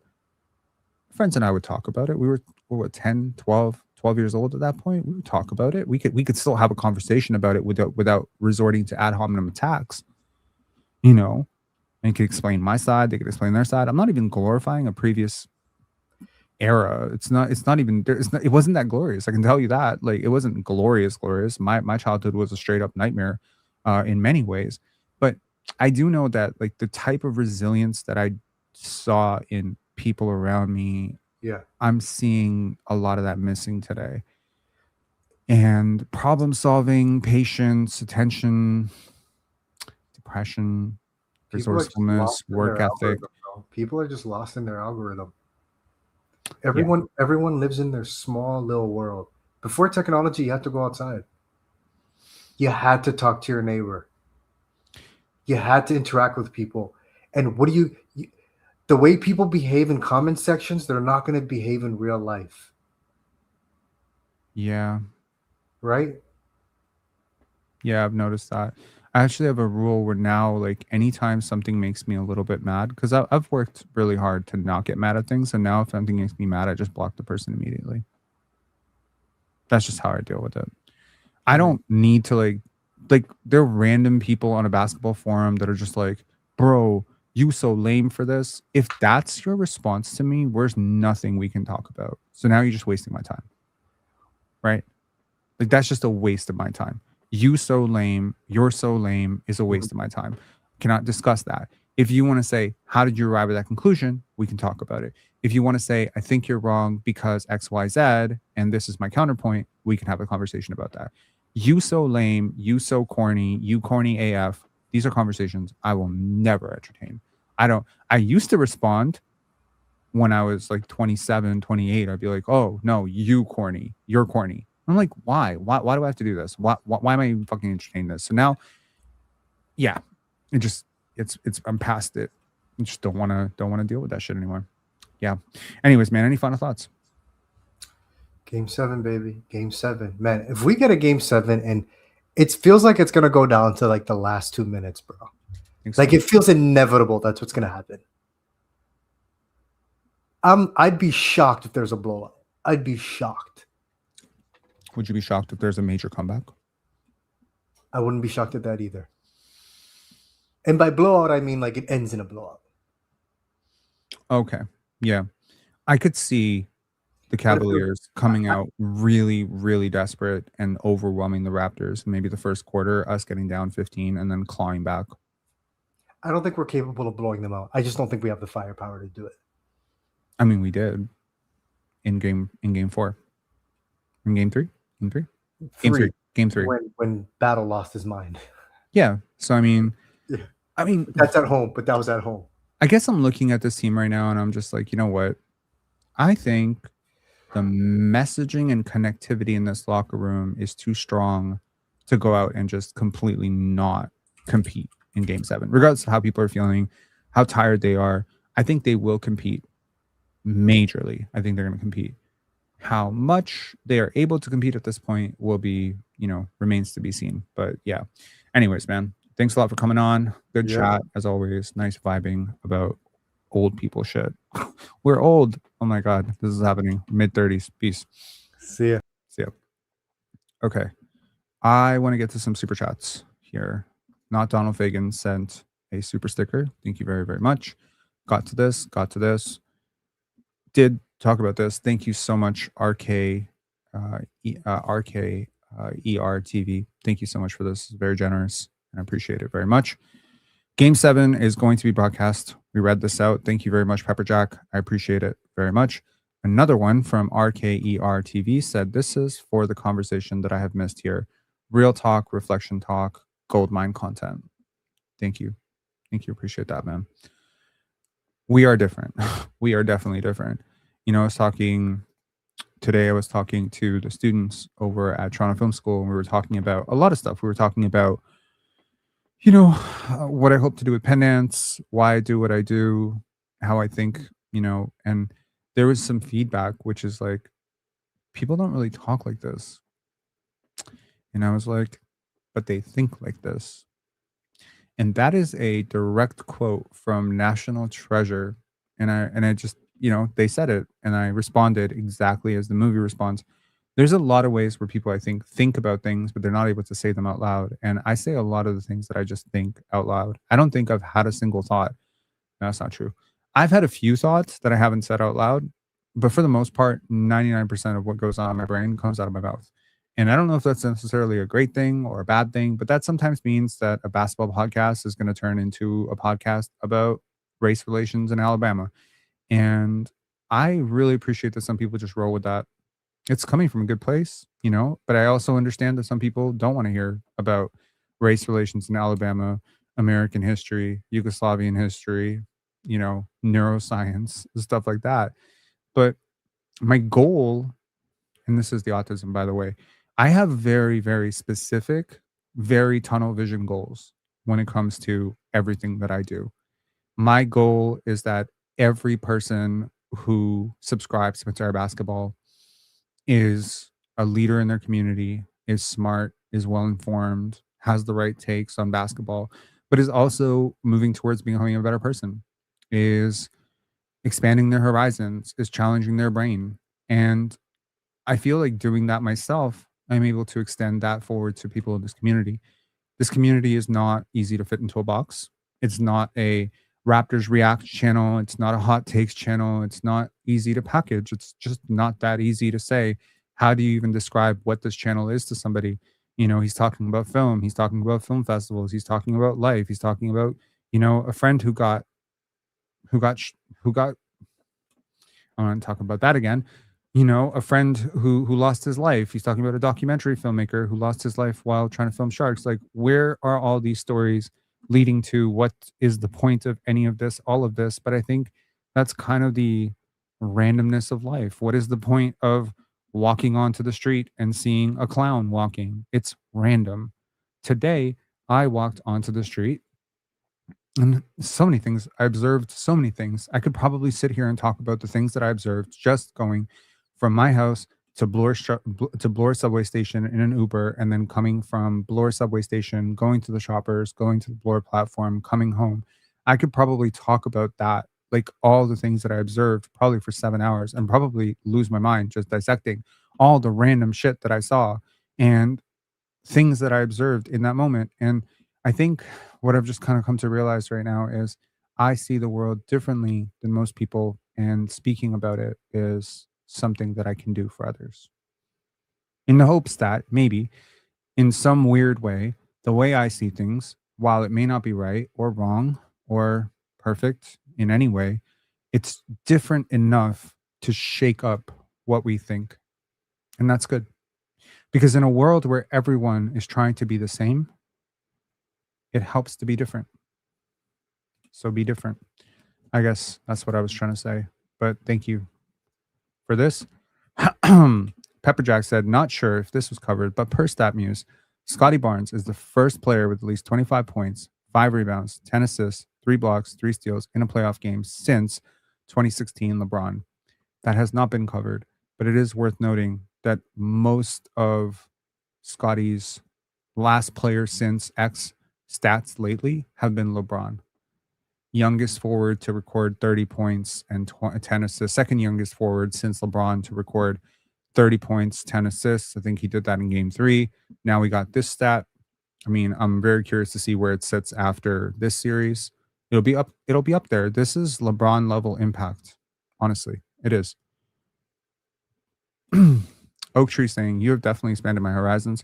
I was very 80s, 90s, early 2000s BBL head. I know you said BBL like basketball, but honestly, bro, I read it as BBL and I was just like, they really didn't have BBLs in 80s, 90s, but shout outs to you, man. My head is in the gutter right now. I apologize. Head, and you changed the way I look at basketball. Thank you. Appreciate you, man.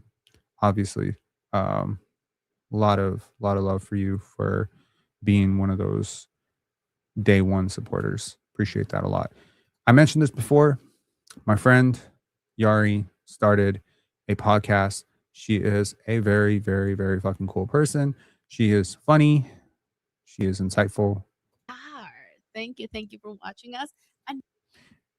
It may not be your type of content, but maybe it is your type of content, especially if you're somebody who's into listening to people just talk. I think that at least a part of the function, and I want to say this, someone asked me today in the interview about my brain tumor, and I was thinking about those 2-3 months after the brain tumor, and I was thinking about how much podcasts made my life feel a little less lonely because I was just going through a breakup. And I think that the Souls Meet podcast with Yari and Adriana is a really cool, like, if you just miss having friends, you know, like there are some people that don't have friends. They don't have the luxury of having like a great social circle that they can just talk to. I think these two are really fun people. Just random, just bringing it up. A friend of mine starts a podcast, and I'm not going to talk about the fucking friend starting a podcast. Of course, I'm going to talk about my friend starting a podcast. Shout outs to Yari for starting a podcast. And I am also going to go to the Raptors media, and I'm going to put a screen over it. And I'm going to let it play. Darko Rajakovic, let's go. And congratulations, Darko. Thank God. Obviously, things did not go as you'd hoped. Okay, first of all, hang on. I'm going to put a screen over this so I don't get a copyright flag. One sec.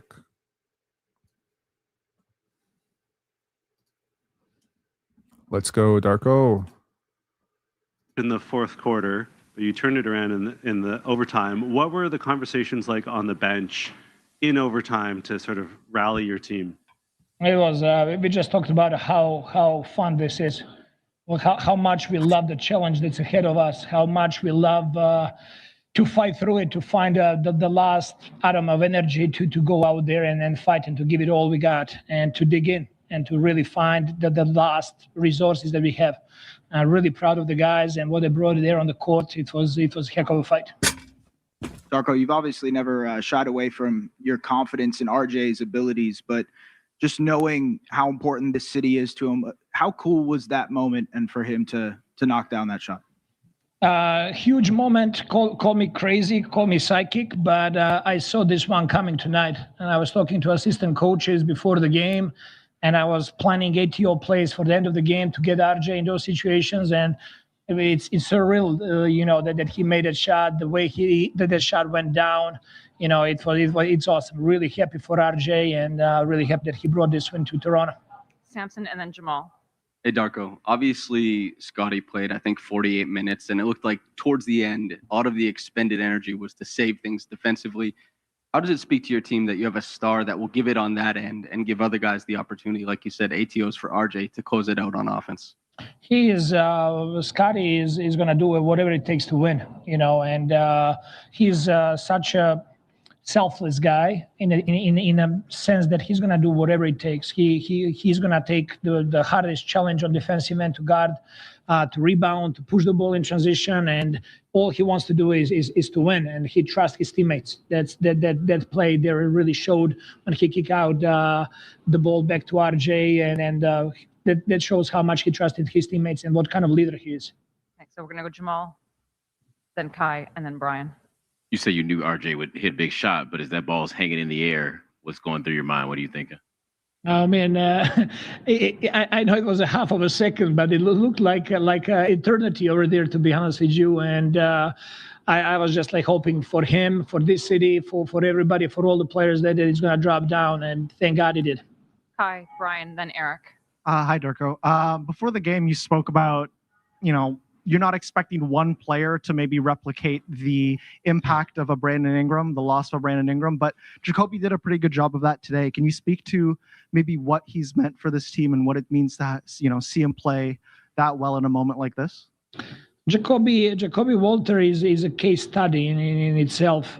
He is the guy, if he plays 5 minutes, 35 minutes, or he doesn't play any minutes, he is the same guy, same approach, same professional preparation for every single game. He's going to put everything he's got to help the team win. And he ending the game with 24 points and making some huge plays down the stretch for us. Really proud of him, really happy for him. We're really blessed to have him on our team. Brian, then Eric, and then we're done. You had Walter, but a lot of young guys getting tons of very valuable minutes and making a ton of impact. What's this playoff run been like, especially when you look at this young core? It's a lot of learning for all of us. It's amazing opportunity for the guys to have chance to go out there and compete against such a good team like Cleveland. They have veteran players, they have star players, they have great shooters, they have great coach, and just to be able to out there and be in a until the last moment against those teams, it's amazing. It's a huge experience for us. We also got to learn how, when we have a 10-point lead, how do we stay desperate in those moments? How do we make that 10-point lead, 15 or a 20-point lead? We got to stay in the moment and present and really compete every single possession down the stretch. Last question to Eric, please. Darko, after game one, I think you and a few other of the players said that you basically said they came into the room, they came into timeouts, and they weren't always tired. I assume there was a lot of fatigue tonight. Just what have you made of how they've learned to push themselves to the limit in this series? It's not our limit. There is more. We got to continue digging for more and finding ways to get out of more. That's the NBA playoffs. That's sports. Sports is not going to your limits. It's going above your limits. And that's what we're finding out, what those limits are for us. It really helps when you know that your teammates are behind you. It's really helping that you know that your city is behind you, the whole country is behind this team. So I'm really proud of the work that guys put in. Jacobe, congratulations right here. What was your view like for RJ shot? I had front row to it. I was, right there on the block, and as soon as I saw the shot go up and I saw it go in the air, it didn't waver. It just kind of stayed over the basket. So I was like, hold on, that might go in. And, y'all see it. Thank you. It's Scott, who's on your left there. Hey, Jacobe. Just wondering, how it feels kind of coming off of last game, building a little bit more confidence, and then getting a chance to come in today and just playing as well as you did on both ends of the floor. Just trying to stay steady and confident. Just watching the film, seeing what worked for me, what didn't work. There was a couple shots that I wanted to hit, so I just everybody said keep shooting, just stay in it. So they gave me a lot of confidence going into it, to where I didn't even have to second guess myself or anything.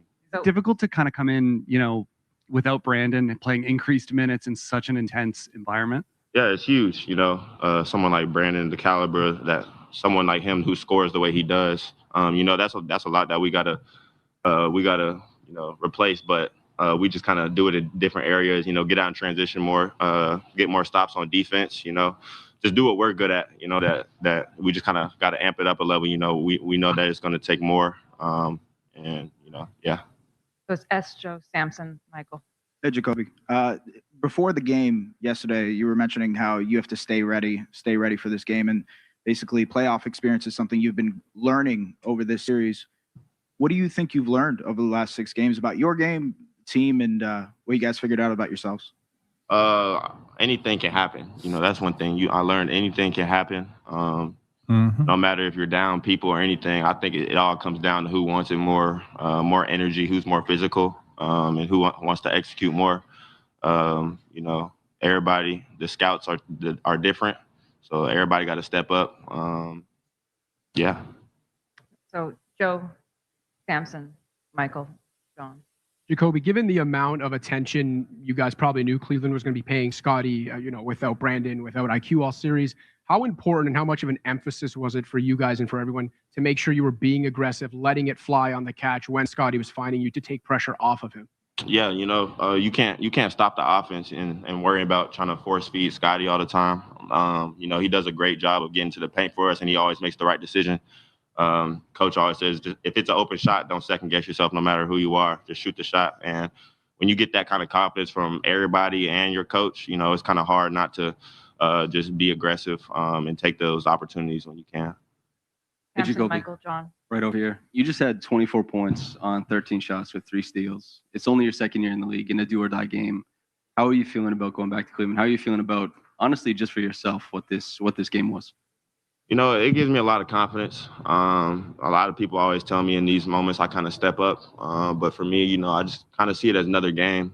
Just kind of stay poised, stay confident. The Lord, he keeps me steady through everything. So I never have to second guess myself, and just playing within the game, playing off my teammates. Just trying to give energy on defense and do whatever I can to win. Michael, John, Kai, and then we're done. Hey, Jacobe. Congrats on the win. Appreciate it. You ever imagine yourself playing in a Game 7 growing up? Are you one of those driveway kids? Yeah, I'm one of them. I'm one of them people count down 10 seconds, all that. I watched so many Game 7s. You see the intensity, and it's exciting.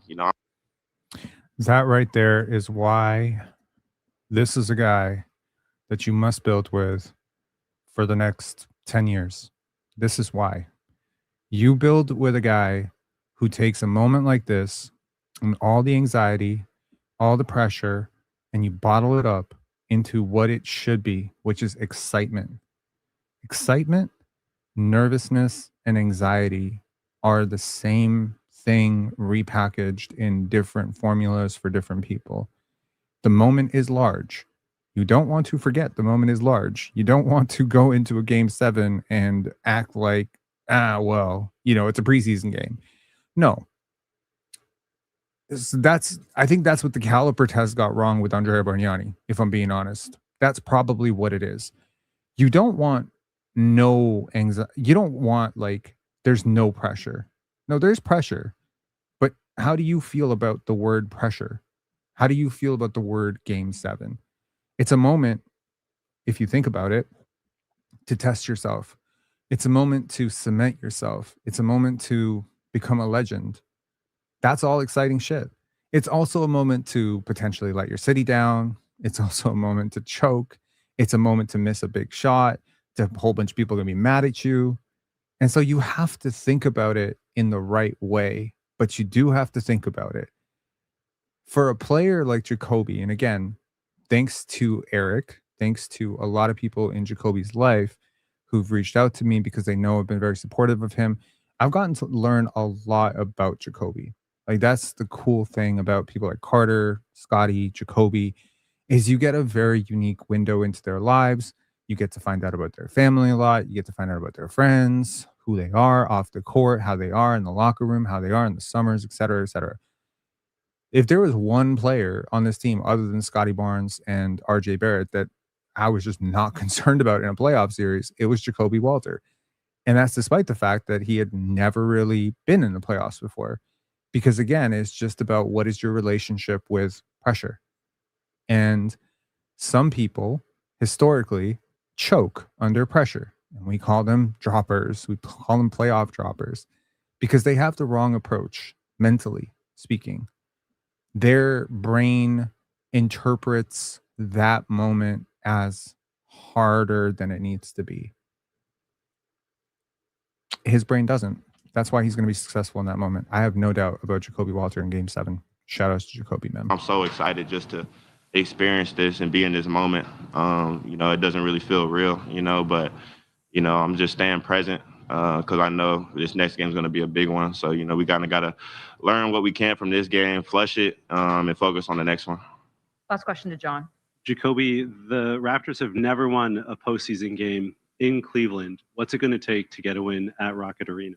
A different mindset, you know. We don't even think about stuff like that. You know, we just got to change our mindset, go out there and execute. You know, as you can see, we've been in tough moments all year, tough games. So we know how much we want it, and we just gonna have to show the physicality and you know, who wants it more. Congratulations, RJ. Just over here. How many times did you dream about doing something like that as a kid growing up, nailing a three-pointer in overtime for your hometown Toronto Raptors? Still dream about it. And, you know, just want to say one, you know, Scotty for making the pass. You know what I mean? I said it before. We talked about it, you know, right before the play happened. But, you know, just him having that trust in me to make that pass at that moment was huge. And then, you know, glory be to God, I didn't make nothing the whole fourth quarter, whole overtime. So, you know, for that shot to drop, yeah. Go ahead, Eric. RJ, congrats. Honestly, ball goes off the back rim. What are you thinking? I still knew it was good because it went straight up. Like, you know, if it goes straight up, you got a chance. Like that Halliburton shot last year. Darko said, and I think a few of your teammates said after game one, he was talking about how you guys were coming to timeouts, how you guys went to the locker room, guys weren't tired. I assume that's changed a lot as the series has gone on. What have you guys learned about yourselves in the effort to push to this level? I think what's helped us the last 4 games, I'll say, is one, I think starting the games off better. You know, when you start the games better and you're playing from a lead instead of playing from behind the whole time, it's a lot easier to win. And you know, obviously we got to clean up these fourth quarters. I think we've been doing well with the fourth quarters up until last game and this game, but you know, we got to clean that up and figure some things out. But I think for a majority of the game, we were in control. We played a good game. We played tough, played physical, and you know, we're gonna need even more for Game 7. Sorry, RJ. Hey, RJ. The crowd is working on the recall thing. I don't know if you've heard it, the RJ Barrett. What are your thoughts on that? No, that's lit. That's tough. I like that. I feel like my name is kind of like perfect for it. So, I've been enjoying that.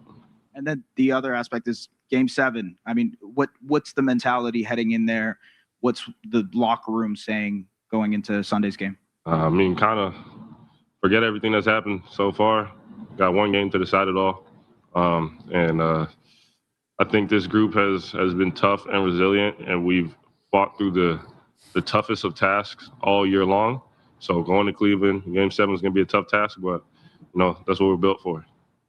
So Samson, Scott, then Michael. Hey, RJ, just over here. Darko said before the game that he was working through ATOs with you as the score in it. Was that represented in the final play, or was it a little bit more broken? No, that one was just kind of like he just trusted us, you know, right there at the end. But I think just knowing the moment in time, you know, I went to go inbound the ball. Like I said, Scott and I talked about it real briefly right before, and it worked out. But that just shows you just Darko and his trust. I think him seeing the both of us, you know, out there with the ball, I think he was comfortable with that. Further to that point, Darko has said in the past that he hardly ever draws up plays for you, that you're just so easy. You just get out there and you score. Mm-hmm. In the playoffs, do you think that matters a little bit more, just how malleable you are to that kind of play style? I think you're seeing that it does. And, you know, I'm a very physical player. I like to play strong, get in the paint. So, I mean, tonight I made 4 threes, but just getting in the paint and being physical, having a mentality to keep going every time, you know, I think that translates. I think you see Scott's been doing that, and C&B just got to be tough. And I think that's what we have on our team. We have a bunch of tough guys, and we play hard, and yeah, that's it. Scott, Michael, and then Josh. RJ, you mentioned that Halliburton shot. He actually tweeted that looked familiar. I just wanted to get your reaction to that, and just the whole idea of now you have a shot that's going to go down in the Pantheon. You're going to see that thing a million times. Yeah, man. I'm going to keep saying that. All glory to God for that. and just happy to be able to be in this moment. You know, playing for my hometown team, like that's amazing. I'm so proud of this group so far, and I think it's going to be even sweeter when we go get Game 7. Michael, Josh, Mhm. and then we'll end with Patrick. Proclamations. RJ over here. How you doing? You mentioned, the fourth quarter, not just for you, but for everybody, was kind of a little dry there. Where do you account for the belief that you have to be willing to take on that shot, given the circumstances? You had a good game, but you struggled down the stretch there. Said it throughout the year. I've told the young guys this all the time. Trust your work. We work on these shots every single day. I'm shooting shots that I work on every day. I've worked on them this morning. So at the end of the day, I think the biggest part of it is, being a competitor, but also I really don't care if I miss the shot. Like, I'm willing to live and die on me taking that shot. And I think when you have that confidence, good things will happen. Where does the confidence come from? Work. Like I said, the work, do the work every day. You could ask the guys. I'm always in there making sure that I get my stuff in, things I need to do to be prepared for moments like that. So Josh, and then end with Patrick. RJ, I'm sure of all people, you know the playoff history of bounces on that rim. Do you remember where you were when Kawhi hit that shot, and what does it mean to you to have a moment that's going to be etched in the history of any franchise, let alone this franchise? I was in California getting ready for the draft. My friends and I were on the couch watching, so it was. I definitely remember that shot. It was crazy, and just to be able to now kind of have a shot like that in history, it definitely feels pretty good. Go ahead, Patrick.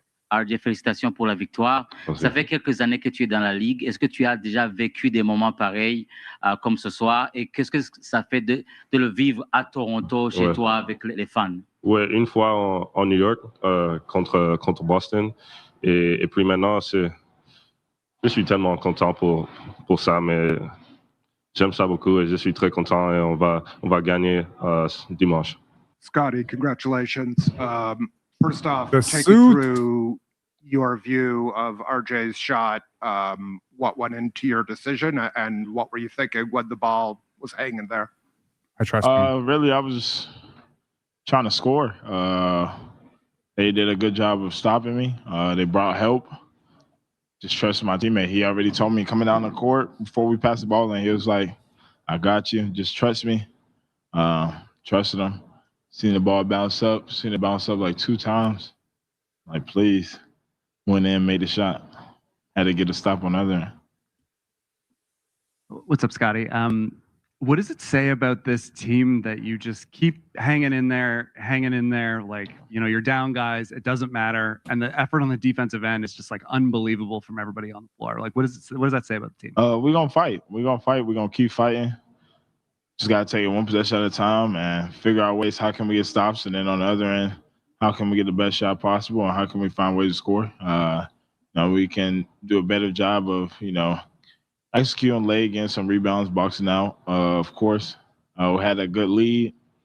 They took back that lead in about 45 seconds, but it's about how can we get through that, go on to the next play, how can we keep playing? We're going to make mistakes. How are we going to get better from it? How are we going to go to that next play? And I think we did a great job of, when we made mistakes, going to the next play and executing, finding ways how we're going to get stops, even if they got an offensive rebound. We're still fighting. We're playing hard on defense. We're doing what we do. Scotty, congratulations. And also, that's a great suit. You look great. The Raptors have never won a playoff game in Cleveland historically. What do you guys have to do to win Game 7 at Rocket Arena? We got to be ourselves. Do what we did tonight. Play super hard. Make it tough for every single guy out there on the floor. And that just made an impact. Guys stepped up when we needed them to. It's going to take everybody. Hey, Scotty, over here. Jacobe Walter coming off a pretty rough second half yesterday or on Wednesday in Game 5, and then blown up for 24 tonight. What can you say about his readiness and his willingness to maybe forget what happened in Game 5 and perform today? Just stay trusting in himself. We know how good of a shooter he is. Even though you said it was rough, he still had about 20, and we needed all 20 of those points in that game 5. But we know he can shoot the ball at a high level. Wasn't going in the first couple 3 games, but he found his way. Staying confident, putting in that work, trusting in it. Got to believe in yourself as a player, and we believe in him all the way. We'll go Michael, Jamal, and then Samson. Scotty, are you one of those guys who grew up dreaming about playing in Game 7s, doing it in the driveway Same or question. the gym, whatever? What's your feeling about the excitement of that opportunity? I'm excited, just trying to go out there and win it. It's a must-win game. Got to win. Scotty, just that first half, especially the way you just were distributing the ball and scoring. Just kind of how would you describe your mindset, kind of coming into that? Just trying to be aggressive, find my teammates when they're open, causing creating pressure at the rim. Then I know, kind of even the second half of Game 2 and going forward, it feels like you guys just been playing with so much confidence since then. What would you try to just say? Say that again. Starting in the second half of Game 2, feels like you guys are playing with a lot more confidence than you started the series. Kind of what do you feel like you guys found? We just had to watch the game film, make adjustments, and credits to our coaching staff of making those adjustments, and we found things that work. Got to try things out, and we did it, and we found something. So we're just trying to. Our first thing we got to do every single night is just play hard. We felt like we wasn't playing hard that first game. The second game kind of we started to show it, but that's where it all starts for us. Hey, Scotty, over here. You mentioned playing hard, and obviously you've been busting your tail, but in terms of where you draw that energy from, you have to kind of, there's some offensive possessions you're like walking up to get it back and then blitzing guys defensively. What are you learning about your game, kind of getting pushed to the limits of 48 minutes in a Game 6, ball handling all the time, being a stopper on defense? I don't know what I'm learning, but I'm just trying to win. To be honest, I think that's the mindset of you got to do what you got to do. You got to push through when you are tired. How can you get that energy? I'm just trying to win. I think that mindset just gives me the energy that's needed. Alex? Hey, Scotty. I spoke to Jameson before the game, and he said moments or games like these can create moments that can define a season or that can define a career. What do you make of RJ's moment tonight? They do it in the city where he grew up in. That's truly amazing. The way that shot went in, and when we needed it most, he showed up. That's big time. It's hard to even wrap your head around that. That's huge, man. Shout outs to Scotty Barnes and shout outs to the Toronto Raptors, man. That was an incredible display. I got nothing to say but praise to the Raptors. Sorry, I'm just dealing with something real quick here. And I just want to give a big shout out to this community for rocking with us until the wee hours of the night. It's been a hell of a run. Six games down, 1 to go. This one for everything, all the marbles, everything. I think we can do it. I think we get it. We can get it. We just have to be ourselves, as Scotty said. You have to, be the team that plays harder, have to be the team that goes out there and competes for loose balls, gets around screens. And frankly, I think at some point, both teams are going to realize that these two teams are not the same. That one team quits when things get really hard and the other team doesn't. And I think the Raptors just have to be that team that doesn't quit when things get hard. I know it sounds very easy to say that you're not going to make up talent on grit alone, but I think you can. I think you can make up for a lot of talent with grit. So big shout outs to the Toronto Raptors. Big shout outs to all of you. I'll see y'all tomorrow probably for, a Saturday live ahead of what will probably be it'll be the last game of this series, man. Yeah. In the words of Rasheed Wallace, both teams played hard, my man. Absolutely. Talk to y'all later, man. Peace.